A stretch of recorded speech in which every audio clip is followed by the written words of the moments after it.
ಹರಿ ಓಂ ಶ್ರೀ ಗುರುಭ್ಯೋ ನಮಃ ಪರಮಗುರುಭ್ಯೋ ನಮಃ ಶ್ರೀಮದಾನಂದತೀರ್ಥ ಭಗವತ್ಪಾದಾಚಾರ್ಯ ಗುರುಭ್ಯೋ ನಮಃ ನರಸಿಂಹೋಖಿಲಜ್ಞಾನಮತಧ್ವಾಂತದಿವಾಕರಃ ಜಯತ್ಯಮಿತಸಜ್ಞಾನಸುಖಶಕ್ತಿಪಯೋನಿಧಿಃ ಕಲ್ಯಾಣಾದ್ಭುತಗಾತ್ರಾಯ ಕಾಮಿತಾರ್ಥಪ್ರದಾಯಿನೇ ಶ್ರೀಮದ್ವೆಂಕಟನಾಥಾರ್ಯ ಶ್ರೀನಿವಾಸಾಯ ತೇ ನಮಃ ವ್ಯಾಸಾಯ ಭವನಾಶಾಯ ಶ್ರೀಶಾಯ ಗುಣರಾಶರೇ ಹೃದ್ಯಾಯ ಶುದ್ಧವಿದ್ಯಾಯ ಮಧ್ವಾಯ ಚ ನಮೋ ನಮಃ ನೌಮಿನ್ಯಾಯ ಸುಧಾದಿಕರ್ಜರ ಮುನೀನ್ ಶ್ರೀಪಾದರತ್ಸನ್ಮಣೀನ್ ವ್ಯಾಸಾರ್ಯಾನ್ ವಿವಿಧಾಗಮಬ್ಧಿವಿಹರಾನ್ ಶ್ರೀವಾದಿರಾಜಾನಪಿ ವಂದೇ ಹಂಸವರಾನ್ ರಘೂತ್ತಮಗುರೂನ್ ವೈದಗ್ಧ್ಯವಾರಾಂ ನಿಧೀನ್ ಶ್ರೀ ಸತ್ಯವ್ರತ ರಾಘವೇಂದ್ರ ಮುನಿಪಾನ್ ಸದ್ಬೋಧ ಸಧ್ಯಾನಪಾನ್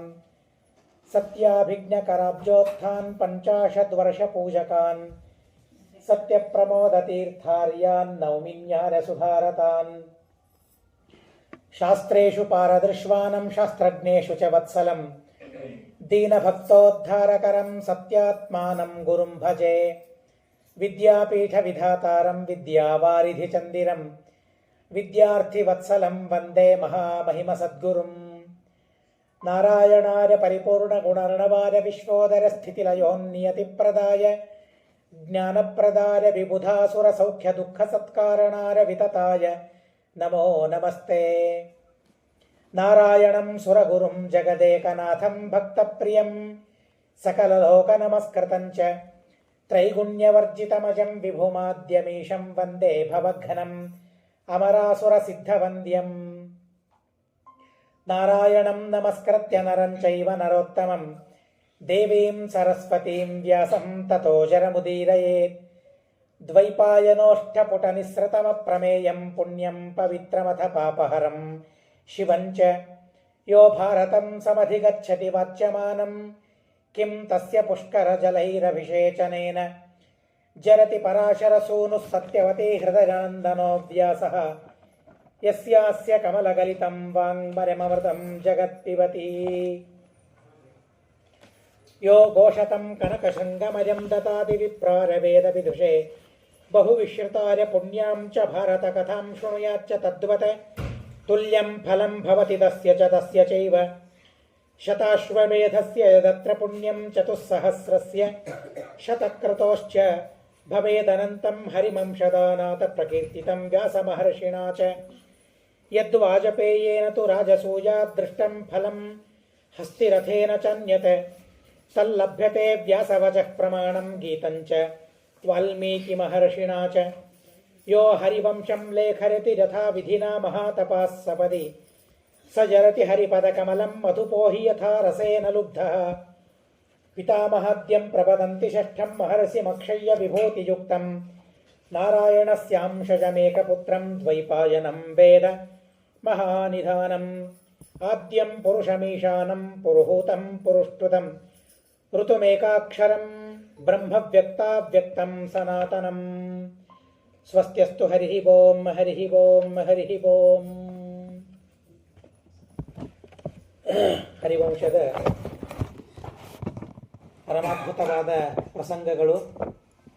ಆದರೆ ಹರಿವಂಶದಲ್ಲಿ ಎಷ್ಟು ಅದ್ಭುತವಾಗಿ ಆ ಪ್ರಸಂಗಗಳು ನಿರೂಪಿತವಾಗಿದೆ, ಅಷ್ಟು ಅದ್ಭುತವಾಗಿ ತಿಳುವ ಯೋಗ ಯೋಗ್ಯತೆ ಅಧಿಕಾರ ನಮ್ಮದಲ್ಲ. ಆದರೂ ಸಹ ನಮ್ಮ ಯೋಗ್ಯತೆಗೆ ತಕ್ಕಂತೆ ನಾವು ಹರಿವಂಶವನ್ನು ಸುಮಾರು 8 ದಿವಸಗಳಿಂದ ತಿಳಿತಾ ಇದ್ದೇವೆ. ಹರಿವಂಶಂ ಹರತ್ಯೇನಃ ಪೂರ್ವಜನ್ಮಾಹ ಸಂಚಯಂ. ಪೂರ್ವ ಜನ್ಮದಲ್ಲಿ ಸಂಚಯ ಮಾಡಿದ ಎಲ್ಲ ಪಾಪಗಳನ್ನು ಪರಿಹಾರ ಮಾಡಿ ಸತ್ಸಂತಾನ ಲಬ್ಧವಾಗುವಂತೆ ಹರಿವಂಶ ಮಾಡುತ್ತದೆ ಅಂತ ನಮಗೆ ತಿಳಿಸ್ತಾರೆ. ಹರಿವಂಶದಿಂದ ಸಂತಾನ ಪ್ರಾಪ್ತಿ ಅಂತ ಸರ್ವತ್ರ ಪ್ರಸಿದ್ಧಿ.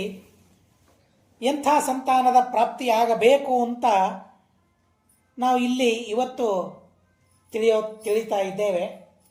ಕೃಷ್ಣ ಪರಮಾತ್ಮ ರುಕ್ಮಿಣಿಯರ ಸಂವಾದದಲ್ಲಿ ಪರಮಾದ್ಭುತವಾಗಿ ಆ ಪ್ರಸಂಗ ನಿರೂಪಿತವಾಗಿದೆ.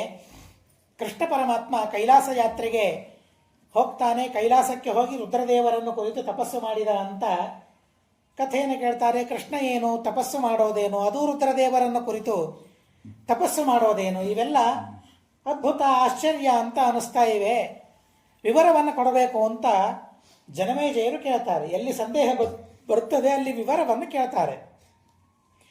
ಏನು ಕೃಷ್ಣ ಏನು ತಪಸ್ಸು ಮಾಡೋದೇನು, ಅದು ರುದ್ರದೇವರನ್ನು ಕುರಿತು, ಅದು ಮಕ್ಕಳಿಗಾಗಿ, ಇವೆಲ್ಲ ಒಂದಕ್ಕೆ ಒಂದೇ ಕೇಳಲಿಕ್ಕೆ ಅಸಾಧ್ಯ ಅಂತ ಅನ್ನಿಸ್ತದೆ.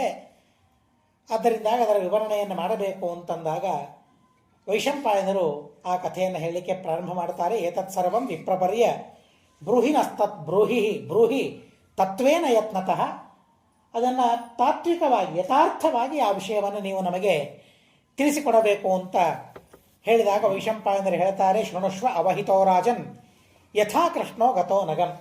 ಅವಹಿತನಾಗಿ ಶ್ರವಣ ಮಾಡು ಅಂತ ಹೇಳ್ತಾರೆ. ಸಾವಧಾನದಿಂದ ದೇವರ ಕಥೆಗಳನ್ನು ಕೇಳಬೇಕು.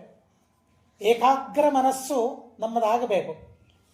ದೇವರ ಕಥೆಯನ್ನು ಹೇಳುವಾಗ ಕೇಳುವಾಗ ದೇವರ ಪೂಜೆಯನ್ನು ಮಾಡುವಾಗ ಮನಸ್ಸು ಆಚೆ ಈಚೆ ಹೋಗಬಾರದು.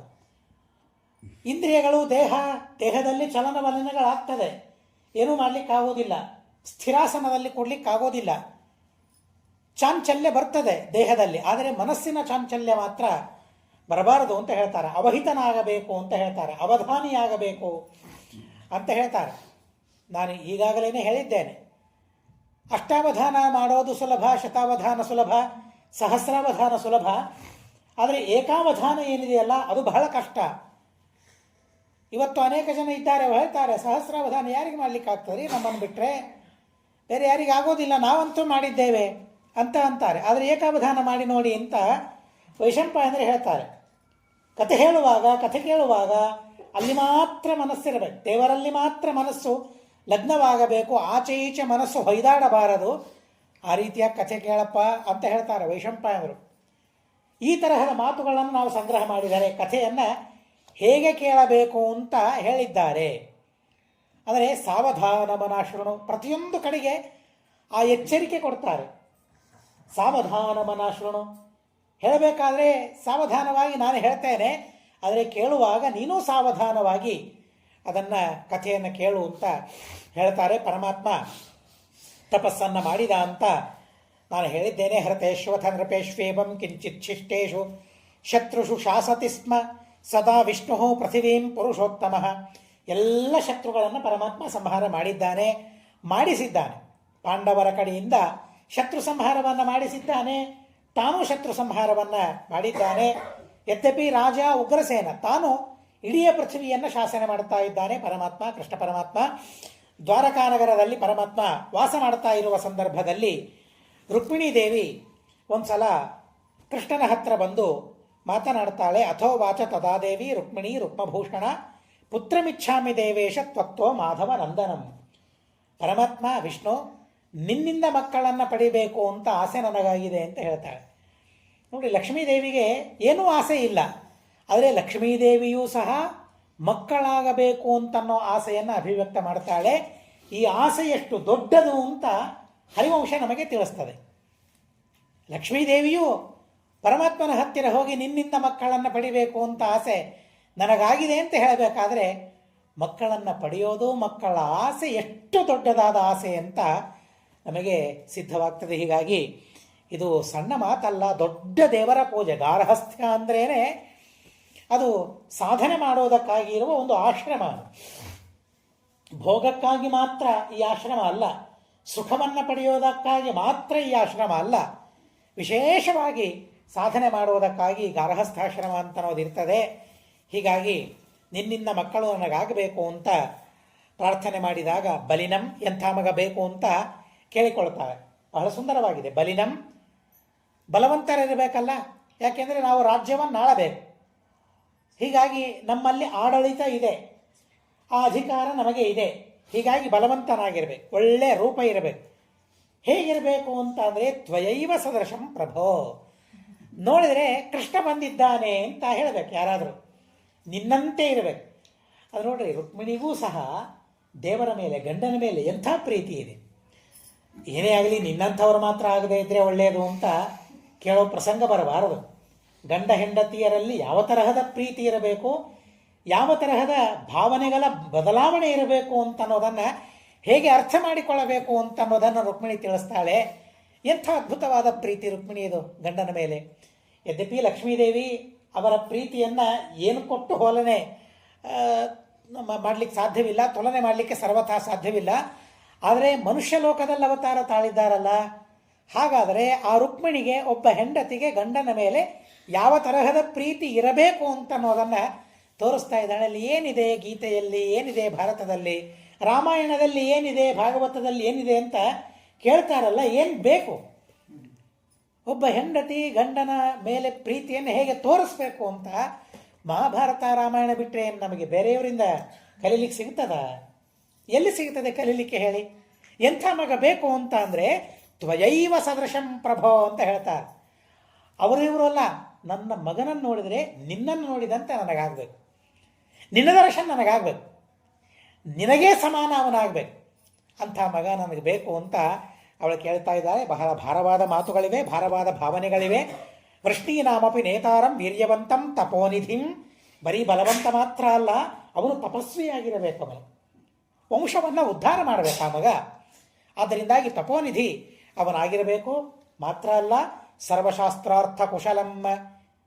ಶಸ್ತ್ರಗಳಲ್ಲಿ ಕುಶಲ ಅಲ್ಲ, ಶಾಸ್ತ್ರದಲ್ಲಿ ಮೊದಲಿಗೆ ಕುಶಲನಾಗಬೇಕು ಅವನು. ಆ ಕೌಶಲ್ಯವನ್ನು ಪಡಿಬೇಕು.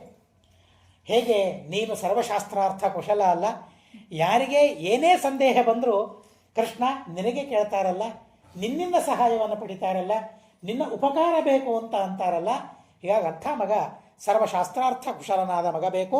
ರಾಜವಿದ್ಯಾ ಪುರಸ್ಕೃತಂ ಅದು ಬೇಕು, ಯಾಕೆ ನಾವು ರಾಜರಾಗುವವರು. ಹೀಗಾಗಿ ರಾಜವಿದ್ಯಾ ಪುರಸ್ಕೃತನಾಗಿರಬೇಕು. ಇಂಥ ಗುಣಗಳಿಂದ ಯುಕ್ತನಾದ ಮಗನನ್ನು ನೀವು ನಮಗೆ ದಾನ ಮಾಡಬೇಕು, ಪ್ರದಾನ ಮಾಡಬೇಕು ಅಂತ ಪ್ರಾರ್ಥನೆ ಮಾಡ್ತಾಳೆ ರುಕ್ಮಿಣೀದೇವಿ. ಬಹುಶಃ ಇದೇ ಮಾತನ್ನೇ ನಾರಾಯಣ ಪಂಡಿತಾಚಾರ್ಯರು ಯೋಗದೀಪಿಕಾದಲ್ಲಿ ಅನುವಾದ ಮಾಡಿದ್ದಾರೆ. ಅದನ್ನು ನಾನು ಹೇಳಿದ್ದೇನೆ. ಮಕ್ಕಳು ಬೇಕು ಅಂತ ಅಪೇಕ್ಷೆ ಮಾಡೋದು ತಪ್ಪು.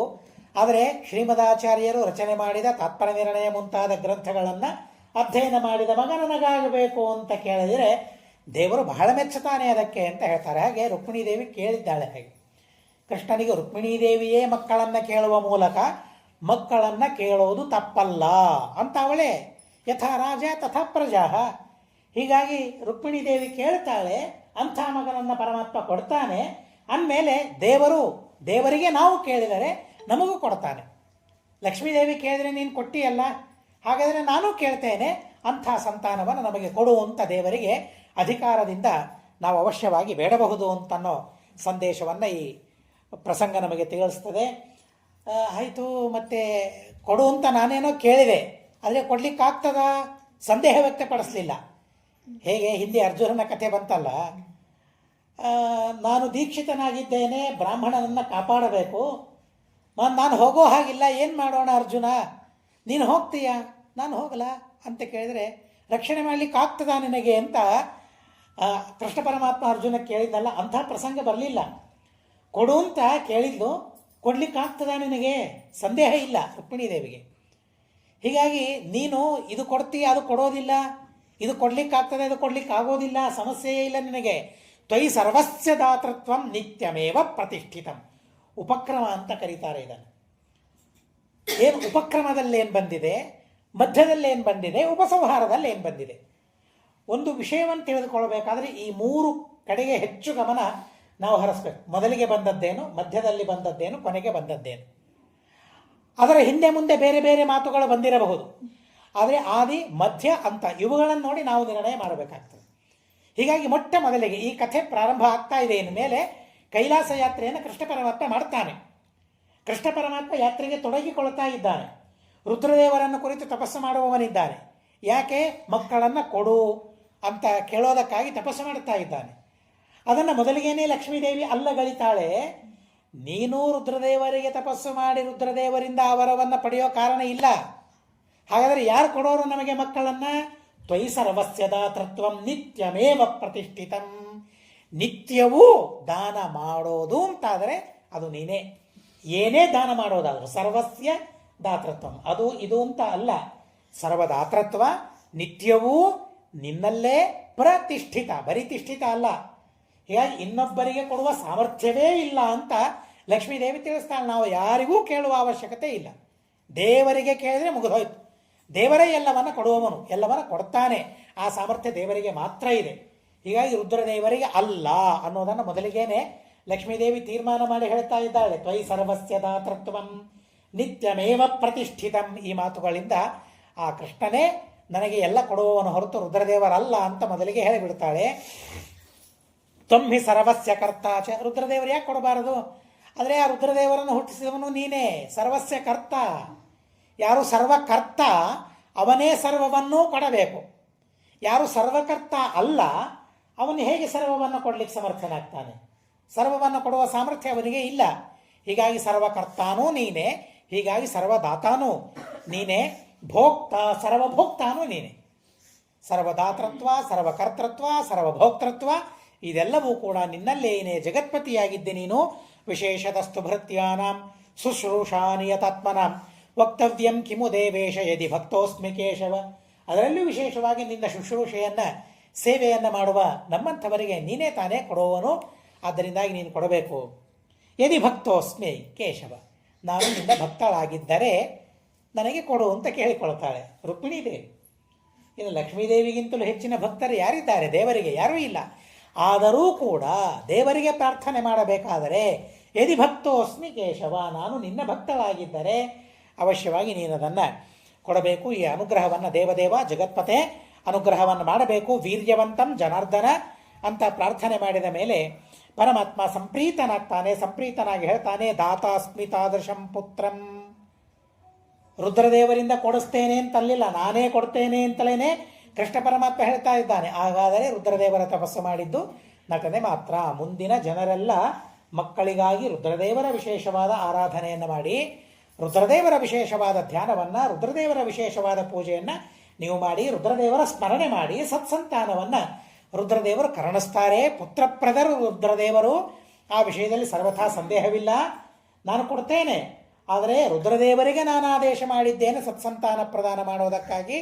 ಹೀಗಾಗಿ ರುದ್ರದೇವರ ಆರಾಧನೆ ಮಾಡಿದರೆ ನಾನು ಅವರ ಮೂಲಕ ಸಂತಾನ ಪ್ರದಾನ ಆಗ್ತೇನೆ ಅಂತ ಅನ್ನೋದನ್ನು ತಿಳಿಸೋದಕ್ಕಾಗಿ ಪರಮಾತ್ಮ ರುದ್ರದೇವರ ಆರಾಧನೆ ಮಾಡಿದ್ದೇ ಹೊರತು ತನಗಾಗಿ ಬೇಕು ಅಲ್ಲ. ನಾನು ಭಕ್ತಳಾಗಿದ್ದರೆ ಅಂತ ರುಕ್ಮಿಣೀ ದೇವಿ ಅಲ್ಲಲ್ಲ. ಹಾಗಾದರೆ ನೀನು ಭಕ್ತಳಲ್ಲ ಅಂತ ನಾನು ಹೇಳ ಅಲ್ಲ. ನಿತ್ಯಂ ಭಕ್ತಾಸಿ, ನೀನೇ ಆ ನಿತ್ಯ ಭಕ್ತಿ ಇದ್ದದ್ದು ನಿನ್ನಲ್ಲೇನೆ, ನಿನ್ನ ನಂತರ ವಾಯುದೇವರಲ್ಲಿ. ಆದ್ದರಿಂದಾಗಿ ನೀನು ನಿತ್ಯ ನನ್ನ ಭಕ್ತಳಾಗಿದ್ದಿ. ಎಂಥ ಮಗ ಬೇಕು ಕೇಳು, ಅಂಥ ಮಗನನ್ನು ನಾನು ಅವಶ್ಯವಾಗಿ ಕೊಡ್ತೇನೆ. ಕೃಷ್ಣನು ಆ ಮಕ್ಕಳ ಮಹಿಮೆಯನ್ನು ವರ್ಣನೆ ಮಾಡುತ್ತಾರೆ. ಪುತ್ರರಿಂದಲೇ ಉತ್ತಮ ಲೋಕಗಳನ್ನು ಮನುಷ್ಯ ಗೆಲ್ತಾನೆ. ಸತಾಂ ಕಾಮದುಘಾಹಿಯೇ, ಸತಾಂ ಕಾಮದುಘಾಹಿಯೇ. ಸಜ್ಜನರಿಗೆ ಆ ಮಕ್ಕಳು ಕಾಮಧೇನುಗಳಂತೆ ಇರ್ತಾರಂತೆ. ಸಜ್ಜನರಾದ ಧಾರ್ಮಿಕರಾದ ಮಕ್ಕಳು ಕಾಮಧೇನು ಇದ್ದಂತೆ ಎಲ್ಲ ತರಹದ ಅಪೇಕ್ಷೆಗಳನ್ನು ಪೂರ್ಣ ಮಾಡ್ತಾರೆ ಅಂತ ಹೇಳ್ತಾರೆ. ಮಕ್ಕಳಿಲ್ಲದೆ ಇದ್ದವರಿಗೆ ಸದ್ಗತಿ ಇಲ್ಲ ಅನೇಕ ಮಾತುಗಳು ಬರ್ತದೆ. ಆದರೆ ಚತುರ್ಥ ಸ್ಕಂದ ತಾತ್ಪರ್ಯದಲ್ಲಿ ಶ್ರೀಮದಾಚಾರ್ಯರು ಹೇಳ್ತಾರೆ, ಹಾಗಾದರೆ ಮಕ್ಕಳಿಲ್ಲ ಅಂದರೆ ಗತಿ ಇಲ್ವೇ ಇಲ್ವಾ? ಅವರಿಗೇನೂ ಗತಿ ಇಲ್ಲ, ಸದ್ಗತಿ ಇಲ್ಲ, ದುರ್ಗತಿಯಲ್ಲೇನೆ ಅವನು ಬಿಡಬೇಕೇನು ಅಂತಂದರೆ ಶ್ರೀಮದಾಚಾರ್ಯ ಹೇಳ್ತಾರೆ, ಅನಪತ್ಯೋಪಿ ಸದ್ಧರ್ಮ ಲೋಕಜಿನ್ನತ್ರ ಸಂಶಯ. ಮಕ್ಕಳಿಲ್ಲದೆ ಇದ್ದರೂ ಕೂಡ ಯಾರು ಧಾರ್ಮಿಕರಾಗಿದ್ದಾರೆ, ಧರ್ಮವನ್ನು ಮಾಡ್ತಾರೆ ಅಂಥವರಿಗೆ ಅವಶ್ಯವಾಗಿ ಉತ್ತಮವಾದ ಗತಿ ಇದ್ದೇ ಇದೆ ಅನ್ನೋದನ್ನು ಶ್ರೀಮದಾಚಾರ್ಯ ತಿಳಿಸ್ತಾರೆ. ಬೇರೆ ಎಲ್ಲೆಲ್ಲೂ ಈ ತರಹದ ವಚನಗಳು ಸಿಗೋದಿಲ್ಲ ನಮಗೆ. ಶ್ರೀಮದಾಚಾರ್ಯರ ಆ ತರಹದ ಭರವಸೆಯನ್ನು ಭಕ್ತರಿಗೆ ಬಹಳ ಅಪರೂಪವಾದ ರೀತಿಯಲ್ಲಿ ಕೊಡ್ತಾರೆ. ನಾ ಪುತ್ರೋ ವಿಂದತೆ ಲೋಕ. ಮಕ್ಕಳಿಲ್ಲದೆ ಇದ್ದವರಿಗೆ ಒಳ್ಳೆಯ ಲೋಕಗಳಾಗೋದಿಲ್ಲ. ಕುಪುತ್ರ, ಕೆಟ್ಟ ಮಕ್ಕಳಿರೋದಕ್ಕಿಂತಲೂ ಮಕ್ಕಳಿಲ್ಲದೆ ಇರೋದೇ ಶ್ರೇಷ್ಠ ಅಂತ ಹೇಳ್ತಾರೆ. ಹರಿವಂಶದಲ್ಲಿ ಹೇಳ್ತಾರೆ, ಕುಪುತ್ರ ವಂದ್ಯತಾವರ. ಮಕ್ಕಳಿಲ್ಲದೆ ಇರೋದೇ ಬಹಳ ಚೆನ್ನ. ಯಾಕೆಂದರೆ ಕುಪುತ್ರೋ ನರಕೆ ಯಸ್ಮಾತ್. ಕೆಟ್ಟ ಮಕ್ಕಳಾದರೆ ಅದರಿಂದ ನರಕಾದ್ಯನರ್ಥ ಆಗ್ತದೆ. ಆದ್ದರಿಂದಾಗಿ ಆರಾಧನೆ ಮಾಡೋದು ಯಾಕೆ? ಮಕ್ಕಳಿಗಾಗಿ. ಕೆಟ್ಟ ಮಕ್ಕಳು ಆಗೋದು ಬೇಡ, ಒಳ್ಳೆ ಮಕ್ಕಳಾಗಲಿ ಅಂತನ್ನೋ ಉದ್ದೇಶದಿಂದ ಸಾಧನೆಯನ್ನು ಮಾಡಬೇಕು ಅಂತ ಹೇಳ್ತಾರೆ. ಒಳ್ಳೆಯ ಮಕ್ಕಳಿಂದಲೇ ಸ್ವರ್ಗ, ಧಾರ್ಮಿಕರ ಮಕ್ಕಳಿಂದಲೇ ಸ್ವರ್ಗ. ಎಂಥ ಮಕ್ಕಳನ್ನು ಪಡಿಬೇಕು? ವಿನಯರಾದ ಮಕ್ಕಳನ್ನು ಪಡಿಬೇಕು, ವಿನೀತರಾದ ಮಕ್ಕಳನ್ನು ಪಡಿಬೇಕು. ಆ ವಿನಯ ತೋರಿಕೆಯ ವಿನಯ ಆಗಬಾರದು. ಆ ವಿನಯ ಬರಲಿಕ್ಕೆ ಒಂದು ಕಾರಣ ಇದೆ, ಅದರಿಂದ ವಿನಯ ಬರಬೇಕು. ಹೇಗೆ ಅಂತಂದರೆ, ಧನದಿಂದ ವಿನಯ ಬರೋದಿಲ್ಲ, ಬೇರೆ ಯಾವ ಗುಣದಿಂದಲೂ ವಿನಯ ಬರೋದಿಲ್ಲ. ವಿದ್ಯೆ ಬರೋದು, ಅದು ವಿನಯ ಬರೋದು ವಿದ್ಯೆಯಿಂದ ಅಂತ ಹೇಳ್ತಾರೆ. ಅನ್ನೋದಕ್ಕಾಗಿ ಒಬ್ಬ ಕವಿ ಹೇಳ್ತಾನೆ, ವಿದ್ಯಾ ದದಾತಿ ವಿನಯಂ ವಿನಯಾದ್ಯಾತಿ ಪಾತ್ರತಾಂ ಪಾತ್ರತ್ವಾತ್ ಧನಮಾಪ್ನೋತಿ ಧನ ಧರ್ಮ ತತಃ ಸುಖಂ ಅಂತ ಹೇಳ್ತಾರೆ. ಮನುಷ್ಯ ಸುಖಿಯಾಗಬೇಕಾದ್ರೆ ಏಕಾಏಕಿಯಾಗಿ ಸುಖಿಯಾಗೋದಿಲ್ಲ ಮನುಷ್ಯ. ವಿದ್ಯೆ ಬೇಕು, ಮೂಲಭೂತ ವಿದ್ಯೆ. ವಿದ್ಯೆ ಅಂದರೆ ಯಾವುದು ಅಂತಂದರೆ ನಾವೆಲ್ಲ ಈಗ ಓದ್ತೀವಲ್ಲ, ಇಂಜಿನಿಯರಿಂಗ್ ಆಗಲಿ ಅಥವಾ ವೈದ್ಯಕೀಯವಾಗಲಿ ಅಥವಾ ಬೇರೆ ಬೇರೆ ವಿದ್ಯೆಗಳನ್ನು ಓದ್ತೇವೆ ನಾವು. ಇವೆಲ್ಲ ವಿದ್ಯೆಯಾ ಅಂತಂದರೆ ಶಾಸ್ತ್ರ ಹೇಳ್ತದೆ ಅದು ವಿದ್ಯಾ ಅಲ್ಲ. ಯಾವುದು ವಿದ್ಯಾ ಹಾಗಾದರೆ? ಸಾ ವಿದ್ಯಾ ತನ್ಮತಿರ್ಯಯ ಅಂತ ಹೇಳ್ತಾರೆ. ಯಾವುದರಿಂದ ಭಗವಂತನ ಜ್ಞಾನ ನಮಗೆ ಬರ್ತದಲ್ಲ ಅದು ವಿದ್ಯಾ ಅಂತ ಹೇಳ್ತಾರೆ. ಸಾ ವಿದ್ಯಾ ಯಾ ವಿಮುಚ್ಯತೆ, ಯಾವುದು ನಮ್ಮ ಮುಕ್ತಿಗೆ ಕಾರಣವಾಗ್ತದಲ್ಲ ಅದು ವಿದ್ಯಾ ಅಂತ ಹೇಳ್ತಾರೆ. ಯಾವುದದು? ಪರಬ್ರಹ್ಮ ವಿದ್ಯೆ. ಹೀಗಾಗಿ ನಾವು ಲೌಕಿಕ ವಿದ್ಯೆಯನ್ನು ಓದೋಣ, ಬೇಡ ಅಂತಂದಿಲ್ಲ. ಶಾಸ್ತ್ರದಲ್ಲಿ ಆ ತರಹದ ವಿದ್ಯೆಗಳು ಇವೆ, ಶಾಸ್ತ್ರವೂ ಹೇಳಿದೆ. ಯುದ್ಧ ವಿದ್ಯೆ ಏನದು? ಅದೇನು ಬ್ರಹ್ಮವಿದ್ಯೆಯ? ಅದು ಅಲ್ಲ. ಶಸ್ತ್ರವಿದ್ಯಾ ಏನು ಹಿಂದಿನವರೆಲ್ಲ ಕಲಿತಿದ್ದಾರೆ, ದ್ರೋಣಾಚಾರ್ಯರು ಮುಂತಾದವರು ಕಲಿತಿದ್ದಾರೆ, ಪರಶುರಾಮ ದೇವರು ಮುಂತಾದವರು ಅದನ್ನು ಬೋಧನೆ ಮಾಡಿದ್ದಾರೆ. ಶಾಸ್ತ್ರವಾದು ಅಲ್ಲ. ಹಾಗಾದರೆ ಅವುಗಳನ್ನು ಕಲಿತಿದ್ದಾರಲ್ಲ. ಬೇರೆ ಬೇರೆ ಬೇರೆ ಬೇರೆ ಗ್ರಂಥಗಳಲ್ಲಿ ನಮಗೆ ತಿಳಿಸ್ತಾರೆ. ಬೇರೆ ಬೇರೆ ಧರ್ಮಗಳ ವೈದ್ಯಕೀಯ, ಚರಕ ಸಂಹಿತಾ ಮುಂತಾದ ಗ್ರಂಥಗಳಿವೆ. ವೈದ್ಯಕೀಯವನ್ನು ಚಿಕಿತ್ಸೆಯನ್ನು ಹೇಗೆ ಮಾಡಬೇಕು ಅಂತ ಕಲಿಸ್ತದೆ. ಬ್ರಹ್ಮವಿದ್ಯಾನ ಅದು.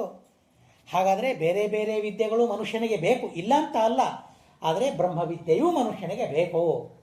ಬ್ರಹ್ಮವಿದ್ಯೆಯಿಂದಲೇ ಮನುಷ್ಯನಿಗೆ ಮುಕ್ತಿ, ಅದರಿಂದಲೇ ಮನುಷ್ಯನಿಗೆ ವಿನಯ. ಮನುಷ್ಯ ವಿನೀತನಾಗಬೇಕು. ಹೇಗೆ ಅಂತ ಅಂದರೆ ವಿದ್ಯೆಯ ವಿನಯೋ ಯಸ್ಮಾತ್, ವಿದ್ಯೆಯಿಂದ ಮನುಷ್ಯನಿಗೆ ವಿನಯ ಬರ್ತದೆ ಅಂತ ಹೇಳ್ತಾರೆ. ಯಾರಲ್ಲಿ ವಿನಯ ಇಲ್ಲ ಅವರಲ್ಲಿ ವಿದ್ಯೆ ಇಲ್ಲ. ಬೇಕಾದಷ್ಟು ಪಂಡಿತರಾಗಿರಬಹುದು, ಭಾರಿ ವಿದ್ಯಾವಂತರಿದ್ದಾರೆ, ಆದರೆ ವಿನಯ ಇಲ್ಲ ಅಂತ ನಾವು ಅಂತೇವೆ. ವಿನಯ ಇಲ್ಲ ಅಂತ ಆದರೆ ವಿದ್ಯೆ ಇಲ್ಲ ಅಂತಲೇ ಲೆಕ್ಕ. ಅದಕ್ಕೆ ದೇವರು ಒಪ್ಪಿಲ್ಲ ಅದನ್ನು ವಿದ್ಯೆ ಅಂತ. ದೇವರು ಸಿಕ್ಕ ಹಾಕಬೇಕು, ದೇವರು ಸಹಿ ಮಾಡಬೇಕು, ದೇವರು ಒಪ್ಪಿಕೊಳ್ಳಬೇಕು ಇದು ವಿದ್ಯೆ ಅಂತ. ದೇವರು ಒಪ್ಪಿಕೊಳ್ಳಬೇಕು, ಗುರುಗಳು ಒಪ್ಪಿಕೊಳ್ಳಬೇಕು ಇದು ವಿದ್ಯಾ ಅಂತ. ನಾನು ಒಪ್ಪಿಕೊಂಡ್ರೆ ಅಲ್ಲ, ಅಥವಾ ಯಾರೋ 4 ಜನ ಒಪ್ಪಿಕೊಂಡ್ರೆ ಅಲ್ಲ, ಸರ್ಟಿಫಿಕೇಟ್ ಕೊಟ್ಟರೆ ಅಲ್ಲ. ಜನ ಗುರುಗಳು ಒಪ್ಪಬೇಕು. ನೀನು ವಿದ್ಯಾವಂತನಾಗಿದ್ದಿ, ಗುರುಕುಲವನ್ನು ಬಿಟ್ಟು ಹೋಗಬಹುದು ಅಂತ ಗುರುಗಳು ಒಪ್ಪಬೇಕು. ಗುರುಗಳು ಒಪ್ಪಿದ ಮೇಲೆ ಅದು ವಿದ್ಯೆಯಾಗ್ತದೆ, ಅವನು ವಿದ್ಯಾವಂತನಾಗ್ತಾನೆ. ಹೊರತು ವಿನಯ ಇಲ್ಲದೆ ಇದ್ದವನು ವಾಚಾಮಗೋಚರವಾಗಿ ಹರಿಗೆ ಪರಮಾತ್ಮನನ್ನ, ದೇವರನ್ನ, ಗುರುಗಳನ್ನ, ಧರ್ಮವನ್ನ, ಶಾಸ್ತ್ರವನ್ನ, ಹಿರಿಯರನ್ನ ನಿಂದೆ ಮಾಡುವವನು ಹೇಗೆ ವಿದ್ಯಾವಂತನಾಗ್ತಾನೆ? ಅವನು ಆದ್ದರಿಂದ ವಿದ್ಯಾವಂತನಾಗೋದಿಲ್ಲ. ವಿದ್ಯೆಯ ವಿನಯೋ ಯಸ್ಮಾತ್, ವಿದ್ಯೆಯಿಂದ ವಿನಯ ಬರಬೇಕು. ಯಸ್ಮಾತ್ ವಿದ್ಯಾಯುಕ್ತಂ ಸುಧಾರ್ಮಿಕಂ, ವಿದ್ಯಾಸಂಪನ್ನನಾದ ಸುಧಾರ್ಮಿಕನಾದ ಇಚ್ಛೇತ್ ಪುತ್ರಂ ಪುತ್ರಕಾಮಃ ಪುರುಷ ಯತ್ನವಾನ್ ಬುಧಃ. ಎಂಥ ಮಕ್ಕಳನ್ನು ಇಚ್ಛಿಸಬೇಕು ಅಂತ ಸ್ವಯಂ ಕೃಷ್ಣ ಪರಮಾತ್ಮ ತನ್ನ ಹೆಂಡತಿಗೆ ಹೇಳ್ತಾನೆ. ನೀನು ಅಪೇಕ್ಷೆ ಪಟ್ಟಿದ್ದೀಯಲ್ಲ, ಯೋಗ್ಯವಾದ ಅಪೇಕ್ಷೆ. ಯಾಕೆಂದರೆ ವಿದ್ಯೆಯ ವಿನಯೋ ಯಸ್ಮಾತ್, ವಿದ್ಯಾವಂತನಾದ ಸುಧಾರ್ಮಿಕನಾದ ಪುತ್ರನನ್ನು ಬಯಸಬೇಕು. ಅಂತಹ ಮಕ್ಕಳಾಗಬೇಕು ಅಂತ ಅನ್ನೋದಕ್ಕಾಗಿ ಯತ್ನವನ್ನು ಮಾಡಬೇಕು, ಪ್ರಯತ್ನವನ್ನು ಮಾಡಬೇಕು ಅಂತ ಅನ್ನೋದನ್ನು ಹೇಳ್ತಾರೆ. ಹೀಗಾಗಿ ತಸ್ಮಾತ್ ದಾಸ್ಯಾಮಿ ತೇ ಪುತ್ರಂ ವಿದ್ಯಾವಂತಂ ಸುಧಾರ್ಮಿಕಂ, ಸುಧಾರ್ಮಿಕನಾದ ವಿದ್ಯಾವಂತನಾದ ಸಂತಾನವನ್ನು ನಾನು ನಿನಗೆ ಕೊಡ್ತೇನೆ. ಅದಕ್ಕಾಗಿ ನಾನು ಕೈಲಾಸ ಪರ್ವತಕ್ಕೆ ಹೋಗಬೇಕು, ಅಲ್ಲಿರುವ ರುದ್ರದೇವರನ್ನು ನಾನು ಧ್ಯಾನ ಮಾಡಬೇಕು, ಉಪಾಸನೆ ಮಾಡಬೇಕು. ರುದ್ರದೇವರಿಂದ ವರವನ್ನು ಪಡೆದು ನಿನಗೆ ಭೂತಹಿತೇ ರಥ, ರುದ್ರದೇವರು ಸಾಮಾನ್ಯರಲ್ಲ, ಹೀಗಾಗಿ ಅವರಿಂದ ನಾನು ಆ ವರವನ್ನು ಪಡೆದು ನಿನಗೆ ಮಕ್ಕಳನ್ನು ಕೊಡ್ತೇನೆ ಅಂತ ಹೇಳಿ ಆಶ್ವಾಸನೆಯನ್ನು ಕೊಡ್ತಾನೆ, ಸಮಾಧಾನವನ್ನು ಮಾಡ್ತಾನೆ. ಕೈಲಾಸ ಪರ್ವತಕ್ಕೆ ಹೋಗಬೇಕು ಅಂತ ಸಂಕಲ್ಪವನ್ನು ಮಾಡಿಕೊಂಡ. ಬೆಳಿಗ್ಗೆ ಎದ್ದ ಅಗ್ನಿ ಕಾರ್ಯವನ್ನು, ಅಗ್ನಿಹೋತ್ರವನ್ನು ಮಾಡ್ತಾನೆ ಕೃಷ್ಣ ಪರಮಾತ್ಮ. ನೋಡಿ, ದೇವರಿಗೆ ಯಾವುದು ಭಗವಂತ ತಪ್ಪಿಸೋದಿಲ್ಲ. ಪ್ರಭಾತಾಯಾಂತೂ ಶರ್ವರ್ಯಾಂ ಗಂತುಮೈಚ್ಛತ್ ಜನಾರ್ದನ. ಬೆಳಗ್ಗೆ 3:30-4 ಗಂಟೆಗೆ ಹೇಳೋದು ಅಂದರೆ ಹೇಳಲೇಬೇಕು. ಕೃಷ್ಣ ಪರಮಾತ್ಮ ಹೇಳಲೇಬೇಕು ಅಂದರೆ ನಿದ್ರೆ ಇದ್ದರೆ ಅಲ್ಲ, ಅವನಿಗೆ ಹೇಳಬೇಕು ಅಂತ ಹೇಳಲಿಕ್ಕೆ ನಿದ್ರೇ ಇಲ್ಲ ದೇವರಿಗೆ. ಅಯ್ಯೋ ನಿದ್ರೆ ಇಲ್ವಾ ಪಾಪ ದೇವರಿಗೆ ಅಂತ ಅಂತಾರೆ ಕೆಲವರು. ದೇವರಿಗೆ ನಿದ್ರೆ ಇಲ್ಲ ಅಂತಾದರೆ ನಿದ್ರಾ ದೋಷ ಅದು ಒಂದು. ನಿದ್ರೆ ಯಾರಿಗೆ? ಶ್ರಮ ಇದ್ದವರಿಗೆ ನಿದ್ರೆಯ ಅವಶ್ಯಕತೆ. ಹೌದಾ? ಶ್ರಮ ಇಲ್ಲದೆ ಇದ್ದಾಗ ನಿದ್ರೆ ಆಗಬೇಕು. ನಮಗೆ ಯಾವುದೋ ಒಂದು ರೀತಿಯಿಂದ ಶ್ರಮ ಆಗಿರ್ತದೆ. ನಮಗೆ ನಾವು ಅಂದ್ಕೊಂಡಿರ್ತೇವೆ ನಾವು ಮನೆಯಲ್ಲೇ ಇದ್ದೀವಲ್ಲ, ಎಲ್ಲಿ ಓಡಾಡಿಲ್ಲ, ಏನೂ ಕೆಲಸ ಮಾಡಿಲ್ಲ, ಮನೆಯಲ್ಲೇ ಇದ್ದೀನಲ್ಲ ಅಂತ ನಾವು ಅಂದ್ಕೊಂಡಿರ್ತೇವೆ. ಆದರೆ ಯಾವುದೋ ಒಂದು ರೀತಿಯಿಂದ ಶ್ರಮ ಆಗಿರ್ತದೆ ಮನುಷ್ಯನಿಗೆ. ಕೊನೆಗೆ ಉಂಡಾದರೂ ಶ್ರಮ ಆಗಿರ್ತದೆ, ಊಟ ಮಾಡಿಯಾದರೂ ಶ್ರಮ ಆಗಿರ್ತದೆ ಮನುಷ್ಯನಿಗೆ. ಹೀಗಾಗಿ ನಿದ್ರೆ ಅವಶ್ಯಕತೆ ಮನುಷ್ಯನಿಗೆ. ಇವತ್ತು ನಾನು ಏನೂ ಕೆಲಸ ಮಾಡದೇ ಇದ್ದರೂ ಏಕಾದಶಿ ನಿದ್ರೆ ಬರ್ತದೆ. ಏನು ಕೆಲಸ ಮಾಡಿರ್ತೇವೆ? ಹೊರಗೆ ಕೆಲಸಕ್ಕೆ ಹೋಗಿರ್ತಾರೆ ಹೋದವರು, ಆದರೆ ಮನೆಯಲ್ಲೇ ಇರ್ತೇವೆ, ಏನೂ ಕೆಲಸ ಮಾಡಿರೋದಿಲ್ಲ. ಆದರೆ ನಿದ್ರೆ ಬರ್ತೇವೆ. ನಾವು ಅಂದ್ಕೊಳ್ತೇವೆ ಇವತ್ತೇನೂ ಶ್ರಮ ಆಗಿಲ್ಲ ನನಗೆ ಅಂತ ನಾವು ಅಂದ್ಕೊಂಡಿರ್ತೇವೆ, ಆದರೆ ಶ್ರಮ ಆಗಿರ್ತದೆ ಜೀವನಿಗೆ. ತತ್ವನಿರ್ಣಯದಲ್ಲಿ ಶ್ರೀಮದಾಚಾರ್ಯರು ಟೀಕಾಕರ್ತಾದರು ಶ್ರೀನಿವಾಸ ತೀರ್ಥರು ಪರಮಾದ್ಭುತವಾಗಿ ಒಂದು ವಿಚಾರವನ್ನು ತಿಳಿಸ್ತಾರೆ. ಪರಮಾತ್ಮ ಏನು ಮಾಡ್ತಾನೆ ಅಂತಂದರೆ ಪ್ರಳಯ ಕಾಲದಲ್ಲಿ ನಮಗೆಲ್ಲ ನಿದ್ರೆಯನ್ನು ಕೊಡ್ತಾನಂತೆ. ಸ್ವಾಪಂ ಪ್ರಾಪಯತಿ ಶ್ರಮಾಪಹರ್ತಯೇ ಅಂತ ಹೇಳ್ತಾರೆ. ನಮ್ಮ ಶ್ರಮವನ್ನು ಪರಿಹಾರ ಮಾಡೋದಕ್ಕಾಗಿ ಪ್ರಳಯ ಕಾಲದಲ್ಲಿ ಎಷ್ಟು ವರ್ಷ ಮಲಗ್ತೇವೆ ಗೊತ್ತಾ? ಆವಾಗ ಬ್ರಹ್ಮದೇವರ ಮಾನದ ಪ್ರಕಾರ 100 ವರ್ಷ ಮಲ್ಕೊಳ್ತೇವಂತೆ. ನಮ್ಮ ಮಾನದ ಪ್ರಕಾರ ಅಲ್ಲ, ನಮ್ಮ 100 ವರ್ಷ ಅಲ್ಲ, ಬ್ರಹ್ಮದೇವರ ಮಾನದ ಪ್ರಕಾರ 100 ವರ್ಷದ ತನಕ ನಿದ್ರೆ. ಎಷ್ಟು ಶ್ರಮ ಜೀವನಿಗಾಗಿರ್ತದೆ ನೋಡ್ರಿ. ಏನು ಶ್ರಮ ಆಗಿರ್ತದೆ ಜೀವನಿಗೆ ಅಂದರೆ ಶ್ರೀನಿವಾಸ ತೀರ್ಥರು ಬರೀತಾರೆ, ಪರಮಾದ್ಭುತವಾಗಿ ಬರೀತಾರೆ. ನಮಗೆ ಅನಿಸೋದೇ ಇಲ್ಲ, ಏನೂ ಅನಿಸೋದಿಲ್ಲ ನಮಗೆ. ಹೌದಾ, ಇಷ್ಟೆಲ್ಲ ಆಗಿದೆಯಾ ಅಂತ.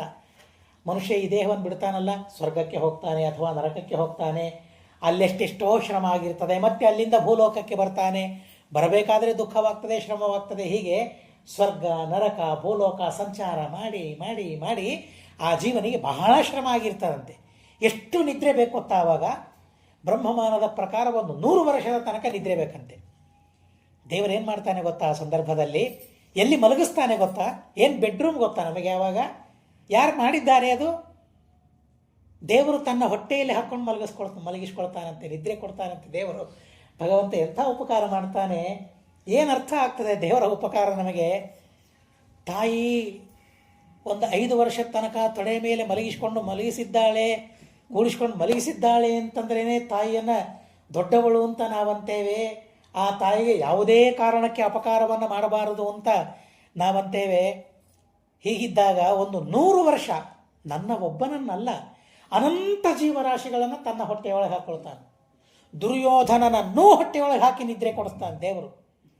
ಎಂಥ ದುರ್ಯೋಧನ, ಎಂಥ ದುಷ್ಟ! ದೇವರಿಗೆ ಆ ಸಭೆಯಲ್ಲಿ ಅವಮಾನ ಮಾಡಬೇಕು ಅಂತ ಭಾವಿಸಿದ. ಆದರೂ ಕೂಡ ಅಂಥ ದುರ್ಯೋಧನನಿಗೂ ತನ್ನ ಹೊಟ್ಟೆಯಲ್ಲಿ ಹಾಕಿಕೊಂಡು ಅವನಿಗೆ ನಿದ್ರೆ ಕೊಡ್ತಾನಂತೆ, ನಿದ್ರೆ ಮಾಡಿಸ್ತಾನಂತೆ ದೇವರು. ಇಂಥ ನಿಸ್ವಾರ್ಥ, ಇಂಥ ಪರಾರ್ಥ ಪರಮಾತ್ಮನದ್ದು, ಇಂಥ ಕಾರುಣ್ಯ ದೇವರದ್ದು. ಆದರೂ ನೋಡಿ ಅವನು ದುರ್ಯೋಧನ ಎಂಥ ದುಷ್ಟ ನೋಡಿ. ಪ್ರಳಯ ಕಾಲದ ಅವನನ್ನು ಹೊರಗೆ ಇಟ್ಟಿದ್ರೆ ಗೊತ್ತಾಗ್ತಿತ್ತು.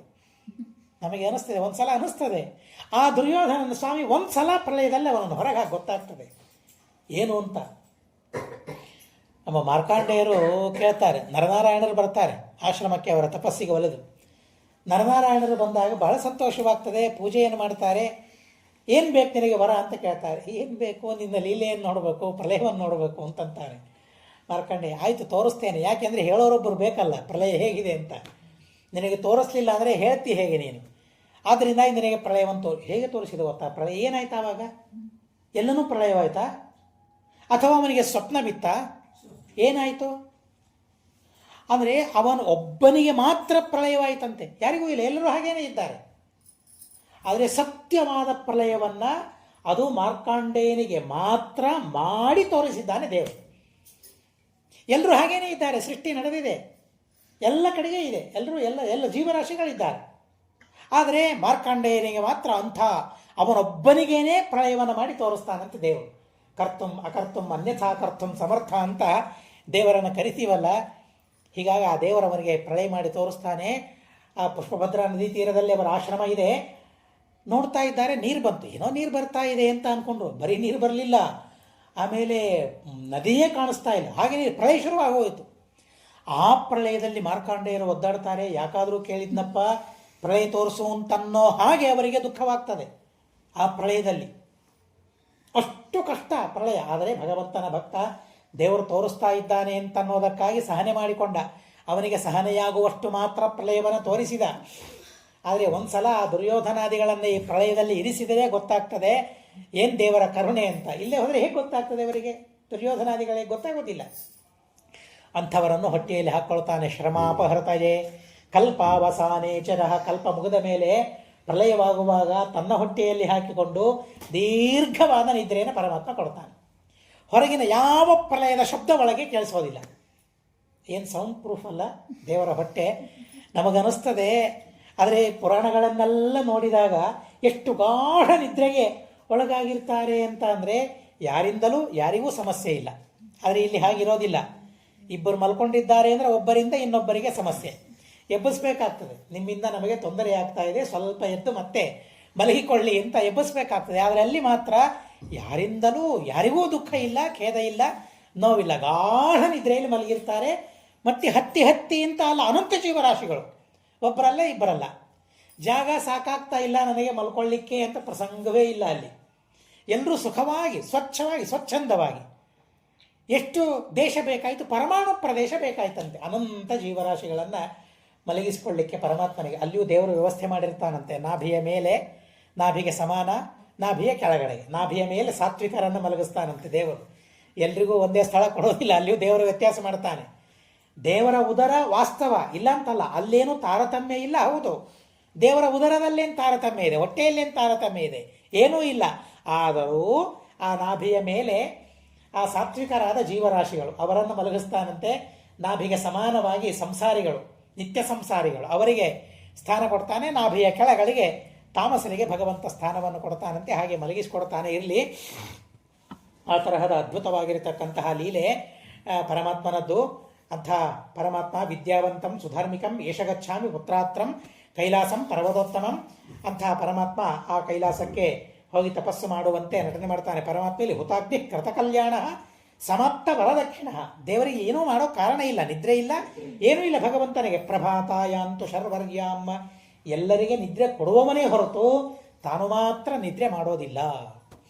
ವಾಯುದೇವರಿಗೆ ನಾವು ಹಾಗೆ ಹೇಳ್ತೇವೆ, ಎಲ್ಲ ದೇವತೆಗಳು ಮಲಗಿದಾಗ ಸುಷುಪ್ತರಾದಾಗ ಷಟ್ಪ್ರಶ್ನೋಪನಿಷತ್ತು ಅದೇ ತತ್ವವನ್ನು ನಮಗೆ ತಿಳಿಸ್ತದೆ. ಜಾಗೃತಿ, ಯಾರು ಜಾಗರದಿಂದ ಇರ್ತಾರೆ, ಎಚ್ಚರಿಕೆಯಿಂದ ಯಾರು ಇರ್ತಾರೆ, ಜೀವನವನ್ನು ಸಂರಕ್ಷಣೆ ಮಾಡುವುದಕ್ಕಾಗಿ, ಶ್ವಾಸೋಚ್ಛ್ವಾಸ ಮಾಡಿಸೋದಕ್ಕಾಗಿ ಜೀವನಿಂದ. ನಾವು ಮಲ್ಕೊಂಡ್ವಲ್ಲ, ನಾನು ಸ್ವಲ್ಪ ಮಲ್ಕೊಳ್ತೇನೆ ಅಂತ ಶ್ವಾಸೋಚ್ಛ್ವಾಸ ಅಂದುಬಿಟ್ರೆ, ಕಣ್ಣು ಮಲಗಿತು, ಕಿವಿ ಮಲಗಿತು, ನಾಲಿಗೆ ಮಲಗಿತು, ಎಲ್ಲ ಇಂದ್ರಿಯಗಳು ಮಲಗಿದವು. ಶ್ವಾಸೋಚ್ಛ್ವಾಸ ನಾನು ಸ್ವಲ್ಪ ಹೊತ್ತು ಮಲಗಿಕೊಳ್ತೇನೆ ಅಂತ 1 ನಿಮಿಷ ಸಾಕು, ನನಗೆ ವಿಶ್ರಾಂತಿ ಕೊಡಿ, ಬಹಳ ಬೇಕಾಗಿಲ್ಲ ಅಂತ ಅಂದ್ಬಿಟ್ರೆ ಏನು ಗತಿ? ಏನೂ ಗತಿ ಇಲ್ಲ, ದುರ್ಗತಿ ಅಷ್ಟೇ. ಹೀಗಾಗಿ ಮುಖ್ಯ ಪ್ರಾಣದೇವರು ಎಚ್ಚರಿಕೆಯಿಂದ ಇದ್ದು ನಮ್ಮ ಶ್ವಾಸೋಚ್ಛ್ವಾಸವನ್ನು ಮಾಡಿಸ್ತಾ ಆ ಸಂದರ್ಭದಲ್ಲಿರ್ತಾರೆ. ಪ್ರಾಜ್ಞನಾಮಕ ಪರಮಾತ್ಮ ನಮ್ಮನ್ನು ಕಾಯ್ತಾ ಇರ್ತಾನೆ. ಜ್ಞಾನ ಆಗ್ತದಲ್ಲ ಸುಷುಪ್ತಿಯೊಳಗೆ, ಸ್ವಪ್ನ ಅಲ್ಲ. ನಮಗೆ ಆ ವೈಲಕ್ಷಣ್ಯ ಗೊತ್ತಾಗ್ತಾ ಇಲ್ಲ. ಸ್ವಪ್ನ ಸುಷುಪ್ತಿಗಳಿಗೆ ವೈಲಕ್ಷಣ್ಯ ಗೊತ್ತಾಗ್ತಾ ಇಲ್ಲ ನಮಗೆ. ಗಾಢವಾದ ನಿದ್ರೆ. ಆ ಗಾಢವಾದ ನಿದ್ರೆಯಲ್ಲಿ ಏನಾಗ್ತದೆ ಗೊತ್ತಾ? ನಮಗೆ ಸಾತ್ವಿಕರು ನಮಗೇನಾಗ್ತದೆ ಗೊತ್ತಾ? ಸ್ವರೂಪ ಸುಖ ಆಗ್ತದಂತೆ ನಮಗೆ. ಸ್ವರೂಪ ಸುಖ, ಸ್ವರೂಪಾನಂದ ಯಾವಾಗ ಆಗ್ತದೆ ಗೊತ್ತಾ? ಸುಷುಪ್ತಿಯೊಳಗೆ ಆಗ್ತದೆ. ಹೀಗಾಗಿ ನಮ್ಮ ಸುಷುಪ್ತಿಯ ಅವಸ್ಥೆ ಬಹಳ ಹೊತ್ತಿರೋದೇ ಇಲ್ಲ, ಸ್ವಪ್ನಾವಸ್ಥೆಯೇ ಬಹಳ ಇರ್ತದೆ ನಮ್ಮದು. ನಿದ್ರೆ ಇಲ್ಲದ ಅವಸ್ಥೆಯೇ ಬಹಳ. ಯಾಕೆಂದರೆ ಅದೊಂದು ಕೈಯಲ್ಲಿ ಬಂದ್ಬಿಟ್ಟಿದೆಯಲ್ಲ, ರಾತ್ರಿ 2-3 ಆದರೂ ನಿದ್ರೆ ಬರದೇ ಇದ್ದಂತೆ ಮಾಡಿಬಿಡುತ್ತದೆ. ಅದಾದ ಮೇಲೆ ಸ್ವಪ್ನಕ್ಕೆ ಹೋಗಿಬಿಡ್ತೇವೆ. ಏನೇನೋ ಕನಸುಗಳು, ಕೆಟ್ಟ ಕೆಟ್ಟ ಕನಸುಗಳು ಬರ್ತದೆ. ಕೆಟ್ಟದ್ದನ್ನು ನೋಡ್ತೇವೆ, ಕೆಟ್ಟ ಕನಸುಗಳು ಬರ್ತದೆ, ಕೆಟ್ಟ ಕೆಟ್ಟ ಕನಸುಗಳು ಬರ್ತದೆ. ಸುಷುಪ್ತಿ ಅನ್ನೋದನ್ನೇ ಅನುಭವಿಸದೇ ಇದ್ದಂತೆ ಹೋಗಿಬಿಟ್ಟಿದ್ದೇವೆ. ಆದರೆ ಆ ಸುಷುಪ್ತಿಯಲ್ಲಿ ದೇವರು ನಮಗೆ ಸ್ವರೂಪ ಸುಖವನ್ನು ಕೊಡ್ತಾನಂತೆ. ಅಂಥ ವಿಚಿತ್ರವಾಗಿರತಕ್ಕಂತಹ ಅವಸ್ಥೆ ಅದು. ಆ ಅವಸ್ಥೆಯಲ್ಲಿಯೂ ಸಹ ಪ್ರಾಜ್ಞನಾಮಕನಾದ ಪರಮಾತ್ಮ ಅಹಂ, ನನ್ನ ಜ್ಞಾನ ನನಗೆ ಮಾಡಿಸಿಕೊಡ್ತಾನಂತೆ. ಕಾಲದ ಜ್ಞಾನ ಮಾಡಿಸಿಕೊಡ್ತಾನೆ ಭಗವಂತ, ಅಜ್ಞಾನದ ಜ್ಞಾನ ಮಾಡಿಸಿಕೊಡ್ತಾನೆ, ನನಗೆ ಗೊತ್ತಿಲ್ಲ. ಸುಖದ ಜ್ಞಾನವನ್ನು ಮಾಡಿಸಿಕೊಡ್ತಾನೆ ಪರಮಾತ್ಮ. ಹೀಗಾಗಿ ಬೆಳಿಗ್ಗೆ ನಾವೆದ್ದು ಕೂಡಲೇ ಯಾರಾದರೂ ಕೇಳಿದ್ರೆ ಹೇಗಪ್ಪ ಮಲ್ಕೊಂಡಿದ್ದೆ ಅಂತ ಅಂದರೆ ಅದಕ್ಕೊಂದು ಪರಾಮರ್ಶ ಅಂತ ಕರೀತಾರೆ. ಏನಂತ? ಸುಖಂ ಅಹಂ ಅಸ್ವಾಪ್ಸಂ ಅಂತ ಅಂತ ನಾವು ಹೇಳ್ತೇವೆ. ಏತಾವಂತಂ ಕಾಲಂ ಸುಖಂ ಅಹಂ ಅಸ್ವಾಪ್ಸಂ. ಏನೇನು ಜ್ಞಾನ ಇರ್ತದೆ ಗೊತ್ತಾ ಸುಷುಪ್ತಿಯಲ್ಲಿ? ಏನೇನು ಜ್ಞಾನವನ್ನು ಪರಮಾತ್ಮ ನಮಗೆ ಕೊಡ್ತಾನೆ ಗೊತ್ತಾ? ಏತಾವಂತಂ ಕಾಲಂ, ಎದ್ದು ಕೂಡಲೇ ಪರಾಮರ್ಶ ಅದು. ಅಂದರೆ ನನಗೆ ಸುಷುಪ್ತಿಯಲ್ಲಿ ಏನಾಯಿತು ಅಂತ ನೆನೆಸ್ಕೊಳ್ತಾನೆ ಜೀವ ಬೆಳಗ್ಗೆದ್ದಾಗ. ಏತಾವಂತಂ ಕಾಲಂ, ಇಷ್ಟು ಹೊತ್ತು. ಹಾಗಾದರೆ ಆ ಹೊತ್ತಿನ ಜ್ಞಾನ ನಮಗೆ ಇದೆ ಸುಷುಪ್ತಿಯೊಳಗೆ. ಏತಾವಂತಂ ಕಾಲಂ. ಸುಖಂ, ಸುಖದ ಜ್ಞಾನ ಇದೆ. ಅಹಂ, ನನ್ನ ಜ್ಞಾನ ನನಗೆ ಇದೆ. ಅಸ್ವಾಪ್ಸಂ, ಆದರೆ ಅಜ್ಞಾನದ ಜ್ಞಾನ ಇದೆ. ನನಗಾವಾಗ ಗೊತ್ತಿದ್ದಿಲ್ಲ, ಉಳಿದದ್ದೇನೂ ನಕಿಂಚಿದಹಂ ಅವೇದಿಶಂ, ಉಳಿದ ಯಾವುದರ ಜ್ಞಾನವೂ ನನಗೆ ಇದ್ದಿದ್ದಿಲ್ಲ ಅಂತ ಹೇಳ್ತಾನೆ. ಇಷ್ಟು ಜ್ಞಾನವನ್ನು ಪ್ರಾಜ್ಞನಾಮಕನಾದ ಪರಮಾತ್ಮ ನಮಗೆ ಮಾಡಿಸಿಕೊಡ್ತಾನೆ ಸುಷುಪ್ತಿಯಲ್ಲಿ ಅಂತ ಹೇಳಿದ್ದಾರೆ. ಹೀಗೆ ಆ ಪರಮಾತ್ಮ, ದೇವರಿಗೆ ನಿದ್ರೆ ಇಲ್ಲ, ನಮಗೆ ನಿದ್ರೆ ಇದೆ, ಪ್ರಾಣದೇವರಿಗೂ ನಿದ್ರೆ ಇಲ್ಲ. ಎಚ್ಚರಿಕೆಯಿಂದ ಇದ್ದು ನಮ್ಮನ್ನು ಕಾಪಾಡ್ತಾ ಇರ್ತಾರೆ. ಅಂತಹ ಪರಮಾತ್ಮ ಬೆಳಗ್ಗೆ ಹೇಳ್ತಾನೆ ಬ್ರಹ್ಮ ಮುಹೂರ್ತಕ್ಕೆ ಹುತಾಗ್ನಿ, ಅಗ್ನಿಹೋತ್ರವನ್ನು ಮಾಡ್ತಾನೆ. ಕೃತಕಲ್ಯಾಣ, ಮಂಗಲಕರವಾದ ಸಮಸ್ತ ವಿದ್ಯುಕ್ತವಾದ ವಿಹಿತವಾದ ಕರ್ಮಗಳನ್ನೆಲ್ಲ ಮಾಡ್ತಾನೆ. ಬ್ರಾಹ್ಮಣರಿಗೆ ದಕ್ಷಿಣೆಗಳನ್ನು ಕೊಡ್ತಾನೆ. ಪ್ರತಿನಿತ್ಯ ಗೋದಾನ ದೇವರು ಮಾಡೋದು. ಹಾಗೆಯೇ ರಾಜರು ಅಷ್ಟೇನೆ, ರಾಜ ಮಹಾರಾಜರು ಪ್ರತಿನಿತ್ಯ ಮಾಡೋದು ಗೋದಾನವನ್ನು ಮಾಡೋದು ಪ್ರತಿನಿತ್ಯ. ಗಾಶ್ಚದತ್ವಾಥ ವಿಪ್ರೇಭ್ಯ, ಅದರಲ್ಲೂ ಯಾತ್ರೆ ಮಾಡುವಾಗ ವಿಶೇಷವಾಗಿ ಈ ತರಹದ ದಾನಗಳನ್ನು ಮಾಡಬೇಕು ಅಂತ ಹೇಳಿದ್ದಾರೆ. ಬ್ರಾಹ್ಮಣರಿಗೆ ದಾನವನ್ನು ಕೊಡ್ತಾನೆ, ನಮಸ್ಕಾರ ಮಾಡ್ತಾನೆ, ಪ್ರದಕ್ಷಿಣೆ ನಮಸ್ಕಾರಗಳನ್ನು ಹಾಕ್ತಾನೆ ಬ್ರಾಹ್ಮಣರಿಗೆ. ಮತ್ತೆ ಎಲ್ಲರನ್ನ ಕರೀತಾರೆ, ಒಂದು ಸಭೆ ಸೇರಿಸ್ತಾನೆ. ಯಾಕೆಂದರೆ ನಾನು ಇರೋದಿಲ್ಲ, ನಾನು ಇಲ್ಲದೇ ಇದ್ದಾಗ ಹೇಗಿರಬೇಕು, ತಂದೆ ಮಕ್ಕಳನ್ನು ಹೆಂಡತಿಯನ್ನು ಕರೆದೆಲ್ಲ ಹೇಳ್ತಾನಲ್ಲ. ಈಗೇನು ಹೇಳೋ ಪ್ರಸಂಗ ಇರಲಿಕ್ಕಿಲ್ಲ, ಆದರೆ ಹೆಂಡತಿ ಹೋಗುವಾಗ ಹೇಳುವ ಪ್ರಸಂಗ ಇರ್ತದೆ ಈಗ. ಯಾಕೆಂದರೆ ಇವರು ಏನು ಮಾಡ್ತಾರೆ, ಏನು ಅವ್ಯವಸ್ಥೆ ಮಾಡ್ತಾರೆ ಮನೆಯಲ್ಲಿ ಗೊತ್ತಿಲ್ಲ. ಹೀಗಾಗಿ ಏನೇನು ಮಾಡಬೇಕು ಅಂತ ಹೆಂಡತಿ ಊರಿಗೆ ಹೋಗುವಾಗ ಗಂಡನಿಗೆ ಹೇಳಬೇಕಲ್ಲ, ಎಲ್ಲ ಮನೆ ನೋಡ್ಕೊಳ್ಳೋದು ಗೊತ್ತಿರೋದಿಲ್ಲ ಅನ್ನೋದಕ್ಕಾಗಿ ಯಜಮಾನ ಕೃಷ್ಣ. ಹೀಗಾಗಿ ಆ ಕೃಷ್ಣ ಪರಮಾತ್ಮ ಎಲ್ಲರನ್ನು ಕರೆದು ಹೇಳ್ತಾನೆ, ನೀವು ಭಯಪಡುವ ಕಾರಣ ಇಲ್ಲ. ಯಾಕೆ ಭಯ ಯಾರಿಂದ ನಿಮಗೆ? ಜರಾಸಂಧನಿಂದ ಇತ್ತು. ಭೀಮಸೇನ ದೇವರಿಂದ ಜರಾಸಂಧನನ್ನು ಸಂಹಾರ ಮಾಡಿಸಿದ್ದೇನೆ, ಕಂಸನ ಸಂಹಾರವನ್ನು ಮಾಡಿಬಿಟ್ಟಿದ್ದೇನೆ, ದುಷ್ಟರನ್ನೆಲ್ಲ ಸಂಹಾರ ಮಾಡಿ ಆಗಿಬಿಟ್ಟಿದೆ. ಕೆಲವರು ಮಾತ್ರ ಉಳಿದಿದ್ದಾರೆ, ಅವರಿಂದ ಭಯಪಡೋ ಕಾರಣ ಇಲ್ಲ ಅಂತ ಹೇಳ್ತಾನೆ. ಯೋಪವೀರೋ ಜರಾಸಂಧೋ ನಿಗೃಹೀತೋ ಬಲನ್ಮನ ಭೀಮೇನ ಬಲಿನ ರಾಜನ್ ನಯನೇ ಮಮ ದಾನವಾಹ. ಆದ್ದರಿಂದ ಎಲ್ಲರನ್ನು ನಾನು ಸಂಹಾರ ಮಾಡಿಬಿಟ್ಟಿದ್ದೇನೆ. ಯಥಾ ನಬಾಧತೆ ರಾಜ ಪುರೀಂ ಯದುಕುಲಾಶ್ರಯಾಂ ಅಹಂತು ಯಾಸ್ಯೇ ಕೈಲಾಸಂ ಕುತಶ್ಚಿತ್ ಕಾರಣಾನೃಪಾಹ. ಏನೋ ಒಂದು ಕಾರ್ಯ ಸಾಧಿಸೋದಕ್ಕಾಗಿ ನಾನು ಕೈಲಾಸ ಪರ್ವತಕ್ಕೆ ಹೋಗಬೇಕಾಗಿದೆ. ಈ ದ್ವಾರಕೆಯನ್ನು ಸಮುದ್ರದ ಮಧ್ಯದಲ್ಲಿ ನಾನು ನಿರ್ಮಾಣ ಮಾಡಿದ್ದೇನೆ, ಯಾರೂ ಬರಲಿಕ್ಕೆ ಸಾಧ್ಯವಿಲ್ಲ. ಸಮುದ್ರದ ಮಧ್ಯದಲ್ಲಿ ದ್ವಾರಕೆ. ಆದರೆ ಆ ಸಮುದ್ರದಿಂದ ಯಾವುದೇ ತರಹದ ಸಮಸ್ಯೆ ಒಳಗಿದ್ದವರಿಗೆ ಆಗೋದಿಲ್ಲ. ನದಿಯ ತೀರದಲ್ಲಿ ಕಟ್ಕೊಂಡ್ರೇನೇ ಇವತ್ತು ಯಾರೂ ಪರ್ಮಿಷನ್ ಕೊಡೋದೇ ಇಲ್ಲ. ನದಿಯ ತೀರ ಇದೆ, ಇಲ್ಲೆಲ್ಲೂ ಪರ್ಮಿಷನ್ ಕೊಡೋದಿಲ್ಲ ಅಂತ ಹೇಳ್ತಾರೆ. ನದಿಯ ಇಷ್ಟು ದೂರ ತನಕ ಯಾವ ಮನೆಗಳು ಇರತಕ್ಕದ್ದಲ್ಲ ಅಂತ ಶಾಸನ ಮಾಡಿಬಿಟ್ಟಿರ್ತಾರೆ. ಆದರೆ ಕೃಷ್ಣ ನೋಡಿ ಸಮುದ್ರದ ಮಧ್ಯದಲ್ಲಿಯೇ ದ್ವಾರಕೆಯನ್ನು ನಿರ್ಮಾಣ ಮಾಡಿಕೊಂಡ. ಶಿಶುಪಾಲ ವಧದಲ್ಲಿ ಮಾಘ ಕವಿ ಸುಂದರವಾದ ಒಂದು ವರ್ಣನೆ ಮಾಡ್ತಾರೆ. ಸಮುದ್ರಕ್ಕೆ ರತ್ನಾಕರ ಅಂತ ಕರೀತಾರೆ, ಗೊತ್ತಲ್ಲ? ಸಮುದ್ರಕ್ಕೆ ರತ್ನಾಕರ ಅಂತ. ಯಾಕೆ? ರತ್ನಗಳು ಸಿಗುತ್ತದೆ, ಸಮುದ್ರದಲ್ಲಿ ಸಿಗುತ್ತದೆ. ಹೀಗಾಗಿ ರತ್ನಾಕರ ಅಂತ ಕರೀತಾರೆ. ಯಾಕೆ ಸಮುದ್ರ ರತ್ನಾಕರವಾಯಿತು ಅಂತ ಅನ್ನೋದಕ್ಕೊಂದು ಸುಂದರವಾದ ಕಲ್ಪನೆಯನ್ನು ಕೊಡ್ತಾನೆ. ಪರಮಾತ್ಮ ಯಾವಾಗ ಸಮುದ್ರದ ಮಧ್ಯದಲ್ಲಿ ದ್ವಾರಕೆಯನ್ನು ನಿರ್ಮಾಣ ಮಾಡಿದ, ಆ ದ್ವಾರಕೆಯ ಒಳಗೆ ಬೇಕಾದಷ್ಟು ರತ್ನಗಳು. ಹೀಗಾಗಿ ಅಲೆಗಳು ಒಳಗೆ ಬಂದಾಗ ಆ ರತ್ನಗಳೆಲ್ಲ ಸಮುದ್ರದಲ್ಲಿ ಹೋದುವಂತೆ. ಹೀಗೆ ದ್ವಾರಕೆಯ ರತ್ನಗಳೆಲ್ಲ ಸಮುದ್ರದಲ್ಲಿ ಹೋಗಿ ಹೋಗಿ ಸಮುದ್ರ ರತ್ನಾಕರವಾಯಿತು ಅಂತ ಅವನು ವರ್ಣನೆ ಮಾಡ್ತಾನೆ. ಆದರೆ ವಾದಿರಾಜರು ರುಕ್ಮಿಣೀಶ ವೇದದಲ್ಲಿ ಮತ್ತಿಷ್ಟು ಅದ್ಭುತವಾಗಿ ವರ್ಣನೆ ಮಾಡ್ತಾರೆ. ಅದಲ್ಲ, ಆ ದ್ವಾರಕೆಯೇ ಒಂದು ರತ್ನ, ದ್ವಾರಕೆಯಲ್ಲಿರುವ ರತ್ನ ಹೋಗೋದಲ್ಲ, ದ್ವಾರಕೆ ಎಂಬ ರತ್ನವೇ ಸಮುದ್ರದಲ್ಲಿ ಬಂತು ಅಂತ ಅನ್ನೋದಕ್ಕಾಗಿ ಆ ಸಮುದ್ರವನ್ನು ರತ್ನಾಕರ ಅಂತ ಕರೆದದ್ದು ಅಂತ ವಾದಿರಾಜರು ಪರಮಾದ್ಭುತವಾಗಿ ವರ್ಣನೆ ಮಾಡ್ತಾರೆ. ಕೃಷ್ಣ ಅಂತಾನೆ, ಅಂಥ ದ್ವಾರಕೆಯನ್ನೇ ನಾನು ನಿರ್ಮಾಣ ಮಾಡಿದ್ದೇನೆ, ಯಾವ ಶತ್ರುಗಳು ಒಳಗೆ ಬರಲಿಕ್ಕೆ ಸಾಧ್ಯವೇ, ಎಲ್ಲರೂ ಸುಖವಾಗಿರಿ, ಯಾವ ಚಿಂತೆ ಯಾವ ಭಯ ನಿಮಗೆ ಬೇಡ. ಯಜಮಾನ್ ನೋಡಿ, ಅದೇ ತನ್ನ ಜವಾಬ್ದಾರಿ ಏನಿದೆ, ಯಜಮಾನ ಜವಾಬ್ದಾರಿ. ನಾನು ನನ್ನ ಊರು ಬಿಟ್ಟು ಹೋಗಬೇಕಾದರೆ ಅವನು ಎಷ್ಟೆಲ್ಲ ಹೊಣೆ ಜವಾಬ್ದಾರಿ ಅವನದ್ದಿರ್ತದೆ, ಜನರಿಗೆ ಹೇಳಬೇಕಾಗ್ತದೆ. ಸಾತ್ವಿಕೆಯನ್ನು ಕರೀತಾನೆ, ಹೇಳ್ತಾನೆ, ಸಾತ್ವಿಕೆ ನೀನು ಮಲ್ಕೊಳ್ಬಾರದು ಅಂತ ಹೇಳ್ತಾನೆ ರಾತ್ರಿ. ಅಲ್ಲ, ಇಷ್ಟೆಲ್ಲ ಯಾರು ಭಯವಿಲ್ಲ, ಮತ್ತ್ಯಾಕೆ ಮಲ್ಕೊಳ್ಬಾರ್ದು? ಇನ್ನೂ ಕೆಲವರು ಇದ್ದಾರೆ ಶತ್ರುಗಳು, ಆ ಶತ್ರುಗಳು ಬರಬಹುದೇನೋ, ಏನೇ ಇರಲಿ, ನೀನು ಮಾತ್ರ ರಾತ್ರಿ ಮಲ್ಕೊಳ್ಬಾರದು. ಸಾತ್ವಿಕೆ ಶೃಣುಮದ್ವಾಕ್ಯಂ ಯತ್ತೋಭವ ಯುಧಾಂಬರ ತ್ವಂತು ಖಡ್ಗಿ ಗದಿ ಭೂತ್ವ ಚಾಪಪಾಣಿ ತನುತ್ರವಾನ್ ನಚ ನಿದ್ರಾತ್ವಯ ಕಾರ್ಯ ರಾತ್ರವು ಯದುವೃಷ ಪ್ರಭೋ. ರಾತ್ರಿಯಲ್ಲಿ ನೀನು ನಿದ್ರೆ ಮಾಡಬಾರದು, ಕಾಯ್ತಾ ಕೊಡಬೇಕು ಅಂತ ಹೇಳ್ತಾರೆ. ಆ ಕಾಯೋದ್ರಿಂದ ಏನಾಗ್ತದೆ ಗೊತ್ತಾ? ಉಳಿದವರೆಲ್ಲ ಸುಖವಾಗಿ ಮಲ್ಕೊಂಡ್ಬಿಡ್ತಾರೆ. ರಾತ್ರಿ ನಾವು ಪ್ರಯಾಣ ಮಾಡ್ತಾ ಇರ್ತೇವೆ, ಸುಖವಾಗಿ ಮಲ್ಕೊಳ್ತೇವೆ. ಯಾಕೆ? ಆ ಚಾಲಕನ ಮೇಲೆ ನಾವು ವಿಶ್ವಾಸ ಇಟ್ಟು ನಾವು ಮಲ್ಕೊಂಡ್ಬಿಡ್ತೇವೆ. ಅವನೇ ಮಲ್ಕೊಂಡ್ಬಿಟ್ರೆ ಹೇಗಾಗ್ತದೆ? ಒಂದು ವಾಹನದ ಚಾಲಕ ಅವನು ನಿದ್ರೆ ಮಾಡಿದ್ರೇನೆ ಅಲ್ಲಿರುವ 70 ಜನನೋ 100 ಜನನೋ ಮುಗಿದೋಯ್ತವ್ರದ್ದು ಕೆಲಸ. ಆದರೆ ಒಂದು ರಾಜ್ಯದಲ್ಲಿ ಇರುವ ಜನರೆಲ್ಲ ಸುಖವಾಗಿರಬೇಕಾದ್ರೆ ಗಡಿಯಲ್ಲಿ ಕಾಯ್ತಾ ಇರುವ ಜನರು ಹೇಗೆ ಎಚ್ಚರಿಕೆಯಿಂದ ಇರಬೇಕು. ಆ ಜವಾನರು ಏನಿದ್ದಾರಲ್ಲ, ಸೈನಿಕರು ಏನಿದ್ದಾರಲ್ಲ, ಅವರ ಮಹತ್ವವನ್ನು ಹರಿವಂಶ ನಮಗೆ ತಿಳಿಸ್ತದೆ. ಅವರ ಕರ್ತವ್ಯವನ್ನು ತಿಳಿಸ್ತಾನೆ ಪರಮಾತ್ಮ, ಕೃಷ್ಣ ಪರಮಾತ್ಮ. ಸಾತ್ವಿಕಿ ನೀನಿರಬೇಕು, ನಚ ನಿದ್ರಾತ್ವಯ ಕಾರ್ಯ, ನಿದ್ರೆ ಮಾಡಬಾರದು. ಅದರಿಂದ ನಮಗೂ ಅವರ ಬಗ್ಗೆ ಗೌರವ ಬರುವಂತೆ ಮಾಡ್ತಾನೆ. ಯಾರು ಜವಾನರಿರ್ತಾರೆ, ಸೈನಿಕರಿರ್ತಾರೆ, ನಮ್ಮ ದೇಶದ ಗಡಿಯನ್ನು ಸಂರಕ್ಷಣೆ ಮಾಡ್ತಾ ಇರ್ತಾರೆ, ನಿಜವಾಗಿ ಯಾವಾಗ ಯಾರು ಬಂದು ಅವರನ್ನು ಸಂಹಾರ ಮಾಡ್ತಾರೆ ಗೊತ್ತಿಲ್ಲ, ಮೈ ರೋಮಾಂಚನವಾಗ್ತದೆ. ಆದರೆ ನಾವು ಮಾತ್ರ ಒಳಗಡೆ ಎಷ್ಟು ಸುಖವಾಗಿ ಮಲ್ಕೊಂಡ್ಬಿಡ್ತೇವೆ ಬಾಗಿಲು ಹಾಕಿಕೊಂಡು, ಏನೂ ಜವಾಬ್ದಾರಿ ಇರದೆ ಬೇಜವಾಬ್ದಾರರಾಗಿ ನಾವು ಏನೇನೋ ಮಾಡಬಾರದ ಕೆಲಸಗಳನ್ನು ಮಾಡ್ತಾ, ನೋಡಬಾರದ್ದನ್ನು ನೋಡ್ತಾ ನಾವು ಮಲ್ಕೊಳ್ತೀವಲ್ಲ. ಆದರೆ ಮಲ್ಕೊಳ್ಬೇಕಾದ್ರೆ ಯಾರು ಎಚ್ಚರಿಕೆಯಿಂದ ನಮ್ಮನ್ನು ಕಾಯ್ತಾ ಇದ್ದಾರೆ ಅವರನ್ನು ದೇವರು ಕಾಯಲಪ್ಪ ಅಂತ ಹೇಳಿ ಕೈ ಮುಗಿದು ನಾವು ಮಲಗಿಕೊಂಡ್ರೆ, ಕೃಷ್ಣ ಪರಮಾತ್ಮನ ಆ ಸಂದೇಶಗಳು, ಉದ್ದೇಶಗಳು, ಮಹಾಭಾರತ ಹರಿವಂಶದ ಉದ್ದೇಶಗಳು ಬಹಳ ಅದ್ಭುತವಾಗಿವೆ. ಬೇಡಪ್ಪ ಹಾಗೆಲ್ಲ ಮಲ್ಕೊಳ್ಳಿಕ್ಕೆ ಹೋಗಬೇಡ, ನೀನು ಮಲ್ಕೋಬಾರದು, ಎಚ್ಚರಿಕೆಯಿಂದ ನೀನು ರಾಜ್ಯವನ್ನು ಕಾಪಾಡಬೇಕು. ಜನರೆಲ್ಲ ಒಳಗಡೆಗೆ ಸುಖದಿಂದ ಮಲ್ಕೊಳ್ತಾರೆ. ಅವರು ಸುಖವಾಗಿ ಮಲ್ಕೊಂಡ್ರು ಅಂದರೆ ಮಾರನೇ ದಿವಸ ಸುಖವಾಗಿ ಧರ್ಮಗಳನ್ನು ಮಾಡ್ತಾರೆ.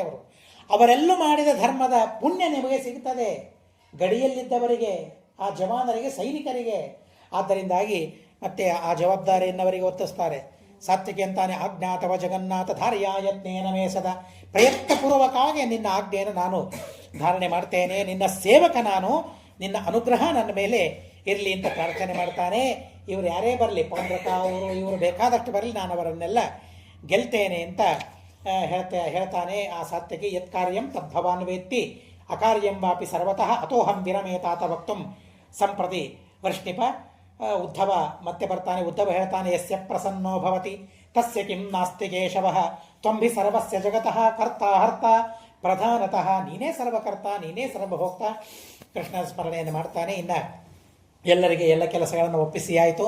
ಕೃಷ್ಣ ಪರಮಾತ್ಮ ಹೊರಡಬೇಕು. ಗರುಡನ ಸ್ಮರಣೆಯನ್ನು ಮಾಡ್ತಾನೆ. ಗರುಡ ಅಂತಂದ್ಕೊಳ್ಳೆ ಗರುಡ ಪ್ರತ್ಯಕ್ಷವಾಗಿ ಬಿಡ್ತಾನೆ. ಗರುಡನ ಮೇಲೆ ಕುಳಿತುಕೊಳ್ತಾನೆ. ಪರಮಾತ್ಮ ಹೋಗ್ತಾ ಇದ್ದಾನೆ.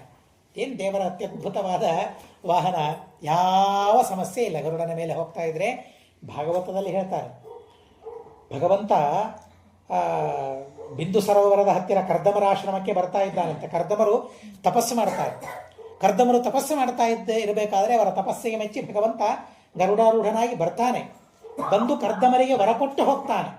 ವರಕೊಟ್ಟು ಹೋಗಬೇಕಾದ್ರೆ ಕರ್ದಮರಿಗೆ ಸಾಮಗಾನ ಕೇಳಿಸ್ತಾ ಇದೆಯಂತೆ. ಯಾರು ಸಾಮವೇದ ಅಂತ ಇದ್ದಾರೆ ನನ್ನ ಆಶ್ರಮದಲ್ಲಿ, ಅದು ಇಷ್ಟು ಚೆನ್ನಾಗಿ, ಇಷ್ಟು ಅದ್ಭುತವಾಗಿ ಸಾಮಗಾನ ನಾನು ಎಲ್ಲಿಯೂ ಕೇಳಿಲ್ಲ. ಕರ್ದಮರು ಅಲ್ಲಿಯ ತನಕ ಕೇಳದ ಸಾಮಗಾನ ಕೇಳಿಸ್ತಾ ಇದೆ. ಯಾರಪ್ಪ ಸಾಮಗಾನ ಮಾಡ್ತಾ ಇರೋರು? ಆಚೆ ಈಚೆ ಎಲ್ಲ ಹುಡುಕ್ತಾನೆ, ಎಲ್ಲೂ ಸಿಗೋದಿಲ್ಲ. ಕೊನೆಗೆ ದಿಟ್ಟಿಸಿ ನೋಡ್ತಾನೆ. ಆ ಗರುಡ ರೆಕ್ಕೆಗಳನ್ನು ಮೇಲೆ ಕೆಳಗೆ ಮಾಡ್ತಾನಲ್ಲ, ಮೇಲೆ ಕೆಳಗೆ ಮಾಡ್ತಾ ಇದ್ರೆ ಅದರಿಂದ ಸಾಮಗಾನ ಕೇಳಿಸಿ ಬರ್ತಾ ಇರ್ತದಂತೆ. ನಾವು ಮುಖದಿಂದ ಗಾನ ಮಾಡಬೇಕು. ಮಂತ್ರಗಳನ್ನು ಅನ್ನಬೇಕಾದ್ರೆ ಏನು ಬೇಕು ನಮಗೆ? ಬಾಯಿ ಬೇಕಲ್ಲ. ಆದರೆ ಗರುಡನಿಗೆ ಬಾಯಿ ಬೇಕಾಗಿಲ್ಲ, ರೆಕ್ಕೆಗಳು ಸಾಕು. ಆ ರೆಕ್ಕೆಗಳನ್ನು ಬಡದರೆ ಸಾಮಗಾನ ಅಂತೆ ಮಹಾನುಭಾವರು ಗರುಡರ ಅತ್ಯದ್ಭುತವಾಗಿರತಕ್ಕಂತಹ ಮಹಿಮೆಯನ್ನು ಭಾಗವತದಲ್ಲಿ ಹೇಳ್ತಾರೆ. ಸಾಮಗಾನ ಕೇಳ್ತಾ ಹೋದ. ದೇವರು ಹೋಗಬೇಕಾದ್ರೆ ಹಾಗೇನು ಸುಲಭವಾಗಿ ಹೋಗ್ತಾರೆ? ದೇವರ ಯಾತ್ರೆ ಇದ್ದಾಗ ನಾವು ಮುಂದೆ ವೇದ ಮಂತ್ರವನ್ನು ಪಠನೆ ಮಾಡ್ತಾ ಇರ್ತೇವೆ. ದೇವರು ಯಾತ್ರೆ ಮಾಡಬೇಕಾದ್ರೆ ಸ್ವಯಂ ಗರುಡ, ವೇದಾಭಿಮಾನಿ ದೇವತೆ ಅವನು. ಗರುಡ ವೇದಾಭಿಮಾನಿಯಾದ ದೇವತೆ ತನ್ನ ರೆಕ್ಕೆಗಳಿಂದ ಸಾಮಗಾನವನ್ನು ಮಾಡ್ತಾ ದೇವರಿಗೆ ಸ್ತೋತ್ರವನ್ನು ಮಾಡ್ತಾನಂತೆ ಪರಮಾತ್ಮ. ನಾವು ಈ ಕಲಿಯುಗದಲ್ಲಿ ಯಾದವಾರ್ಯರ ಕಥೆಯನ್ನು ಕೇಳ್ತೇವೆ. ಶ್ರೀನಿವಾಸ ತೀರ್ಥರು ಅವರ ಅಸ್ಥಿಗಳನ್ನು ಗಂಗೆಯಲ್ಲಿ ಹಾಕಬೇಕು ಅಂತ ಹೊರಟಿದ್ರಂತೆ. ಹೊರಟಾಗ ಹೋದಲ್ಲೆಲ್ಲ ಭಾಗವತ ಕೇಳಿಸ್ತಾ ಇತ್ತಂತೆ. ಇದೇನಿದು, ಯಾರಾದರೂ ಮೈಕ್ ಹಚ್ಚಿದ್ದಾರಾ? ಎಲ್ಲಿ ಬೇಕಾವಾಗ ಯಾರು ಹಿಂದೆ ಬರ್ತಾ ಇದ್ದಾರೆ? ಅನೇಕ ಬಾರಿ ನೋಡ್ತಾರಂತೆ, ಯಾರು ಬರ್ತಾ ಇದ್ದಾರೆ ಹಿಂದೆ ಮುಂದೆ. ಕೊನೆಗೆ ಲಕ್ಷ್ಯ ಕೊಟ್ಟು ನೋಡ್ತಾರೆ, ಯಾವ ಕಲಶದಲ್ಲಿ, ಘಟದಲ್ಲಿ ಅವರು ಆ ಅಸ್ಥಿಗಳನ್ನು ಇಟ್ಕೊಂಡು ಹೊರಟಿದ್ದಾರಲ್ಲ, ಆ ಅಸ್ಥಿಗಳಿಂದ ಭಾಗವತ ಕೇಳಿಸ್ತಾ ಇತ್ತಂತೆ. ಏನು ಮಹಾನುಭಾವರು ಯಾದವಾರ್ಯರು! ಯಾರೇ ಬರಲಿ ನಮ್ಮ ಗುರುಗಳು ಮೇಲಿಂದ ಮೇಲೆ ಹೇಳ್ತಾ ಇದ್ರು. ಮಾಹುಲಿ ಆಚಾರ್ಯರಾಗಲಿ, ನಮ್ಮ ಸ್ವಾಮಿಗಳಾಗಲಿ, ಸತ್ಯಾತ್ಮ ತೀರ್ಥರಾಗಲಿ ಮೇಲಿಂದ ಮೇಲೆ ಕಥೆಯನ್ನು ಹೇಳಬೇಕು. ಯಾದವಾರ್ಯರ ಕಥೆಯನ್ನು ಹೇಳಬೇಕಾದ್ರೆ ಯಾರೇ ಯಾದವಾರ್ಯರ ದರ್ಶನಕ್ಕೆ ಬರಲಿ, ನೀವು ಭಾಗವತ ಓದಿದ್ದೀರಾ ಅಂತ ಕೇಳಬೇಕು. ಓದಿಲ್ಲ ಅಂತಂದರೆ ಭಾಗವತ್ಪಹ ಒಂದು ನೋಡಿ, ಭಾಗವತ ಓದಿ ಒಂದು ಸಲ ಅಂತ ಹೇಳಬೇಕಂತೆ. ಯಾದವಾರ್ಯರ ಅತ್ಯದ್ಭುತವಾದ ವ್ಯಾಖ್ಯಾನವನ್ನು ಓದಬೇಕು. ನಮಗೆ ಮಾಹುಲಿ ಆಚಾರ್ಯರಾಗಲಿ, ಸ್ವಾಮಿಗಳಾಗಲಿ ಸುಧಾದ ಜೊತೆಗೆ ಭಾಗವತ ಹೇಳ್ತಾರೆ. ಸುಧಾ ಬರೀ ಕೇವಲ ಸುಧಾಪಾಠ ಮಹಾ ದೊಡ್ಡ ಗ್ರಂಥ, ಸರ್ವಥಾ ಸಂದೇಹ ಇಲ್ಲ. ಆದರೆ ಸುಧಾದ ಜೊತೆಗೆ ಭಾಗವತ, ರುಭಾಷ್ಯ ಮುಂತಾದ ಗ್ರಂಥಗಳ ಪಾಠಗಳನ್ನು ಕೂಡ ಮಹಾಸ್ವಾಮಿಗಳು ಹೇಳ್ತಾರೆ. ಅವರ ವ್ಯಾಖ್ಯಾನದ ವೈಶಿಷ್ಟ್ಯವನ್ನು ತಿಳಿಸ್ತಾರೆ ಅಂಥೇಳಿ ಅವರ ಬಗ್ಗೆ ಆ ತರಹದ ಮಹಿಮೆ ನಮಗೆ ಗೊತ್ತಾಗ್ತದೆ. ಇಲ್ಲಿ ಹೋದರೆ ಸರ್ವಥಾ ಇಲ್ಲ, ಗರುಡ ಬರ್ತಾನೆ, ಸಿದ್ಧ ಅಂತ ಅಂತಾನೆ. ಏನು ಸೇವೆ, ಇನ್ನೇನು ಸೇವೆ, ಗರುಡನ ಸೇವೆ, ಹೋಗ್ಬೇಕು ನಾವು ಕೈಲಾಸಕ್ಕೆ ಅಂತ ಅಂತಾನೆ. ಆಯಿತು ಹೊರಡೋಣ ಅಂತ ಹೊರಡ್ತಾರೆ. ತತಸ್ಸ ಭಗವಾನ್ ತಾರ್ಕ್ಷ್ಯ ವೇದ ರಾಶಿ ರೀತಿ ಸ್ಮೃತಃ. ತಾರ್ಕ್ಷ್ಯ ಅಂದರೆ ಏನು? ಗರುಡ ಅಂದರೆ ಏನು? ವೇದಗಳ ರಾಶಿ ಗರುಡ ಅಂತ ಅಂದರೆ. ಅಂಥ ಗರುಡ ದೇವರನ್ನು ಹೊತ್ಕೊಂಡು ಹೋಗ್ತಾನೆ. ದೇವರ ಸರ್ವೋತ್ತಮತ್ವ ಏನಿದೆ ಅಂತ ಅನ್ನೋದನ್ನು ತಿಳಿಯಿರಿ. ಯಜ್ಞಮೂರ್ತಿ ಪುರಾಣಾತ್ಮ ಸಾಮಮೂರ್ಧ ಚ ಪಾವನಃ ಋಗ್ವೇದ ಪಕ್ಷವಾನ್ ಪಕ್ಷಿ ಪಿಂಗಲಃ ಜಟಿಲಾಕೃತಿ ತಾಮ್ರತುಂಡ ಸೋಮಹರಃ ಶಕ್ರಜೇತ ಮಹಾಶಿರಃ ಪನ್ನಗಾರಿ ಪದ್ಮನೇತ್ರಃ ಸಾಕ್ಷಾತ್ ವಿಷ್ಣುರಿವಾಪರಃ. ಗರುಡನ ಸ್ತೋತ್ರವನ್ನು ಮಾಡ್ತಾರೆ. ಸಾಕ್ಷಾತ್ ವಿಷ್ಣುರಿವಾಪರಃ, ವಿಷ್ಣುವಿನಂತೆ ಇದ್ದಾರೆ ಅಂತ ಹೇಳ್ತಾರೆ. ಅರ್ಥ ಅಷ್ಟು ವಿಷ್ಣುವಿನ ಭಕ್ತ, ಪರಮಾತ್ಮನ ಭಕ್ತ ಅಂತ ಅರ್ಥ. ಪ್ರಾದುರ್ಭೂತನಾಗ್ತಾನೆ ಪರಮಾತ್ಮನ ಎದುರಿಗೆ. ಮೇಲೆ ಕುಳಿತುಕೊಂಡು ಪರಮಾತ್ಮ ಹೊರಡ್ತಾ ಇದ್ದಾನೆ. ವಿಶಾಲಾಂ ಬದರಿಂ ವಿಷ್ಣು ತಾಂ ದ್ರಷ್ಟುಂ ಸಕಲೇಶ್ವರ. ಬದರಿಗೆ ಹೋಗ್ತಾನೆ. ಕೃಷ್ಣ ಪರಮಾತ್ಮ ನಮ್ಮ ಆಶ್ರಮಕ್ಕೆ ಬಂದಿದ್ದಾನೆ ಅಂತ ಹೇಳಿ ಮುನಿಗಳೆಲ್ಲ ತಿಳಿದು ಓಡಿ ಓಡಿ ಬರ್ತಾರೆ. ಯಾವ ದೇವರನ್ನು ನೋಡಬೇಕು ಅಂತ ನಾವು ತಪಸ್ಸು ಮಾಡಿದ್ದೇವೆ, ನಾವು ಆರಾಧನೆ ಮಾಡಿದ್ದೇವೆ ಇಲ್ಲಿಯ ತನಕ, ಆ ಸ್ವಾಮಿ ನಮ್ಮ ಆಶ್ರಮಕ್ಕೆ ಬರ್ತಾ ಇದ್ದಾನೆ ಅಂತ ಹೇಳಿ ಎಲ್ಲರೂ ಧಾವಿಸಿ ಬರ್ತಾರೆ. ಸಮಾಪ್ಯ ಚ ಅಗ್ನಿಹೋತ್ರಾಣಿ ಸಂಪೂಜ್ಯಾತಿಥಿ ಸಪ್ತಮಾನ್. ದೇವರು ಬಂದ ಅನ್ನೋದಕ್ಕಾಗಿ ಯಾವುದನ್ನೂ ಕಡೆಗಾಣಿಸ್ಲಿಲ್ಲ. ಅಗ್ನಿಹೋತ್ರವನ್ನು ಮುಗಿಸ್ತಾರೆ, ಅತಿಥಿಗಳ ಪೂಜೆಯನ್ನು ಮಾಡ್ತಾರೆ, ತಮಗೆ ವಿಹಿತವಾದ ಕರ್ಮಗಳನ್ನೆಲ್ಲ ಮಾಡಿ ದೇವರ ಸುತ್ತುಮುತ್ತಾರೆ. ದೇವರ ಸುತ್ತು ಕುಳಿತುಕೊಂಡು ಸ್ಮರಂತ ಸರ್ವದಾ ವಿಷ್ಣುಂ ತದ್ಭಕ್ತಾ ತತ್ಪರಾಯಣ, ಪರಮಾತ್ಮನ ಸ್ಮರಣೆಯನ್ನು ಮಾಡ್ತಾ, ಇದು ಅರ್ಘ್ಯ, ಇದು ಪಾದ್ಯ, ಇದು ವಿಷ್ಟರ, ಇದು ಆಸನ, ನಾವೆಲ್ಲರ ಕೃತಾರ್ಥರಾಗಿದ್ದೇವೆ, ಇವತ್ತು ನೀನು ಪ್ರಸನ್ನನಾಗಬೇಕು. ಕಿಂ ಕುರ್ಮಃ ಕಿನ್ನು ನಃ ಕೃತ್ಯಂ ಕಶ್ಚಿತ್ ರೋಷಃ ಪ್ರಭೋ ಹರೇ ಇತಿ ಪ್ರಾಂಜಲಯ ಸರ್ವೇ ಪ್ರಾಹುರ್ದೇವಸ್ಯ ಪಶ್ಯತಃ. ಕೃಷ್ಣ ಪರಮಾತ್ಮ ನೋಡ್ತಾ ಇದ್ದಾನಂತೆ, ಪ್ರಸನ್ನನಾಗಿ ನೋಡ್ತಾ ಇದ್ದಾನೆ. ಏನು ಮಾಡೋಣ ನಾವು? ಏನು ಕೆಲಸ ಮಾಡೋಣ? ಏನು ನಮ್ಮ ಕೆಲಸ? ನೀನು ಹೇಳು.